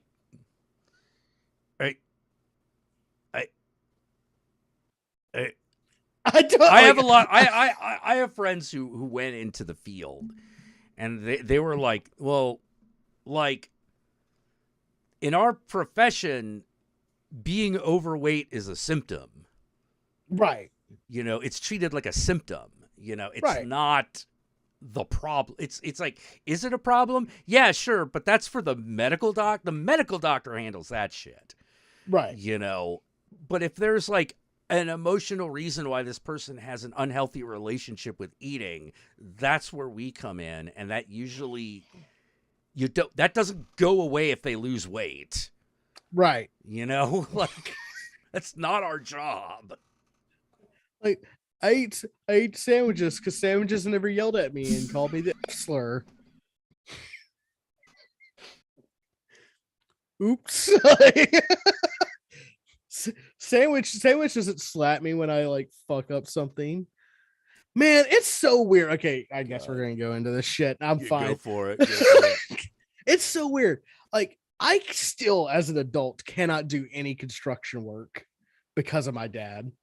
Because Oh, like like freaks you out too bad? the minute something doesn't work, I instantly get like cold sweats and fucking like and like immediately defensive and fucking angry and shit.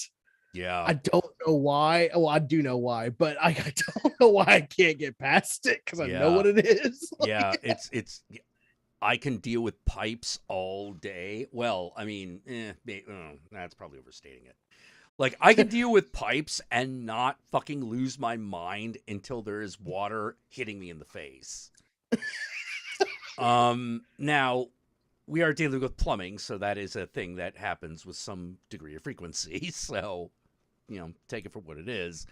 Right. But if I have to patch up a hole in a wall, oh man, am I uncomfortable. Like I can't God, it was when we were hanging these motherfuckers, we were trying to find a stud and we just couldn't find one. And I was like, I'm sitting there like, I can't do this. And my wife, who bless her, she doesn't understand fully. She understands now, but she didn't at that time. I was like, I can't fucking do it. And she's like, what's wrong? I'm like, I can't do construction because my dad's an asshole. It's yeah. I was watching a fucking video of someone like walking someone through installing a door lock, and I was sobbing, crying. Because she was like, before we start, I just want to let you know everything you're doing is right. You're not dumb. You're just, you're missing a few key areas. And I was like, oh God. Oh man. Me and the countess had this fight once, and I was like, we are not having this fight in front of this dishwasher. Like, because the fight was bad enough, but the dishwasher was sending me over the edge. Was there like some childhood trauma connection? Oh yeah. Because that's, but oh God, I had to be like a ninja bringing my dishes into the kitchen. Oh my God. Okay.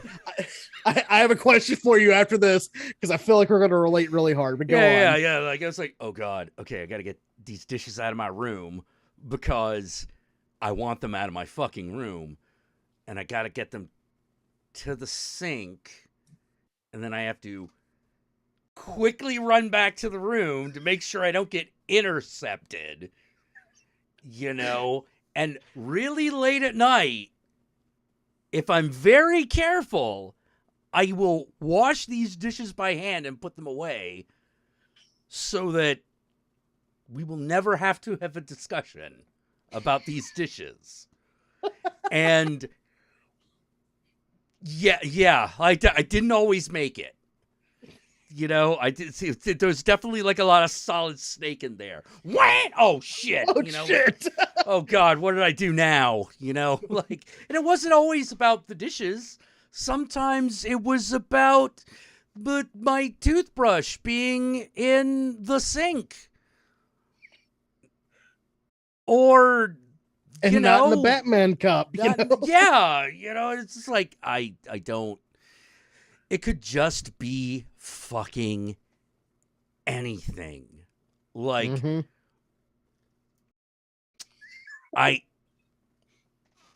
like I said, I wasn't allowed to have a key to the front door the entire time I lived in that house. That's fucking weird. Yeah, it was weird. It was weird. As a consequence, I got really good at breaking and entering. That's the thing I don't get. Like, I understand, like, trying to protect your kids from like the harsh realities of the world, like drugs and alcohol and all that shit, which is fine. Like, do try to make sure your kids aren't fucking turning into alcoholics at 16, right? Yeah. Like, that should be something you do as a parent. You should want to do. Yeah, but don't tell them they can't do it. They'll just go out and do it anyways. Like, well, for me, I knew I didn't want to be. I knew I didn't want to be an alcoholic for the simple reason that the one person I knew who drank a lot was my grandfather. Mm-hmm. I can't remember him smiling once.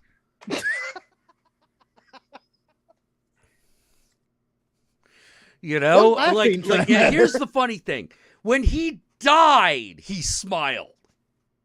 And I was like, don't that just say everything? He's like letting that last bit of air out, and he's like, Done. You know, like, and this is not my dad's father. You know, this is my mother's Right. father. Right. Like, and I'm just sitting there, and I was always doing the whole, like, trying to figure out, like, you ever see two people who are married, and you're like, I do not know why you two are married. Oh, all the fucking time. You know, like, my mother's parents were like that. I was like, why are you even together? Oh, Like, yeah. this makes no fucking sense, especially considering it. Every time so when I went to visit my dad's parents, you know, my Chinese grandparents, I didn't understand why the bed was so big. What? Yeah, I was like, well, they have a big bed. Should they not?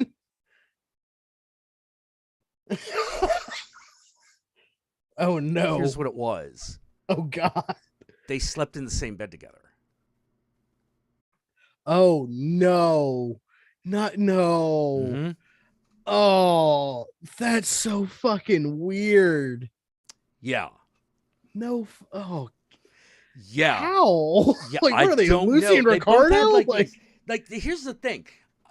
We're not even talking, like, my mother's parents didn't even, like, I don't even know what size these fucking beds were. But I swear they were like coffin sized. They were like just big enough so that you had like no room on either side to actually like no spreading out, no none of that. You just sleep. You bring the sheets up to here, and you just sleep like that. And then you just like pray yourself to sleeping time. Yeah, You know. yeah. And I was just like, I would see this, and I'm like, wait, that's weird. Why would if you're married, why wouldn't you sleep near each other? You afraid you're gonna get cooties? Like, I'm 10 and I know cooties is bullshit. I kissed like 2 girls. Like, Yeah, like what the hell's going on? You know, I don't know what's happening here. You know, I was just constantly trying to figure it out. Where it was just sort of like, what's this weird thing that's going on between my grandparents' parents that I don't understand? Oh, affection. You know, like they were a It's- little austere, but like they weren't like they didn't sleep in separate beds. Much to my much to my embarrassment, I discovered my grandmother slept naked. That's not a good day. No, especially not when she's like running out because she thinks that you like had an accident and hurt yourself, but in reality, you kind of did. You slipped on the floor while trying to like creep around and not make noise. Okay, this brings me back to the thing I wanted to talk about. This is gonna blow everyone's fucking mind. Okay. I feel like everybody in this crowd will feel a weird connection with this.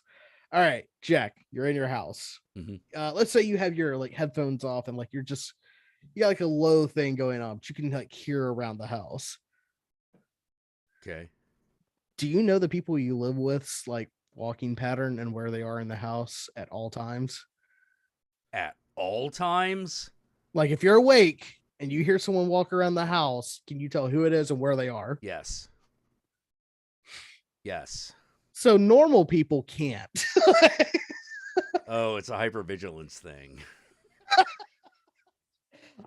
So like someone someone came over to my house and hit me with that, and I was like, well, yeah, like I could tell who's up and where. And they're like, like why? And I was like, it's not normal. Like, yeah, I know people's walking patterns and where they are. And they're like, but why do you care? And I'm like, I don't know. Yeah. Like, Yeah. Yeah, because here's the thing: the times that really freak me out are when I'm wrong. Right. You know, like that upsets me. Like that upsets me even when I knew that it was a possibility. Like if I think that it's gonna be like for example, if I think like it's gonna be Horger in the kitchen, I go there and it's the Countess. I freak out for a bit. Like I'm like, you know, like oh shit, you know, like demons. You know, because I asked my roommate Chris, who's like, his family's like perfect, never had really any problems. Like he comes from a functional family. How? Yeah, Well, right. then tell him he's got no excuse. Well, it's funny. I asked him, and he's like, well, like I know when people are walking around, but I don't really think about it. And I was like, oh God, look at you with all your love and affection in your household as a kid. dude, like people moving behind me. Oh, I get like, oh, I hate it. I fucking hate it. I can't, like, when someone's like, if I'm on a couch, like if I'm sitting on a couch and someone's standing up behind me. Oh yeah, fuck that. Couch is against a wall, man. Oh, but like, because fuck Chris that noise. Like, Chris would just walk into a room and stand there and stare at the TV, and I'm like, please sit down. Yeah, I see a couch in the middle of the room with its back to nothing. I'm like, how do you live this way? What is this? Like, you just trust people to walk around you? Oh God. Like no. I'm always that asshole who's like, all right, we need to get a corner booth that faces the front door just in case I need to make a break for it. All right, there's a woman over there with a crying child. All right, I might need to trip her if there's suddenly a fire. Yeah. No, I get it. I'd rather be able to fucking put my back up against something and like know where someone's coming from. Yeah. Like, I'm so glad that I just do not have a fear of like the Kool-Aid Man. Otherwise, I'd be completely fucked. Just every oh God! Someone said, "Oh yeah, oh yeah." Oh no! But yeah, someone told me that, and I was like, "Oh man, I have so much shit to unpack." Oh, like, it's like, why do I creep around the house I live in now? I still do that. Exactly. I still do that. You know, it's like I did that when it was just me and the Countess living in this place. You know, it's like, and the thing is, she sleeps like a fucking log. Lucky. Like when she's out, she is just out. She's just like, yeah, I think we could get like 4 hours of sleep. And passes out. 4 hours later, hey hun, you said you want to rip. You know, like, okay, yeah, you just lie there, hon. It's gonna be okay. But like, fucking, oh God, worst part of the day for me is the 5 minutes before what it takes for me to adjust to the fact that everyone's woken up. Oh man, you mean like man, like I don't know why, because it's like, okay, all right, people are gonna wake up today, and we're gonna be okay with it. Okay, it's gonna be fine. Everything's fine. There are no demons. You know, it's the same people that you've known for like years at this point. You know exactly how this is gonna go. Everything's gonna be fine. Hey, how you doing? How you doing, hon? What do you mean by that? You know, like, oh God. Man, it's nothing quite like that. Like that hesitant step into the living room of like, everyone's here. Okay, cool. All right. You know, again, it's weird, like how much shit you have to unpack. That it's normal for us, but for other people, it's like they have no fucking clue what you're talking about. No, like, yeah. It's really hard because like we know how insane this looks. Right. Like, we know how insane this looks, you know? It's like being on ether. You could see yourself going insane, but you're powerless to stop it. You know, it. it's just you're fucking. It's like your limbic system just fucking takes over. And it's just like, look, man, we don't know if it's a tiger or an elephant. We're pretty sure it's just our fucking roommate, but you can never be too careful. Better Walk softly. Jump out the back window now. You can either walk softly around the house and hope that he doesn't get mad, or oh yeah, because I don't know about you, but I've been yelled at for walking too loud in the house. Oh yeah, yeah. Oh, hoarder! I have a little trigger that goes a off. little trigger goes off when I'm asked what I'm doing. Yeah, me too. Like what? It's like, what were you planning on doing? And I'm like, if I don't have an answer already, look, I have this little freak out. Was just so like, oh God, someone's asked me a question. I don't have an answer. Ah! I'm going to get yelled at for not having an answer. Yeah, exactly. And it's like, when was the last time that actually happened?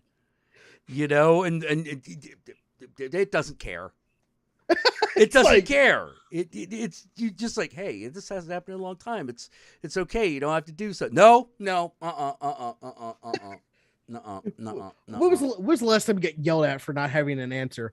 13. Okay, brain. It's like we're 33. It's 30 fine. years later. We're gonna be okay. We're gonna be okay. No. But someone's gonna yell, and then she's gonna get divorced, and I'm gonna live on the street, and then I'm gonna have to beg for change and live in a homeless encampment with a bunch of people with wet socks.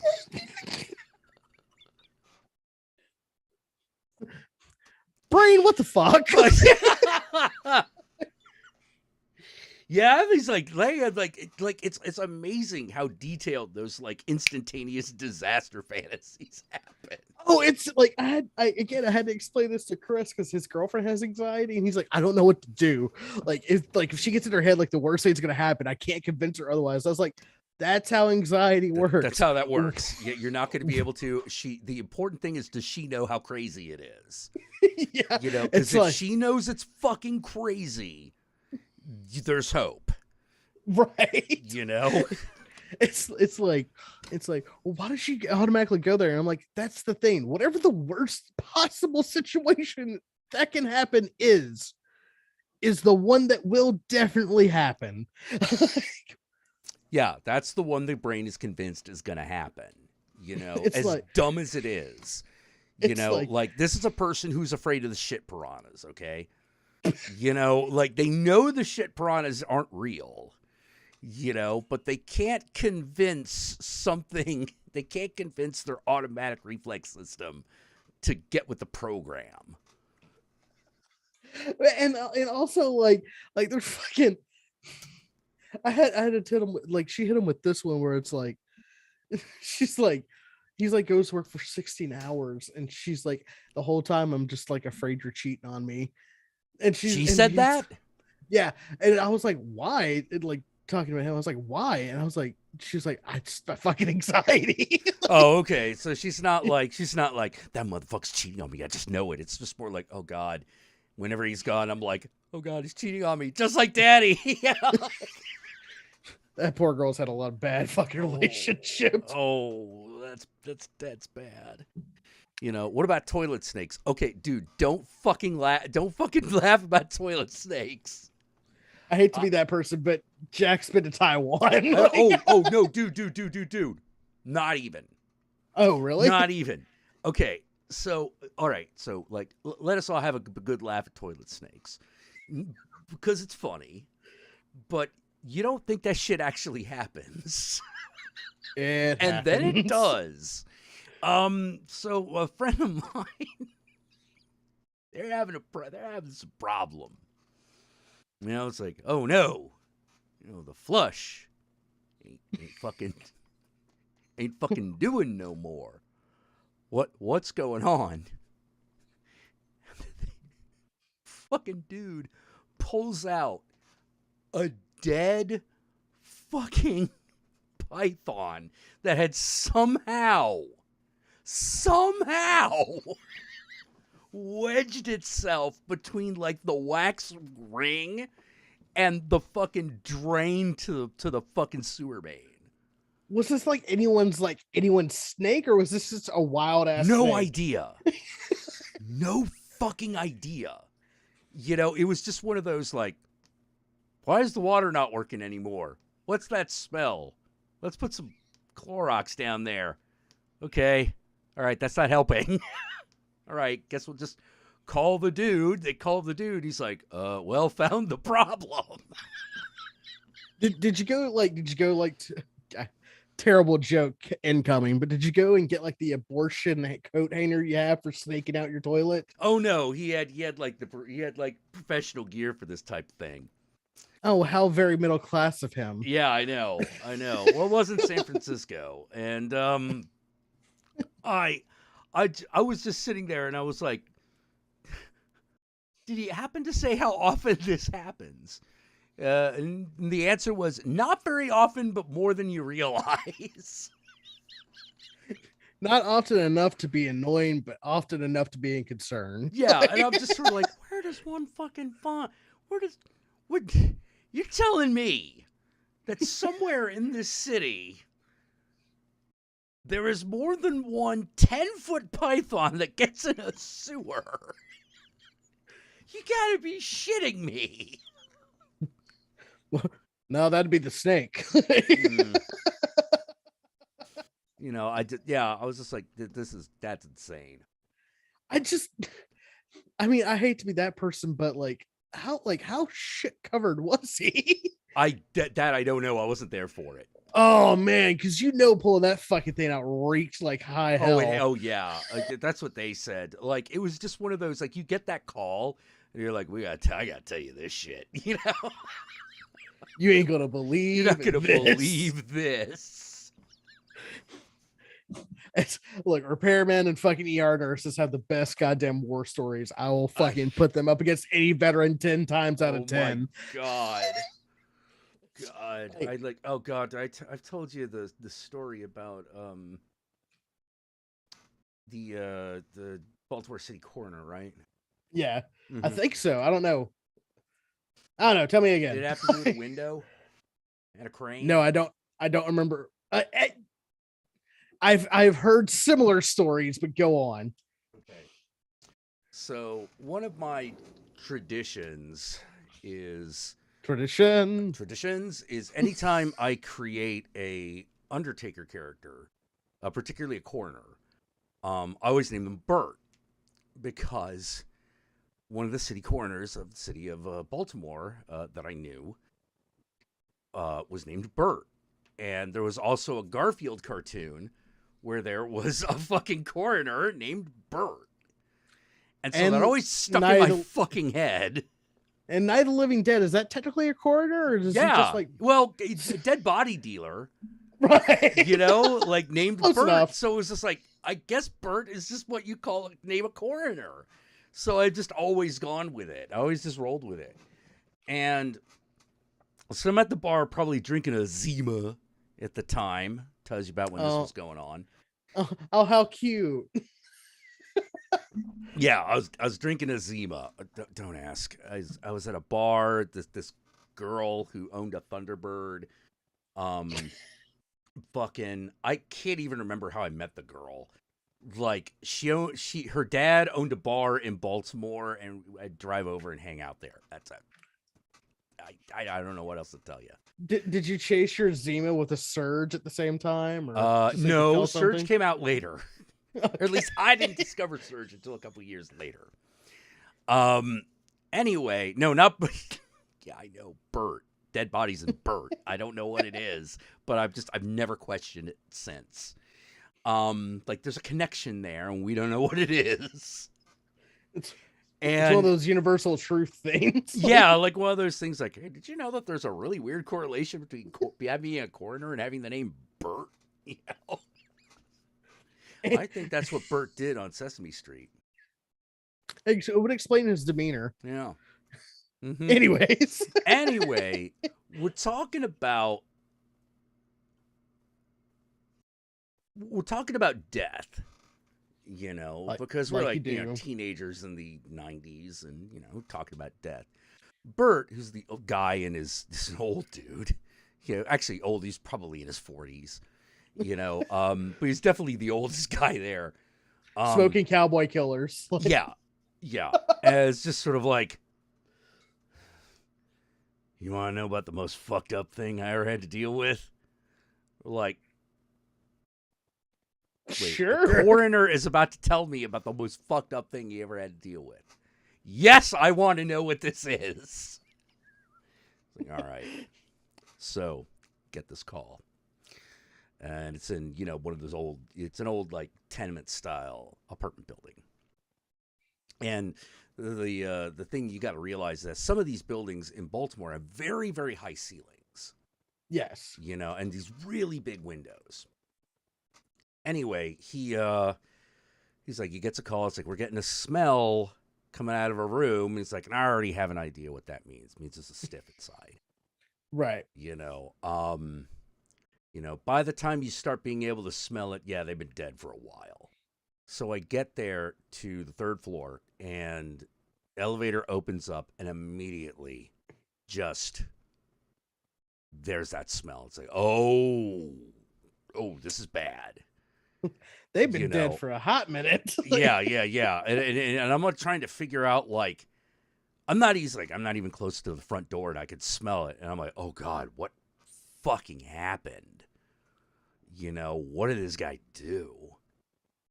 Get to the front door, and one of the things about a corpse is that if it dies in a certain position, the skin will rupture and all the fluids will leak out. Yep. Now, I get there, and I can see that there's a stain coming out from the front door. That's really bad because, like, that means the guy either died right on the other side of the door, or I'm about to discover something on the other side that, so of course I open it. I'm about to see Tarman zombie. Yeah. There's gonna be some shit on the other side. And I get there and he's like, all right, I open it up, and there's a shut-in sitting in a recliner. And I can immediately tell that basically all this liquid has come from his feet. And I'm like, what do you mean by shut-in? It's like, I mean, like, this guy is like 400 or 500 pounds. Good God. This guy's gigantic. And the smell is awful. I gotta, like, all right, I get on the phone. I immediately start making calls. And then I just try to figure out what's up. All right, no signs of foul play. Looks like he just died in the chair. All right, since it looks like he just died in the chair, and there's no obvious... There's a lot wrong with this apartment, but none of it looks like it's crime-related. It's like, this apartment is filthy, but not like... Yeah. Scene. Like, this isn't like Seven. Like... So he's like, so I'm looking at this guy and I'm just trying to figure out how I'm going to do this. Because the problem with being 500 pounds in these is, how do I get him out of here? Because he's not going to fit through the front door. Nope. And he is definitely not going to make his way down the elevator. Because this is one of them, like fucking... you roll a thing and the elevator fucking goes. It's like it's old ass building. And it's like, so I'm like, all right, I'm going to have to call the city crane. The fact that that's on his call list. Yeah. All right, going to have to call the city crane. So I do that. They get it up and like, it's like, it becomes a whole event. The cops come down, everyone's taking pictures and like, the whole situation. And after this poor bastard, even in death, has no dignity. Oh, no, it's all stripped bare. He's like, just remember, like, you ever commit suicide, like, remember, someone's got to clean that up. Like, you have no privacy whatsoever. And So I'm figuring, I don't know what to think except he probably just died of a heart attack. He's that big. Like his heart just gave out, right? He So was we he was hook him watching in. he was watching Next Gen, and then like the Yeah. door He's came on. watching Star Trek or something. Heart gives out, and now he's fucking dead. Like 2 weeks later, guy soup is in the fucking rug. You know. Anyway, Guy Soup is such. I've used that for a D&D character. guy soup. Anyways, go on. So they get the crane there. They get the crane through the window, hooks the body into the harness. They start pulling him up, and that's when he notices there's something coming out of the guy's ass. Oh, the evacuation. No, not like that's there. Right. But like there's literally like something coming out of his ass. Like there's something in there. And he's like, well, this is the best opportunity I'm going to have to fucking pull this out and find out what it is. Because once we get this guy in one position, no one's going to want to roll him over. Oh, no. Pulls it out. Double head dildo comes out. And he's like, all right, so at this point, I'm looking at this thing, and this thing is like ancient and roasted. You know, like, so the only thing, so what I'm figuring happened,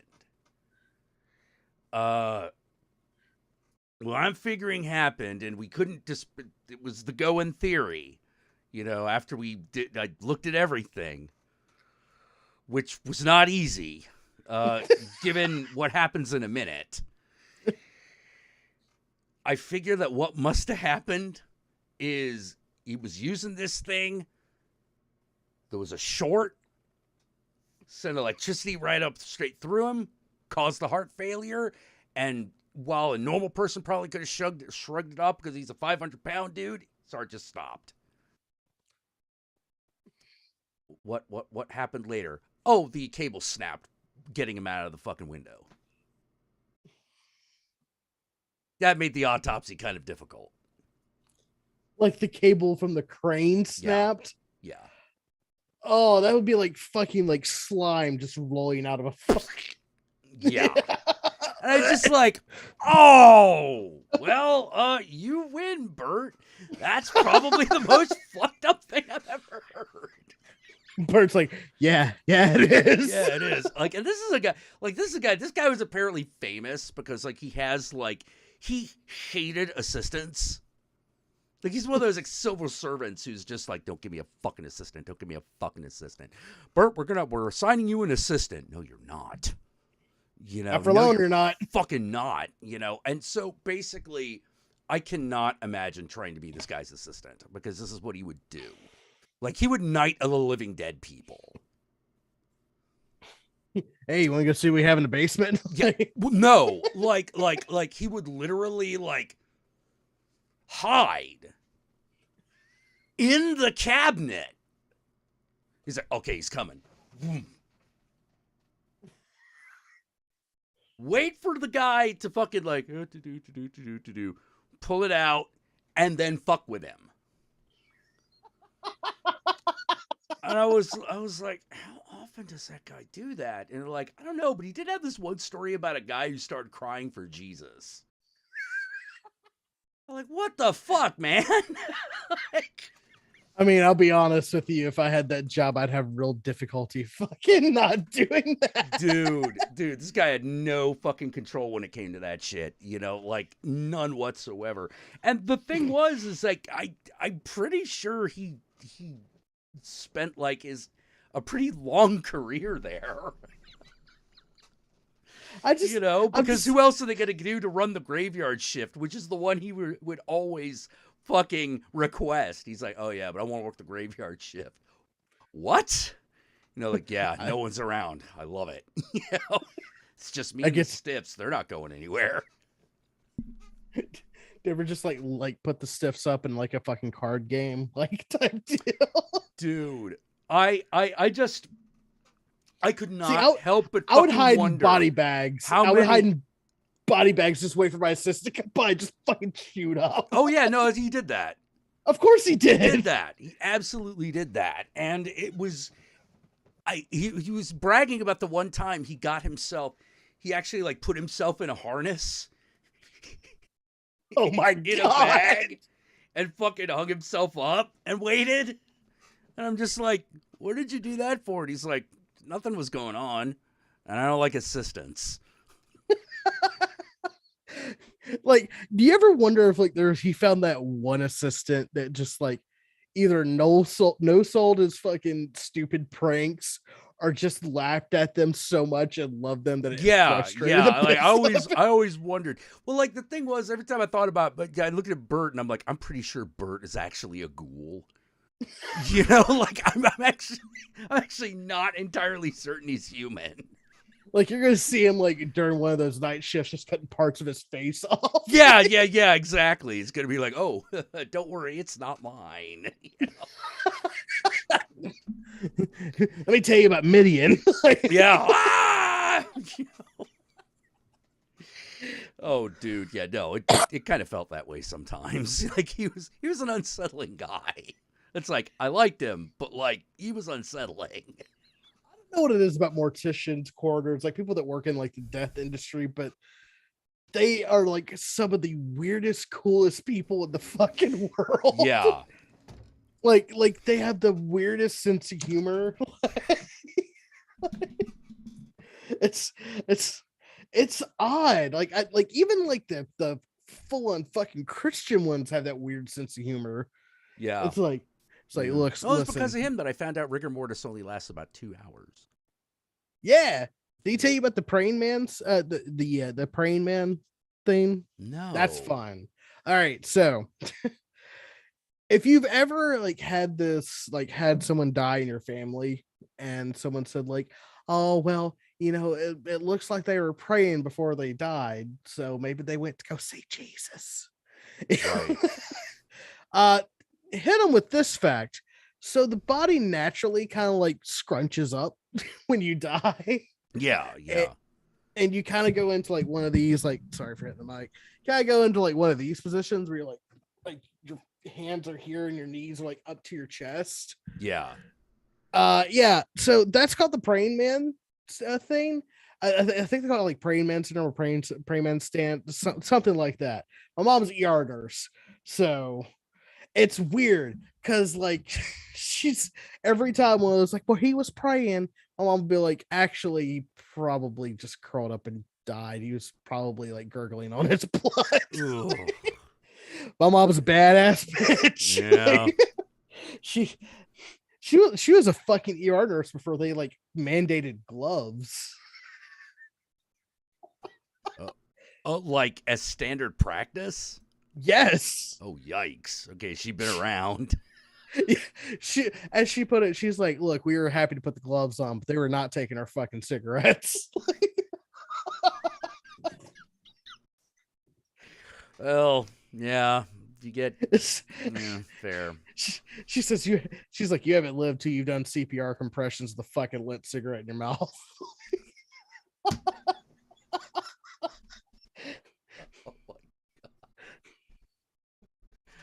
Oh man, that's fucked up.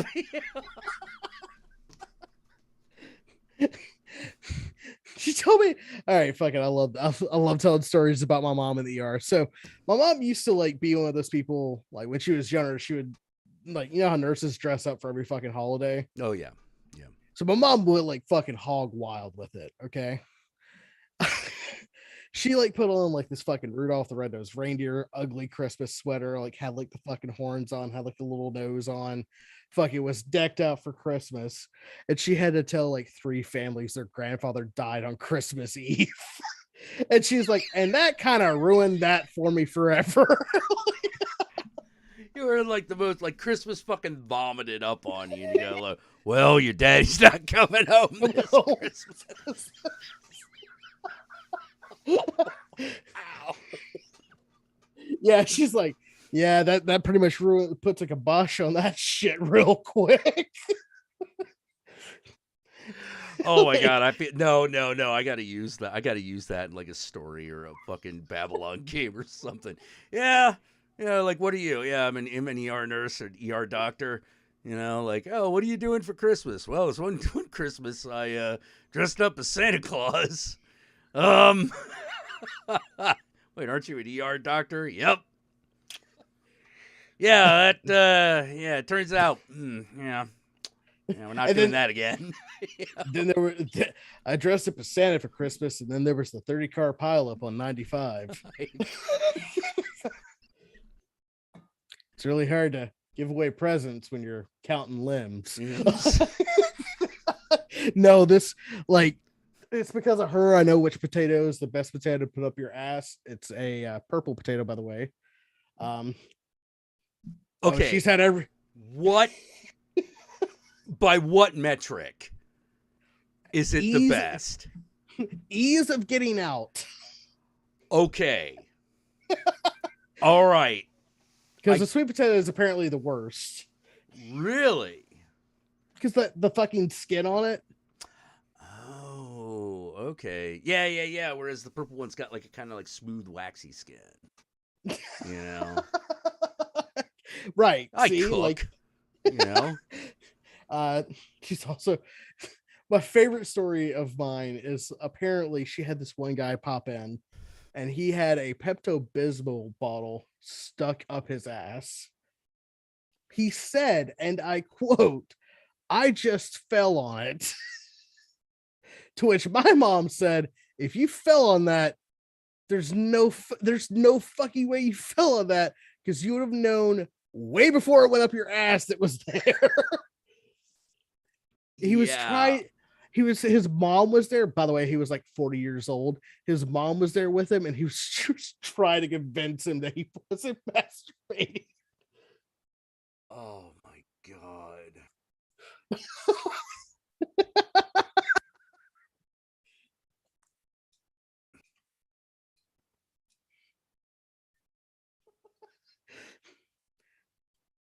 She would also like inject like fucking like junkies, like they were fucking losing their mind trying to get pain meds. She would just inject them with fucking saline and push them out the door. Oh jeez. Because like it was a little bit more Wild West back in those days. Yeah, well, I'm just like there's definitely, I feel like there's a moment at which point where you're like, ma'am, can we talk to your son and the patient in private, please? Exactly. Hey son, I understand you don't want to come out to your mom. Whatever you tell your mom is your business, but we actually need to know this. Exactly. Medically. It's like one time my mom was in the fucking ER with me, and the doctor's like, "Is there any conversation we need to have without your mom here?" And I was like, "She knows already." Yeah. It's like she knows I do drugs. It's okay. Yep. Oh man. Oh, sorry. Pepto, dude, just fucking get a butt. I don't like. There are other options. Oh yeah, there are way better options. Like you could go with like a fucking ladle first, like just put the handle up there and work your way up. Use flared bases, folks. Oh god, something that long and pointy. I don't know about that. Coward. Yeah, I am actually. I actually am a bit of a coward when it comes to rectal integrity. Look, poppers you can split the red. Well, sea, right? yeah, but I don't think. Let me put it this way: I don't think any woman wants to worry about tearing a vaginal wall. Ugh. Yikes. All right. Well, it's like I've gotten like 5 hours of sleep in the last 2 days, so I am exhausted as shit. John has had a hell of a weekend, so I'm gonna have to call it a night, man. All right, man. I'll talk to you later, dude. Later, man. You take care. I'm gonna try to. All right, bye, slut pit. Oh my god. There we go. All right. There we go. Ba-doop. Oh, God. Ow. Back when I was a new prison guard, we had an inmate shove a Tabasco bottle up his ass.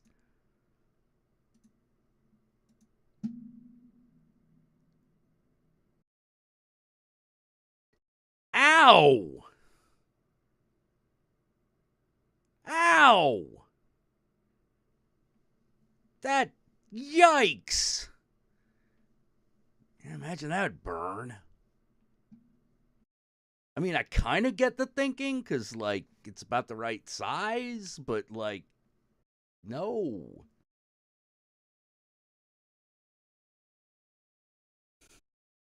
No.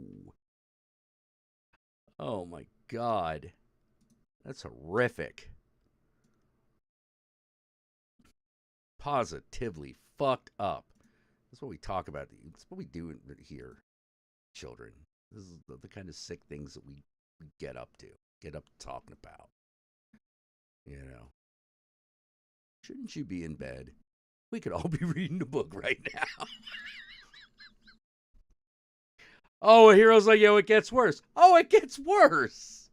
Oh, pray tell. Prithee, how doth it worsen?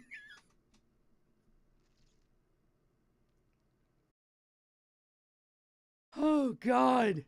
Guy with a tree up his ass? Damn. Hot sauce does not belong anywhere but your mouth. Ooh. He was not at the hospital for doing that just to get a hospital trip. Oh. And they yank it out with no local? Damn. Damn. That. Oh my God, that's fucked up.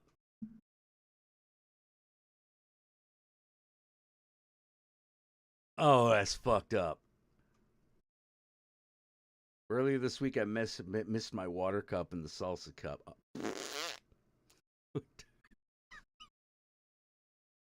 Oops. Oh, man. All right. What say we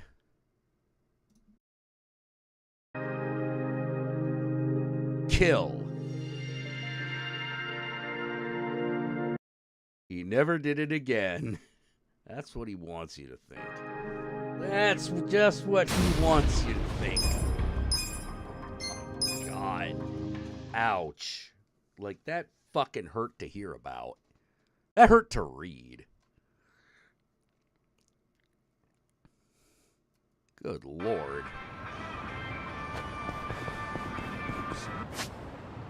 I'm supposed to be preparing for some showdown. Oh,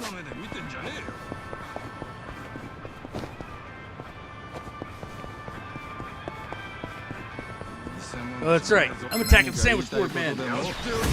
I know! They put the squats back in 30K. I'm actually kind of excited.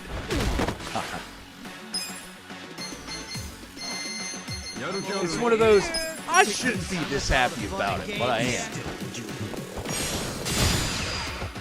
Yeah, they took the squats out of 40K for a while. Let's see. Who wants to check this out? Time to shine. I got this.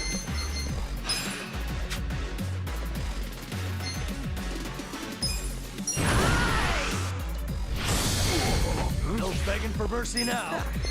Are you done with all the fun and games yet? Watch this. Nature is about to get furious. Best part of your job is showing the trauma and horror. I'll show you. Yeah, I can see that. Oh my God.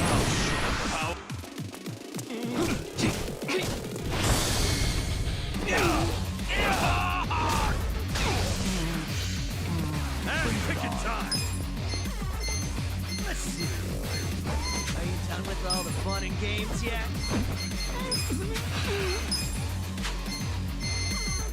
Hang on, I'll get to you. Who wants to go? You're in it now. You're in it. Now we're talking. Come on. Alright, get this guy.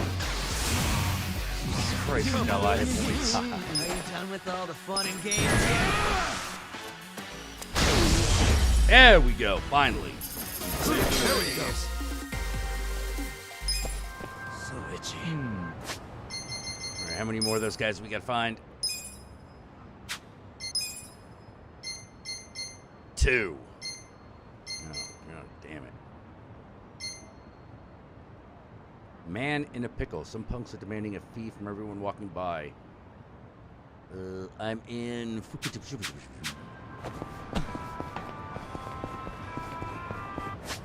Where am I?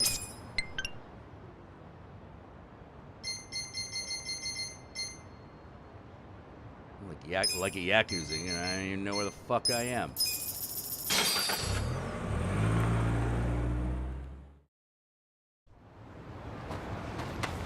Good Lord. Hail Satan.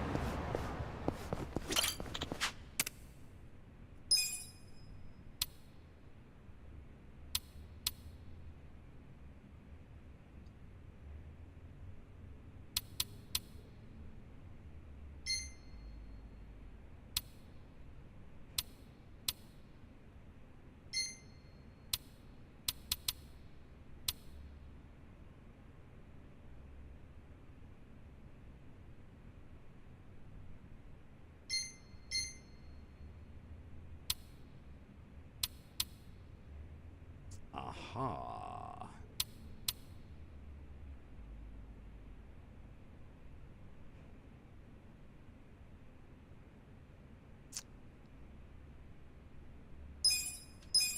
Nice. Wow. Told your Pretty wife the good. story about the mortician with the big lad. Oh, yeah. Oh, bet she thanked you for that one. I feel sharp as a knife. She's having breakfast. Did not appreciate it. Oh.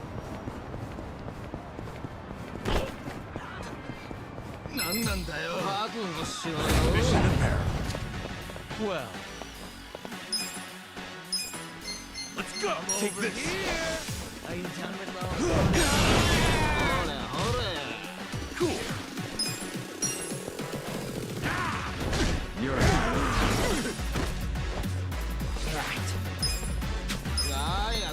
Get serious. Hold up. Who you? Out of my way. Yeah. Just gonna stand there? Who wants to go? Eyes on me. Have fun with this.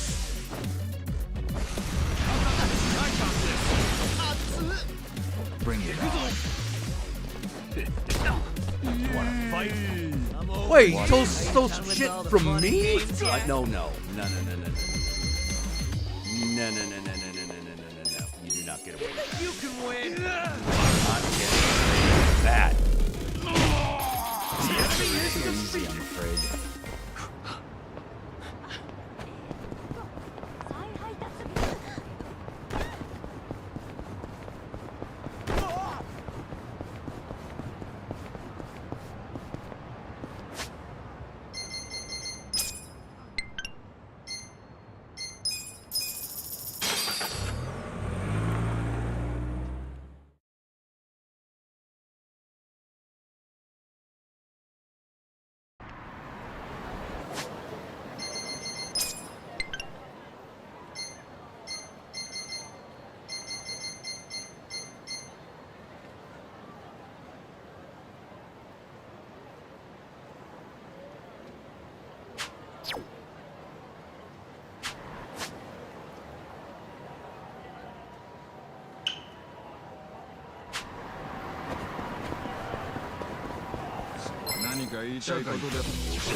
Oh God, another one.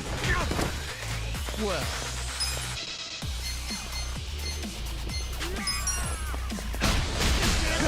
Done with all the fun and games yet? Shit. You're in for it now.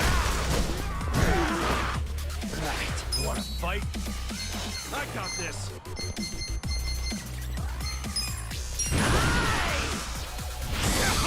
Okay.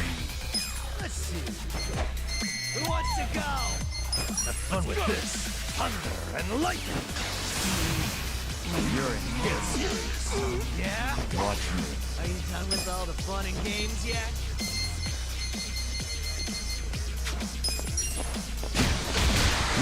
I got this. Let's see.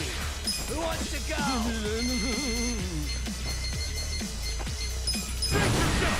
Go to hell! Her question, as this story keeps getting worse, it just does. It just does, man. Out of my way! Yeah.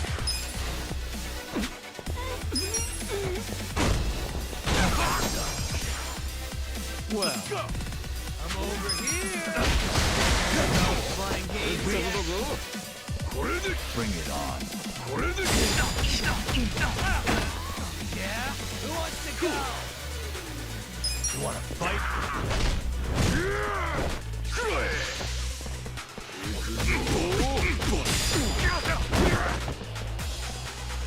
Watch me.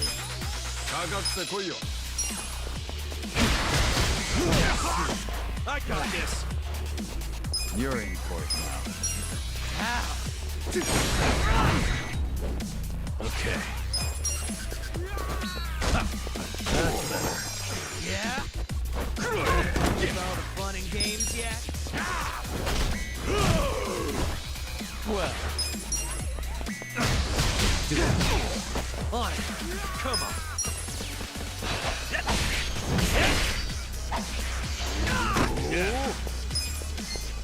Watch this. Nature is about to get furious. Watch me. Get serious. Cool.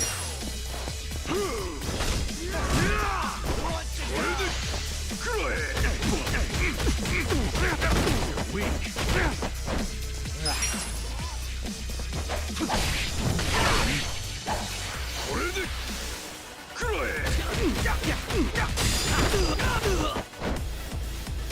Well, you can win.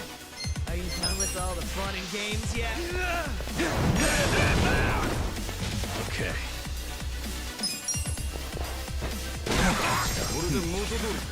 Yeah.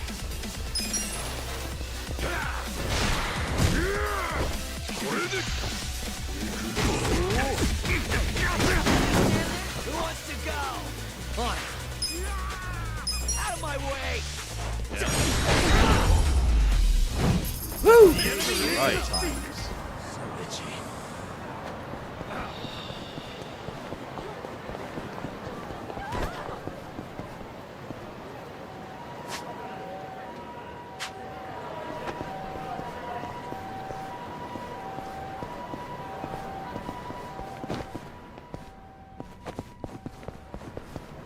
Sexy club.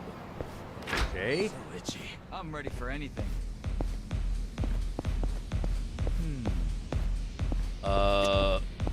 Is there anyone here?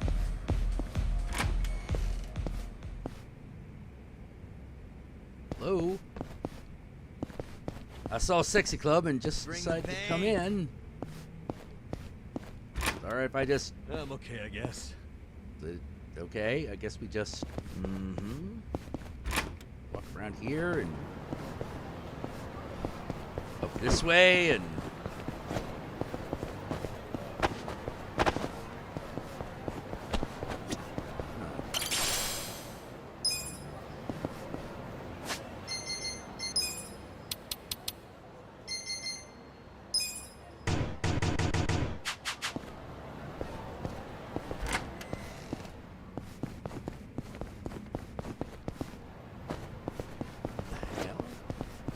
There's like this whole building here and there's like nothing to do.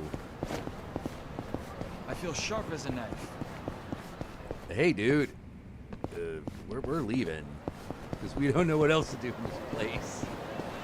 I thought there was gonna be a mahjong parlor over there or some shit. No, not so much. Good to go. I'm getting hungry. Find the mahjong parlor. No, I suck at mahjong.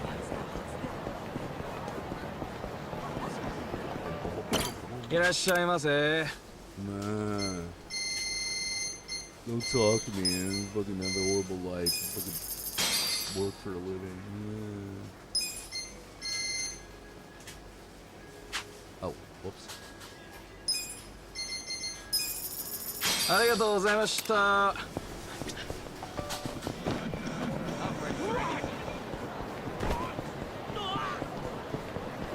Wild Jackson. Got some chicken. いらっしゃいませ。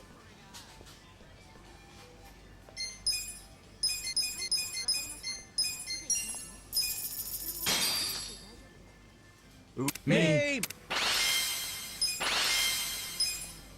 Delicious.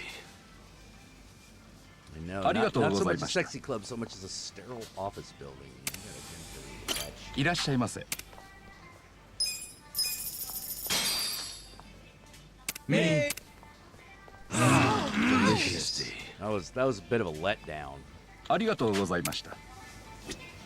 Well, maybe it's only like open at night or some shit. Something reasonable like that.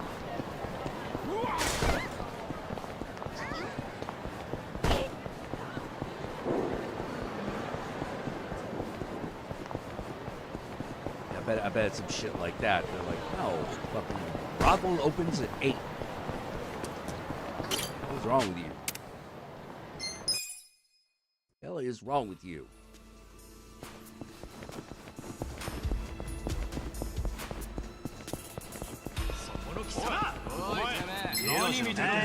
Right.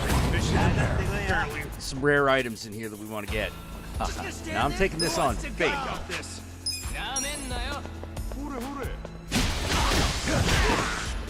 Ass picking time. Let's do it. Check this out.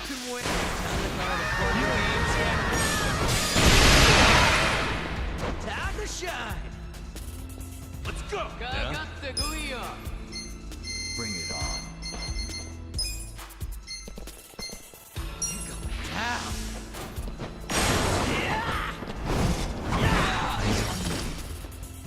No begging for mercy now. Let's see. Have fun with this. That's like walking through the red light district here during daytime. It's just odd. Because, well, it's one of those things where you're like, oh, I guess people do need to sleep, you know, like, it never quite registers, right? It's like, man, when do all these hoes sleep? Oh, the day. Oh, yeah, okay, yeah, that makes sense. It works.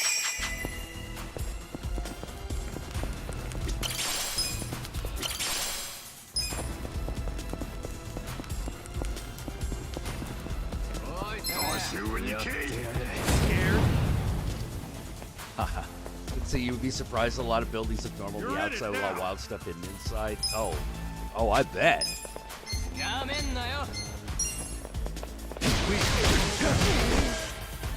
Let's bring it on.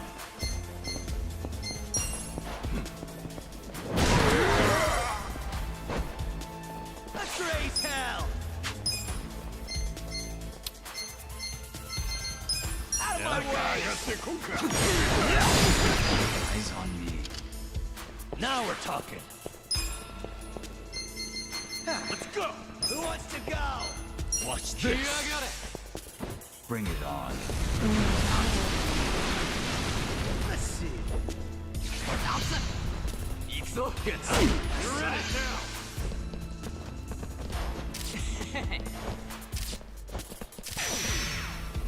This could be better. I got this. Take this. Fight. Ass picking time. You stand there? Games yet? Time to shine. Heal.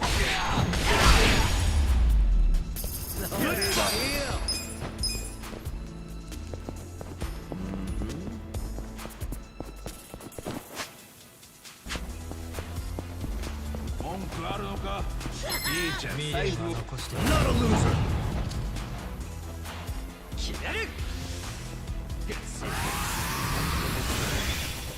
I'm over here.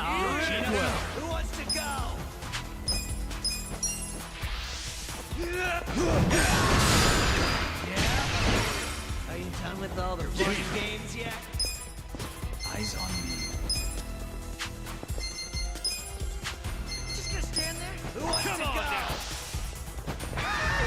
Not all that surprised really got one customer going to a basement filled with earth. If customers want to be buried alive. Oh! Eyes on Okay. You wanna fight?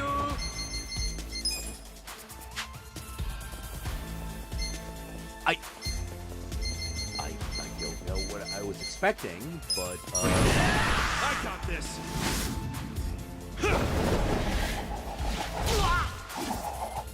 Fight me. God.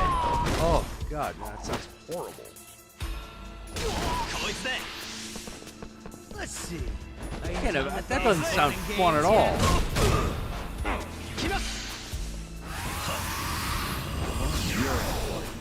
Yeah? Who wants to go? This is the worst. Although I enjoyed hearing about it, I'm not gonna lie, you know. Have fun with this. Nature is about to get furious. My turn. Take this. Let's do it. Kinetic? This sucks.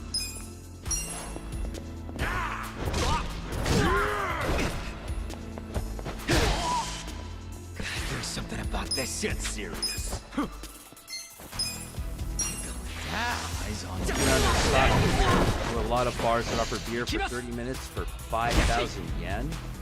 Wait, what?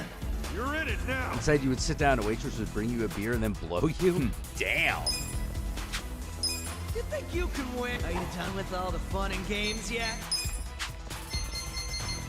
Let's go. Watch this. That, Have fun I with do this. not know what I would do in that situation. Over here!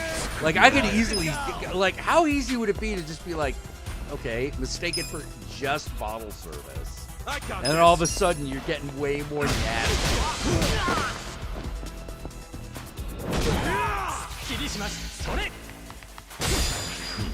Hold it together. Check this out. Yeah?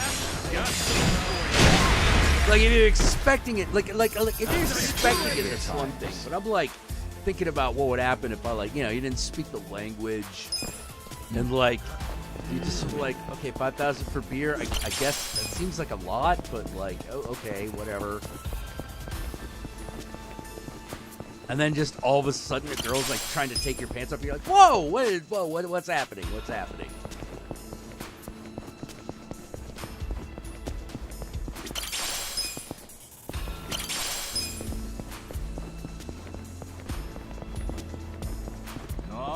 Because I imagine everyone just assumes you're cool. Watch me. You know, like in that situation, they're just like, oh yeah, he came in here, he knew what he was doing. And you're like, no, I really didn't. Just gonna stand there? I know.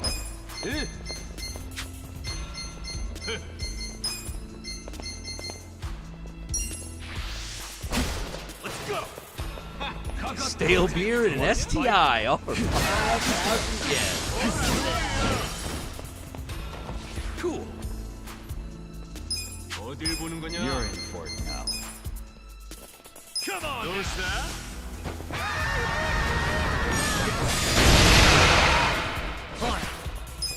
You're in it now. Eyes on me.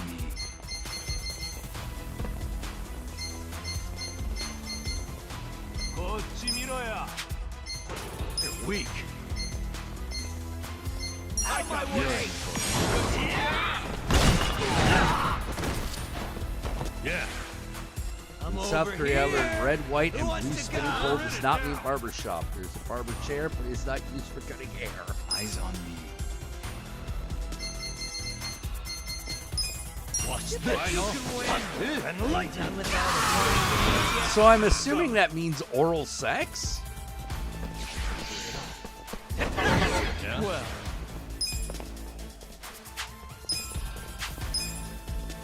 Just gonna stand there? Take this. Who wants You're to in it go? now.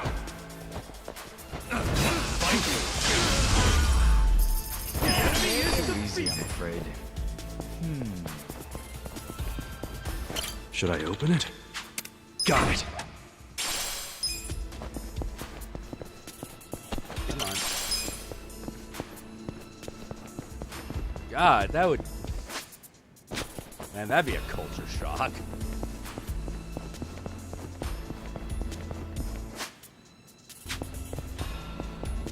Come and get your hair trim. No? I mean, yes, I mean, no. Wait, what do you think? Watch me. I'm over here. Are you done with all the fun and games yet? You're weak. All right. Yeah. You're in for it now. Check this out.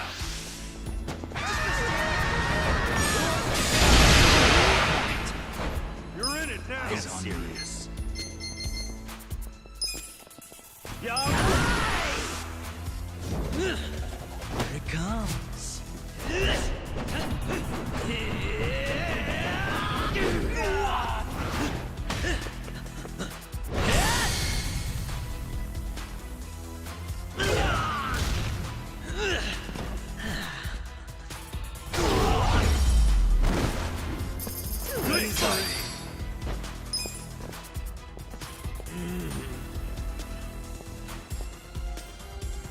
Touts out front in Osaka would either say no gaijin or stick her thumb in the mouth. Sing along with the job so you know exactly what I'm talking about. Okay.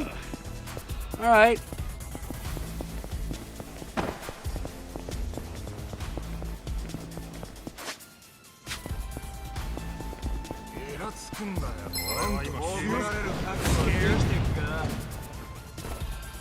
Well, I got this. Take this. I'm over here. Are you done with all the games yet? Cool. You're in for it now. Win. Who wants to go? You want to fight? Come on now.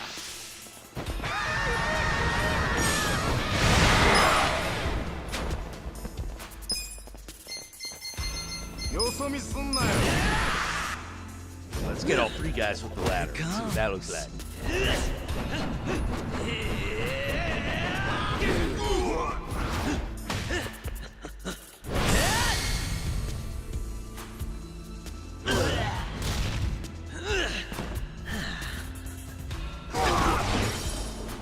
Okay.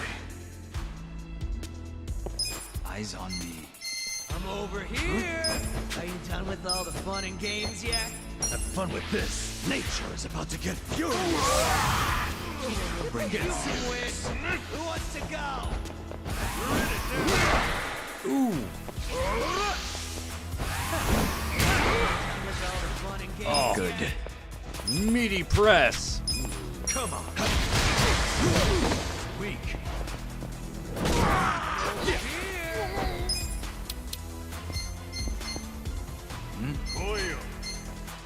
You want to fight? Just gonna stand there? All right, Namba, love you, but I think we're gonna need My turn. our idol singer. You sure you I want got to get this. hurt? You're in for it now.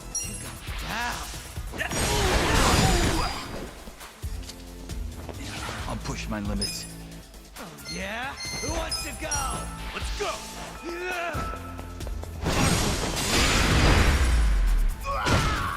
The enemy. Okay, say I got history, man. Oh, jeez. Ah. Oh my God.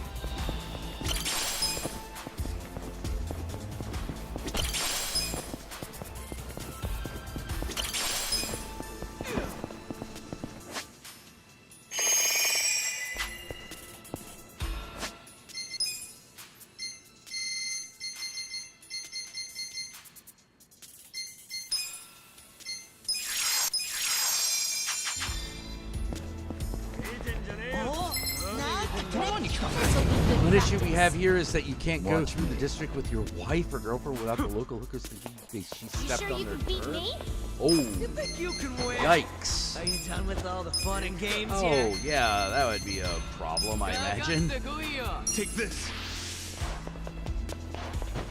You're in it now. I'm over here. On it. Eyes on me. Let's go. Out of my way.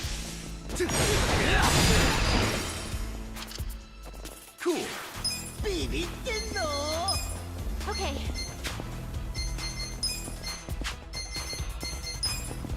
Check this out! I wouldn't underestimate. Right. You're in it now! One reason our red district cops are sent to the worst riots, nothing shocks them. I know. Well, yeah.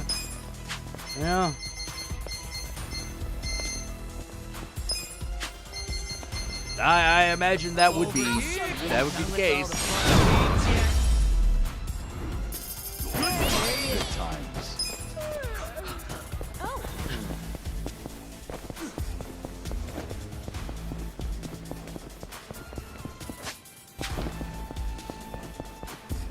Damn.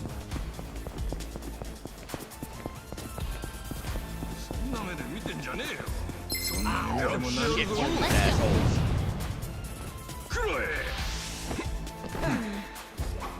Who wants to go? You're in it now. Well.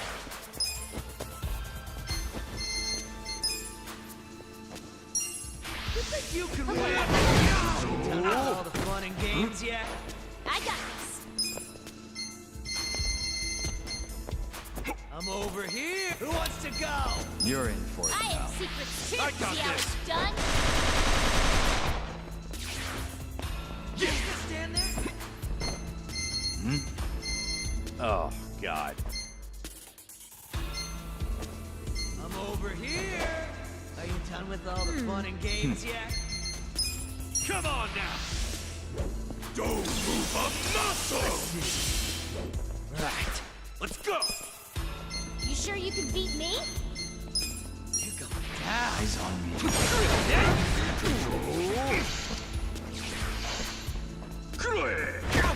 Watch me.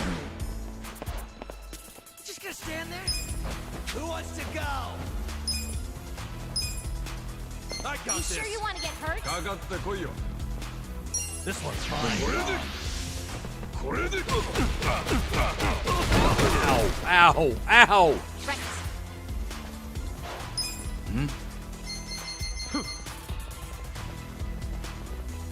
Get serious. I'll show you. Yeah. Cool. Check You this sure out. you can beat me?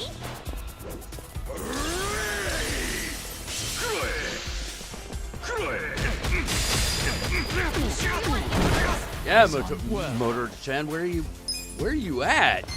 Take this. Be still, would you? Yeah. I wouldn't underestimate You're in it you. now. Watch this. Nature is about to get furious.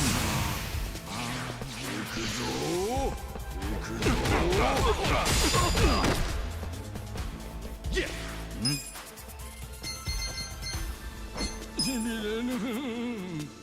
That'll be good. Weak. I got this. You're in for it now. I have secrets too. Watch me. Okay. Let's do it. I got this. Watch close now. Okay. You sure you want to get hurt? That's better. Right. Get serious. I'll show you. Do your best, everyone. It's go time. Thank you. Cool. Come on now. You're weak. Burn it all down. You're in it.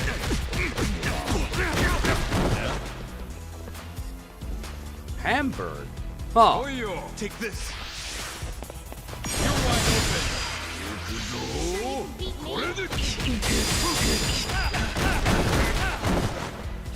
Let's do it. Okay. Let's go. Want to fight?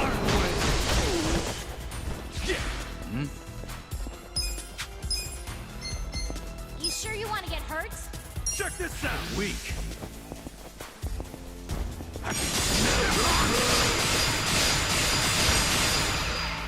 Much better. I got this. I have secrets too. Yeah. Have fun with this. Thunder and lightning. Okay. Get serious. What? Come on. Take this.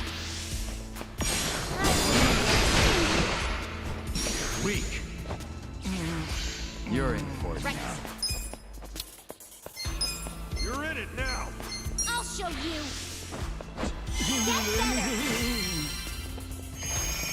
My face. You sure you want to hurt? Okay.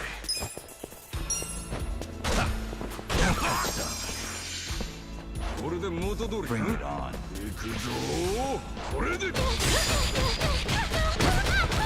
Fight. I'll show you a fight. Come on.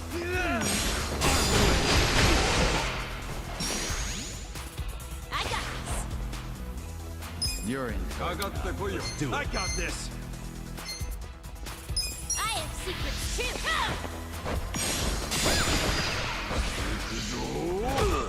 Yeah. Okay.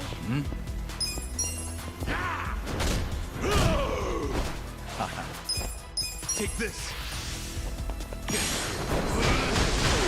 in it now. Yeah. That's better.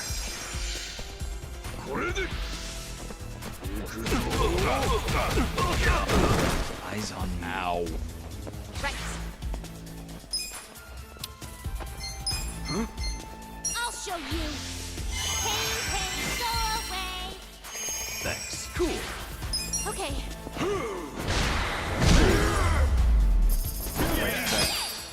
Excellent. Nice.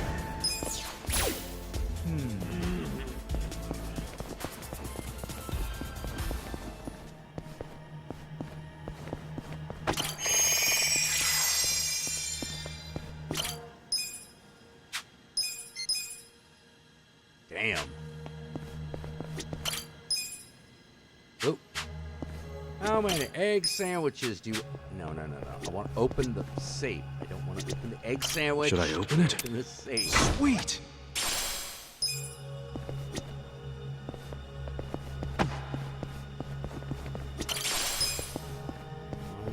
Iron.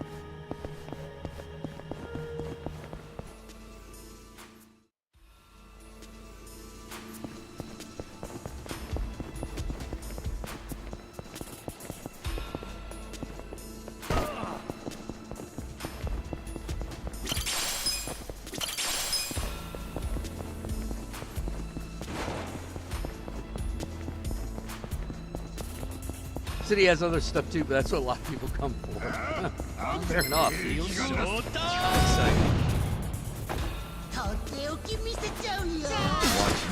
You sure you want to get hurt? Let's go.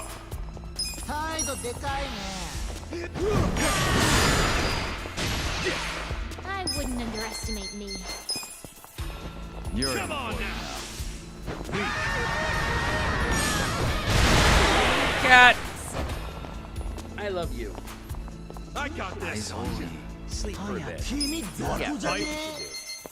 I have secrets too.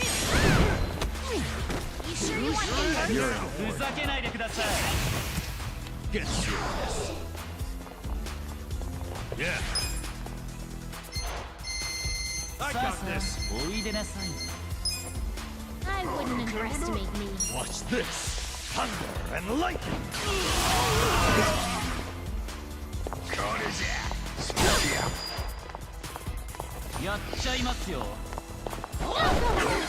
Want to fight? My turn. You're in it now. You sure you want to get hurt? Take this. Get serious. Hey. Beat me? Cool. You're weak. God damn it. Hold on. There we go. Eyes Sorry. on me. We'll interrupt it. Losing the ability to talk. Check this out. Shit again. I can't help it. Calm down. wanna fight? Right. The enemy is defeated. I'll take it. Really? Really?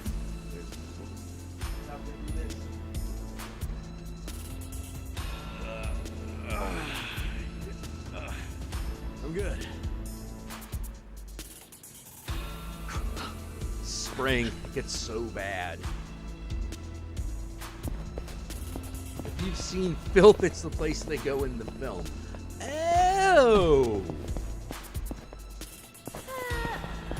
Oh, okay. Is that shot on location? Bring it on. Well, let's go.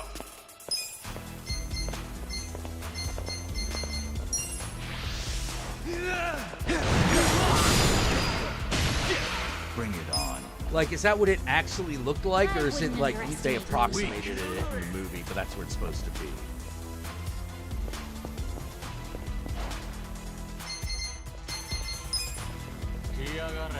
Come on now.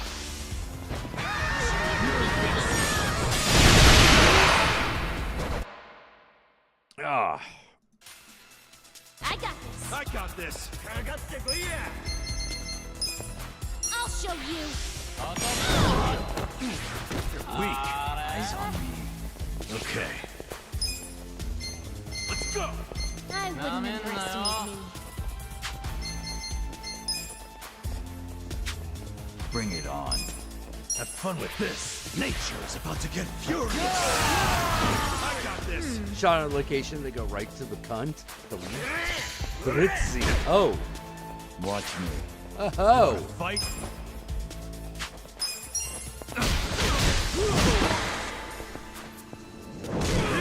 Cool.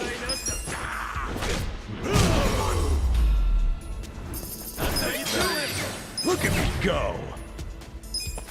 So itchy. They're just like, yeah, we'll just call this place the cunt. Okay, I mean, like, you know, just, you know, truth in advertising, I guess. But, like, oh.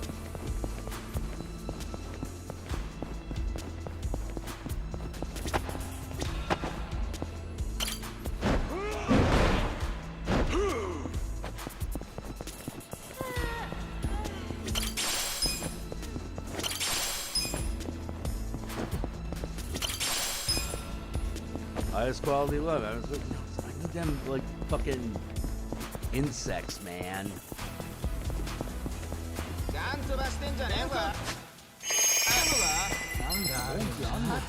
Scared?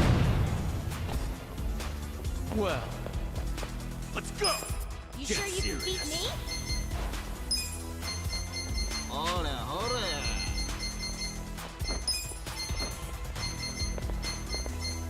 You want to fight? You're in it now. You sure you want to get hurt? Essence of Phantom Drive.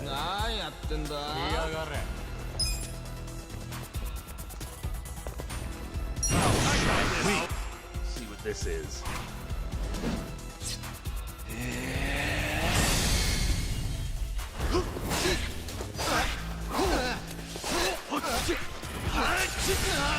Oh no, is that one of those guys that only takes 1 hit point of damage no matter how many times you hit him?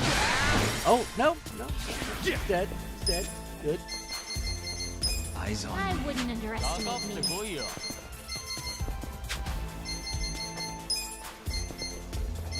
Check this out.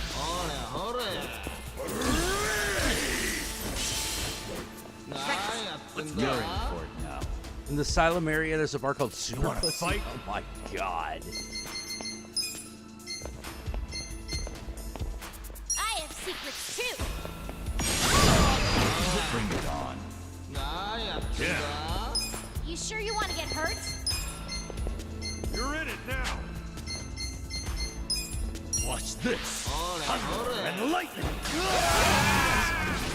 I got this. Not Supper Pussy. Super. Get serious. Oh my god. You sure you can Watch beat me. me? You're in it now. Oh my goodness. You're in for it. Feel I got this. You wanna fight? It's go time. This. Cool.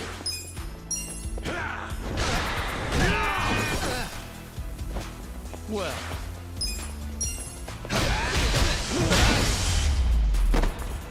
You get away. Nice! Excellent. Hell yeah. I'm getting stronger. Yes. Nice. Strong.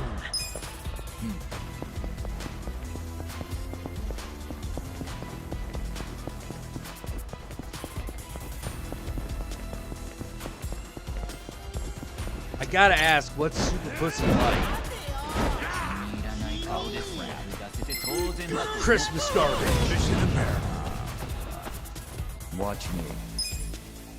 Let's I go. don't want to deal with Christmas garbage. You know what? Not for me. You can have Xiao tag in. I wouldn't underestimate me. You're done.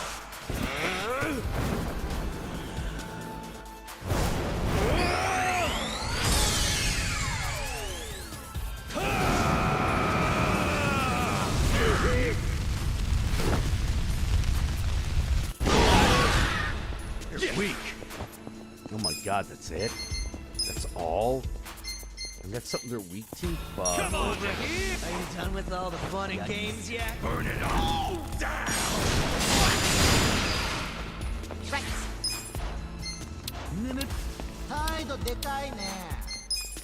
I'll show you. I love every one of you. I got this. You can win. Who wants to go? And near Nana Plaza, there's a transhuman brothel called Why Not. Guys have got a sense of humor. Let's go.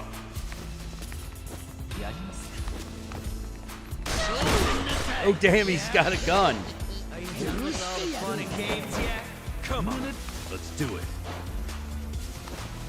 I'm over here.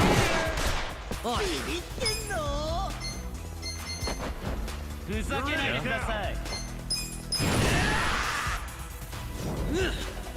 it comes.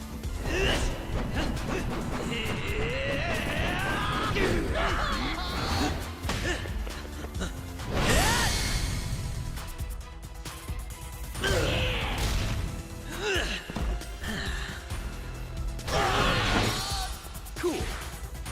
You think you can win? Who wants to go? Check this out.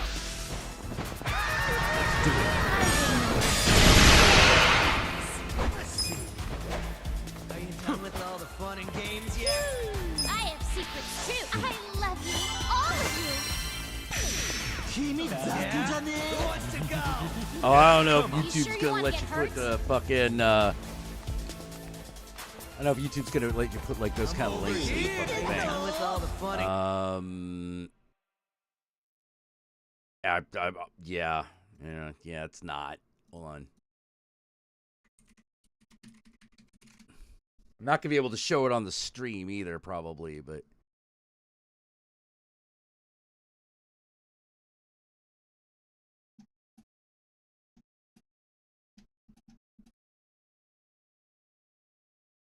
Let's see.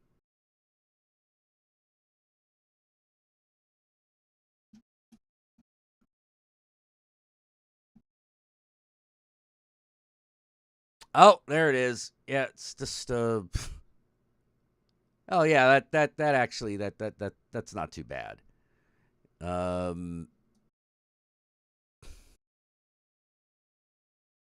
Wait. Okay, apparently I just can't put it up. games yet? I wouldn't underestimate me.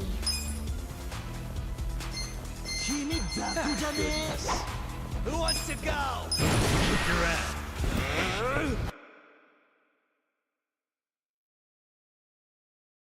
Oh man.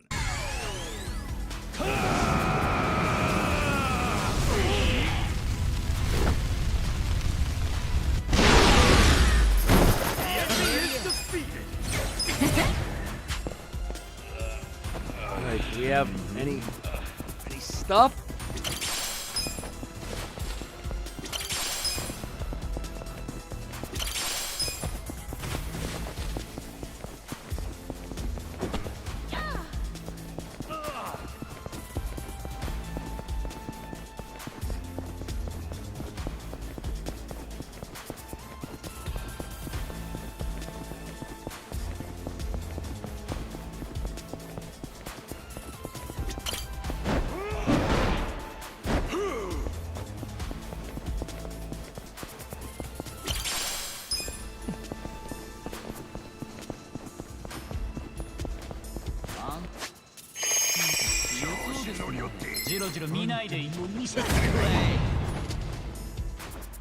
Right.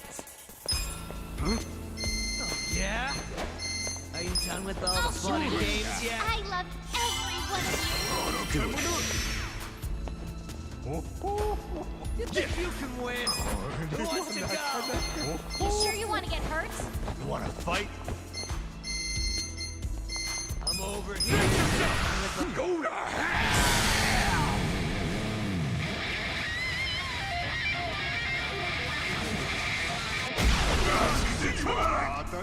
You sure you can beat me? It's also one of the places where local gangs train in boxing. Oh, weird.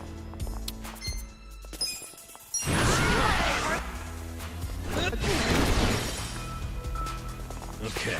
Just gonna stand there? Who wants to go? You're done.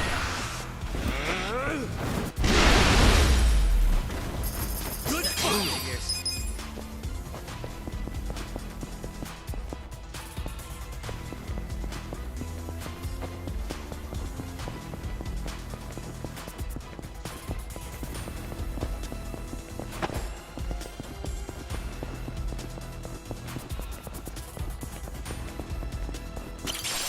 Ah, golden butterfly, yes. Golden rhinoceros, yes, something I actually can use. It's like gold plates, fuck that. I need a gold rhinoceros beetle. That's what we need to like fucking max out our weapons.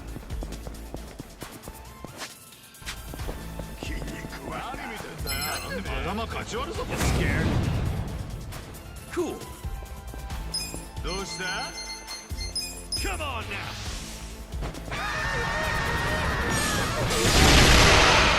Done with all the fun and games yet? Huh? Boyo. I'm over here. Who wants to go?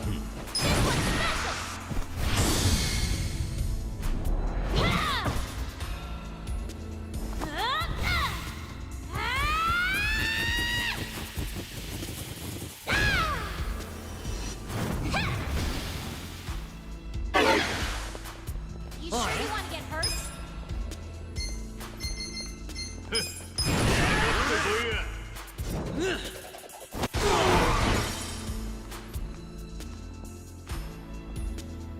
Yeah. You think you can win? Have Are fun you with done this. with all the fun and games yet? Right.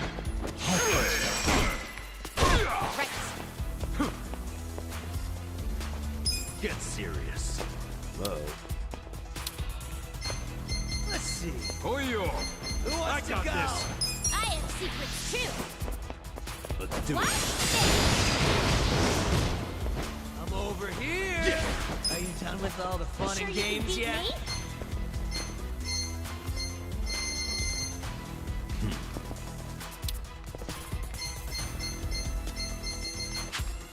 I wouldn't underestimate you. Stand there. Who wants to go? It's weak. Let's go. Out of my way. Oh, he only hits once? Oh, fuck.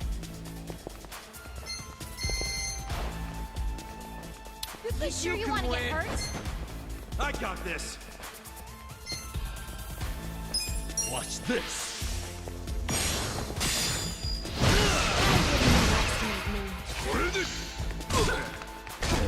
I got this. Yeah? I'll show you. Are you done with all the fun and games yet? Cool. Who wants to go?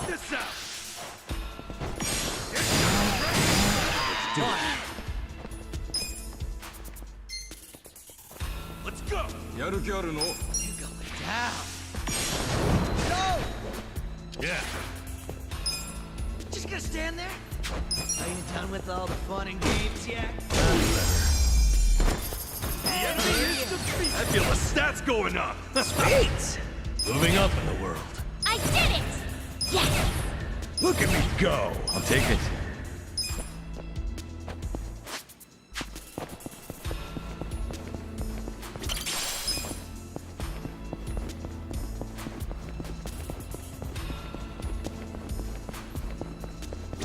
I need a damn key. Oh, I don't have any gold keys. Fuck.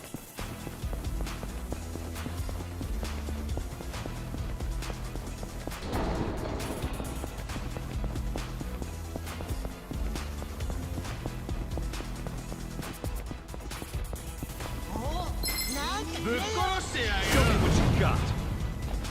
Right. You're in it now.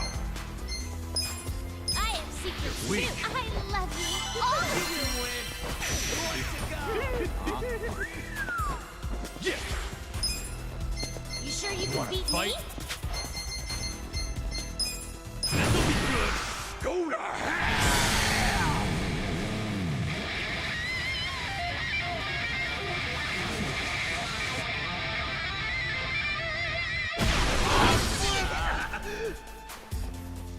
Just gonna step right. I got this. Get serious. Okay. I wouldn't underestimate me. I got this. Feeling better already.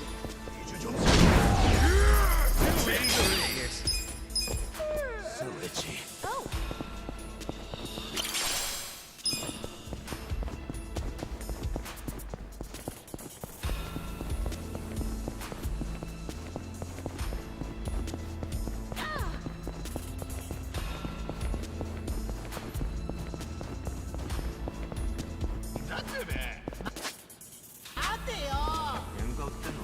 Well, fuck it.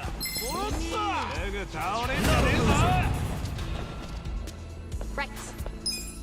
You're in it now. Think you can win? I'll wanna show fight? you. I love every one of you. You sure you want to get hurt? You're weak.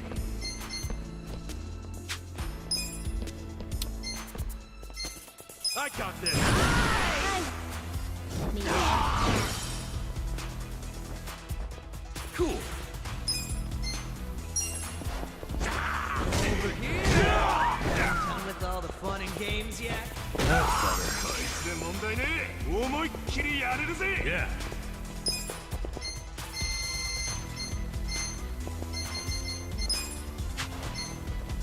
Just You're gonna in stand it there? now. You sure you can beat me? Have fun with this. Nature is about to get furious. Let's see. Who wants to go? I got this. It's go time. Yeah. You think you can? Right.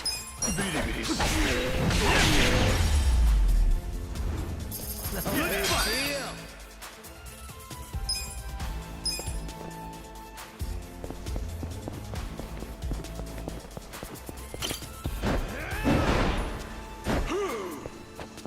Jesus, this is a big one.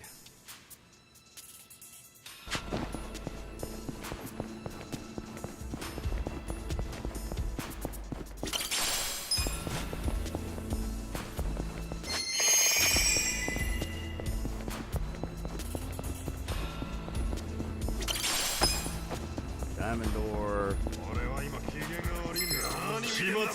Let's go. You sure you can beat me?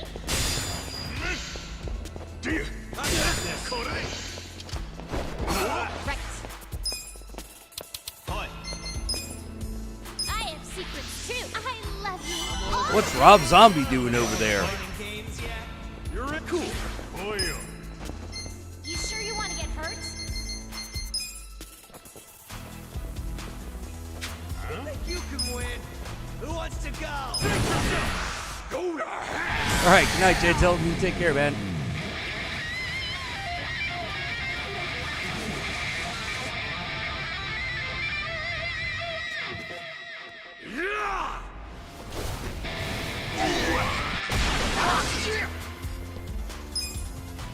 Let's go.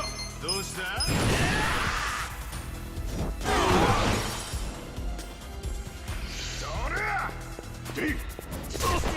I wouldn't With all the underestimate fun and you. games yet? Okay. You're in it now. Kinayo.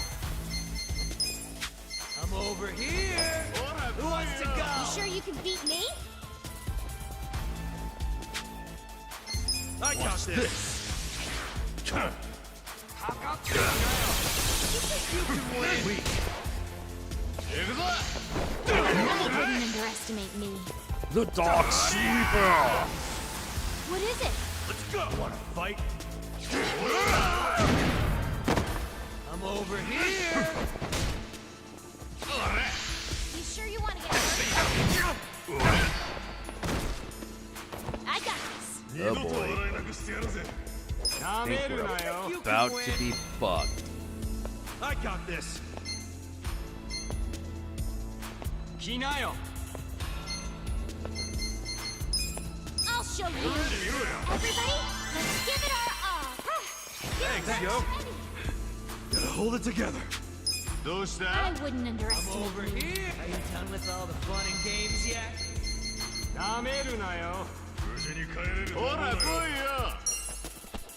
You sure you want to get hurt? One more time. Right. Let's go. You wanna fight? Out of my way. I wouldn't underestimate me. Weak. Just gonna stand there? Who wants to go?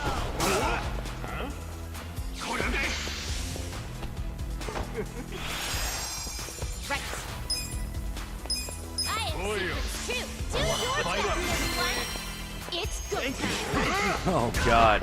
Get my ass kicked. Sucks. You sure you want to get hurt? Kinayo.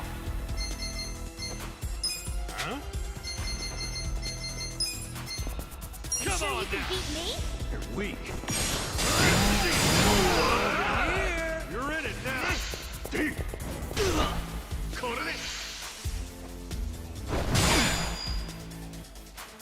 Fine. You wanna fight? I wouldn't underestimate you.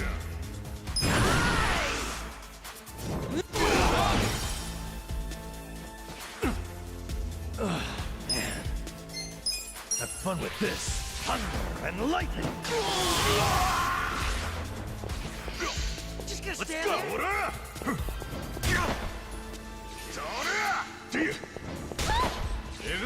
You're weak. You sure you want to get hurt? Oh, I got this. that's bad. You're in it Are you now. done with all the fun and games yet? I'll show you. I'll soothe you. Who wants to go? You're hurt already. Gotta hold it You together. sure you can beat me?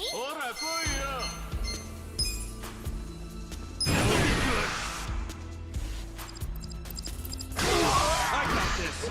You can win. Are you done with all the fun and games yet? Get serious. Yeah. I wouldn't underestimate me. Those that? You're in it now. You're going down.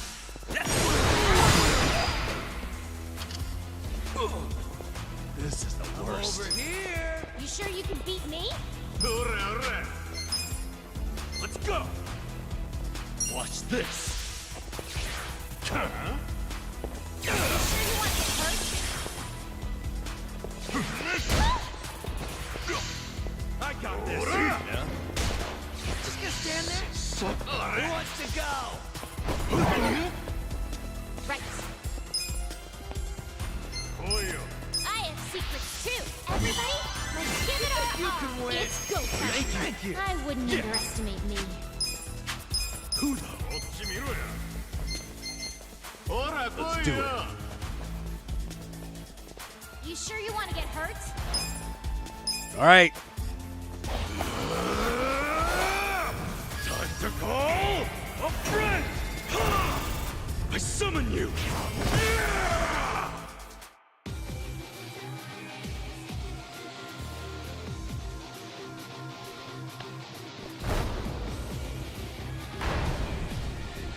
You want to die?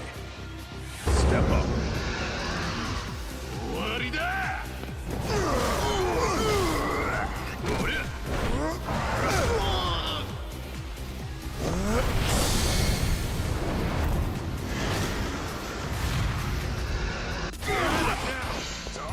Damn, that was not a lot of damage. Are you done with all the fun and games yet?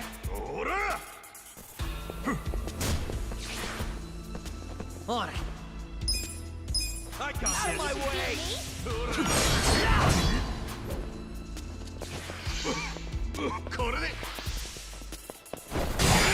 Want to fight? Who wants to go? I'll make it work. Have fun with this. Let's go!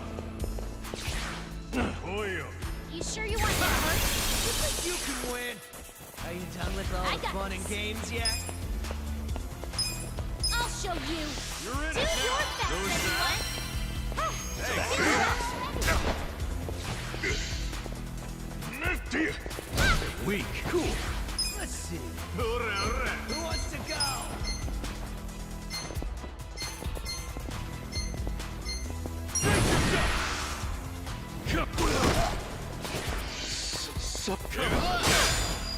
Right. Get serious. Down.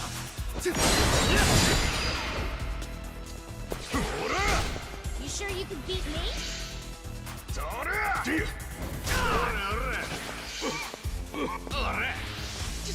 Are you done with all the fun and games yet? Let's go!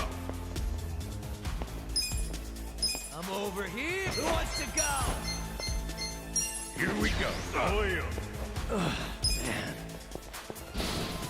Just gonna stand there? Best shot. I got this. Kick your ass. Come, my winged friends!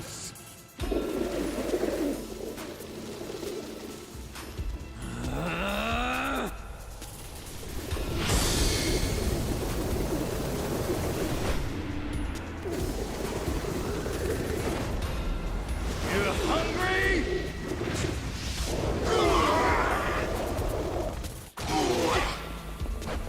Get away!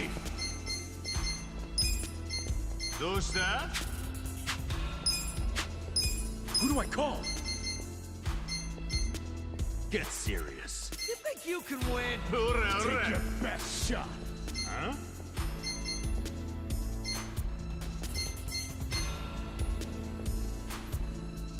You're weak. Don't get caught. Yeah? Are you done with all the fun and games yet? Huh? Let's see.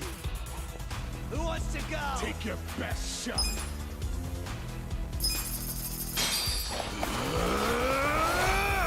Time to call a friend! I summon you!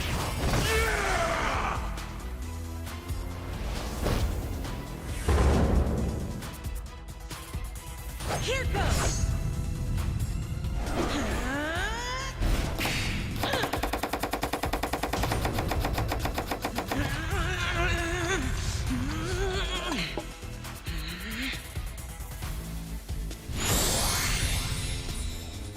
Here you are. Let's go! You wanna fight?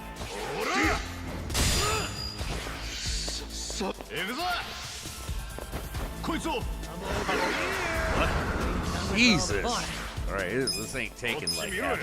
Out of my way! Thank God that's one of them. All right. Just gonna stand there? Cool.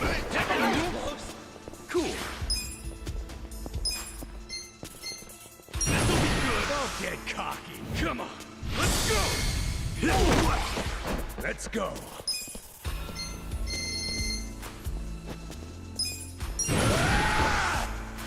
You're going down with me.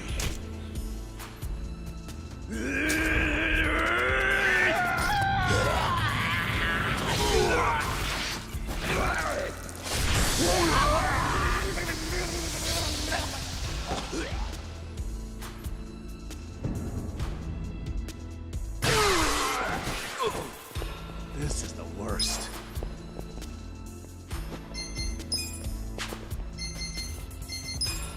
Watch this. I'm over here. Alive.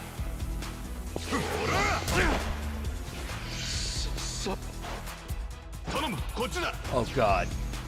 Another guy showed up? I got this. Fucking hell, man. Get serious.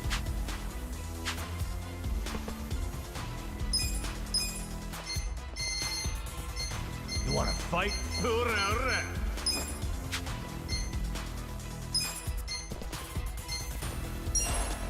Use this. Thank you. You can win. Yeah. Get alive.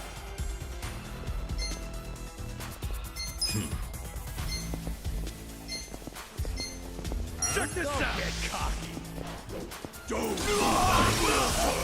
Oh, he was easy. Okay.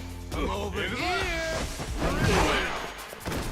Take your best shot. I'm up. It's go time. Okay.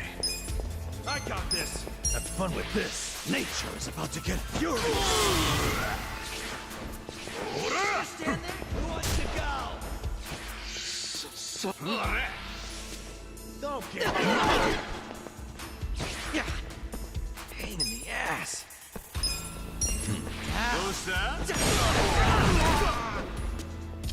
Cool.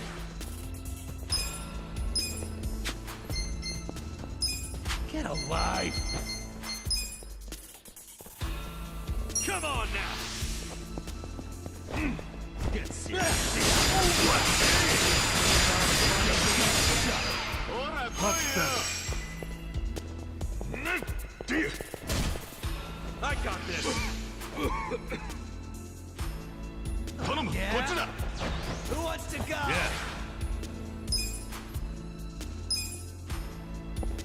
Come on. Get alive. Watch this.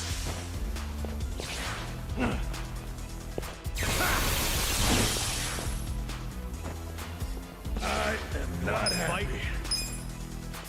Let's go.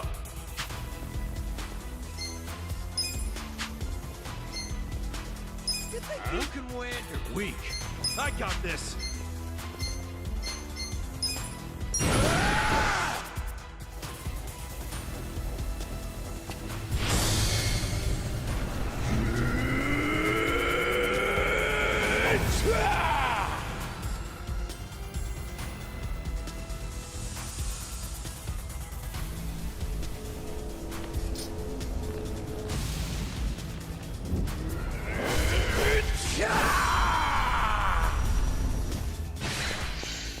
Don't get caught. Yeah? There's something about this.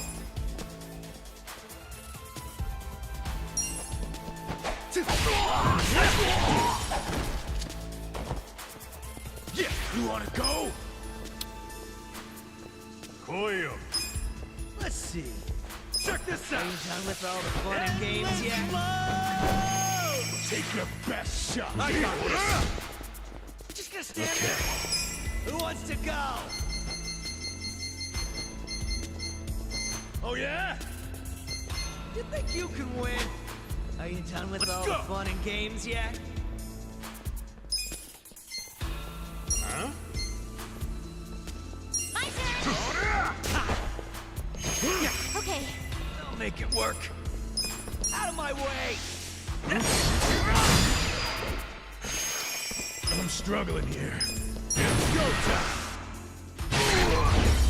Oh, thank God. The enemy is defeated! Close one. Fucking God, that guy's done. Wrong!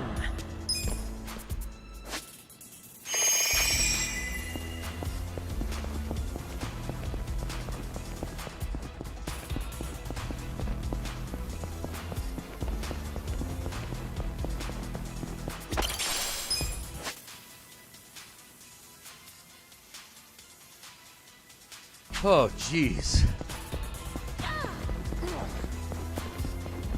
All right, I think I'm gonna have to like call it for the night. Cause like, oh, jeez, turn the goddamn city.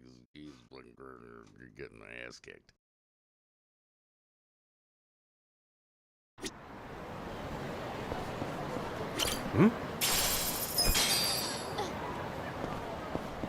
I'm getting my ass kicked. All right, I will see you guys later on. Y'all take care. I want to thank y'all for coming on, hanging out with me these past 6 hours.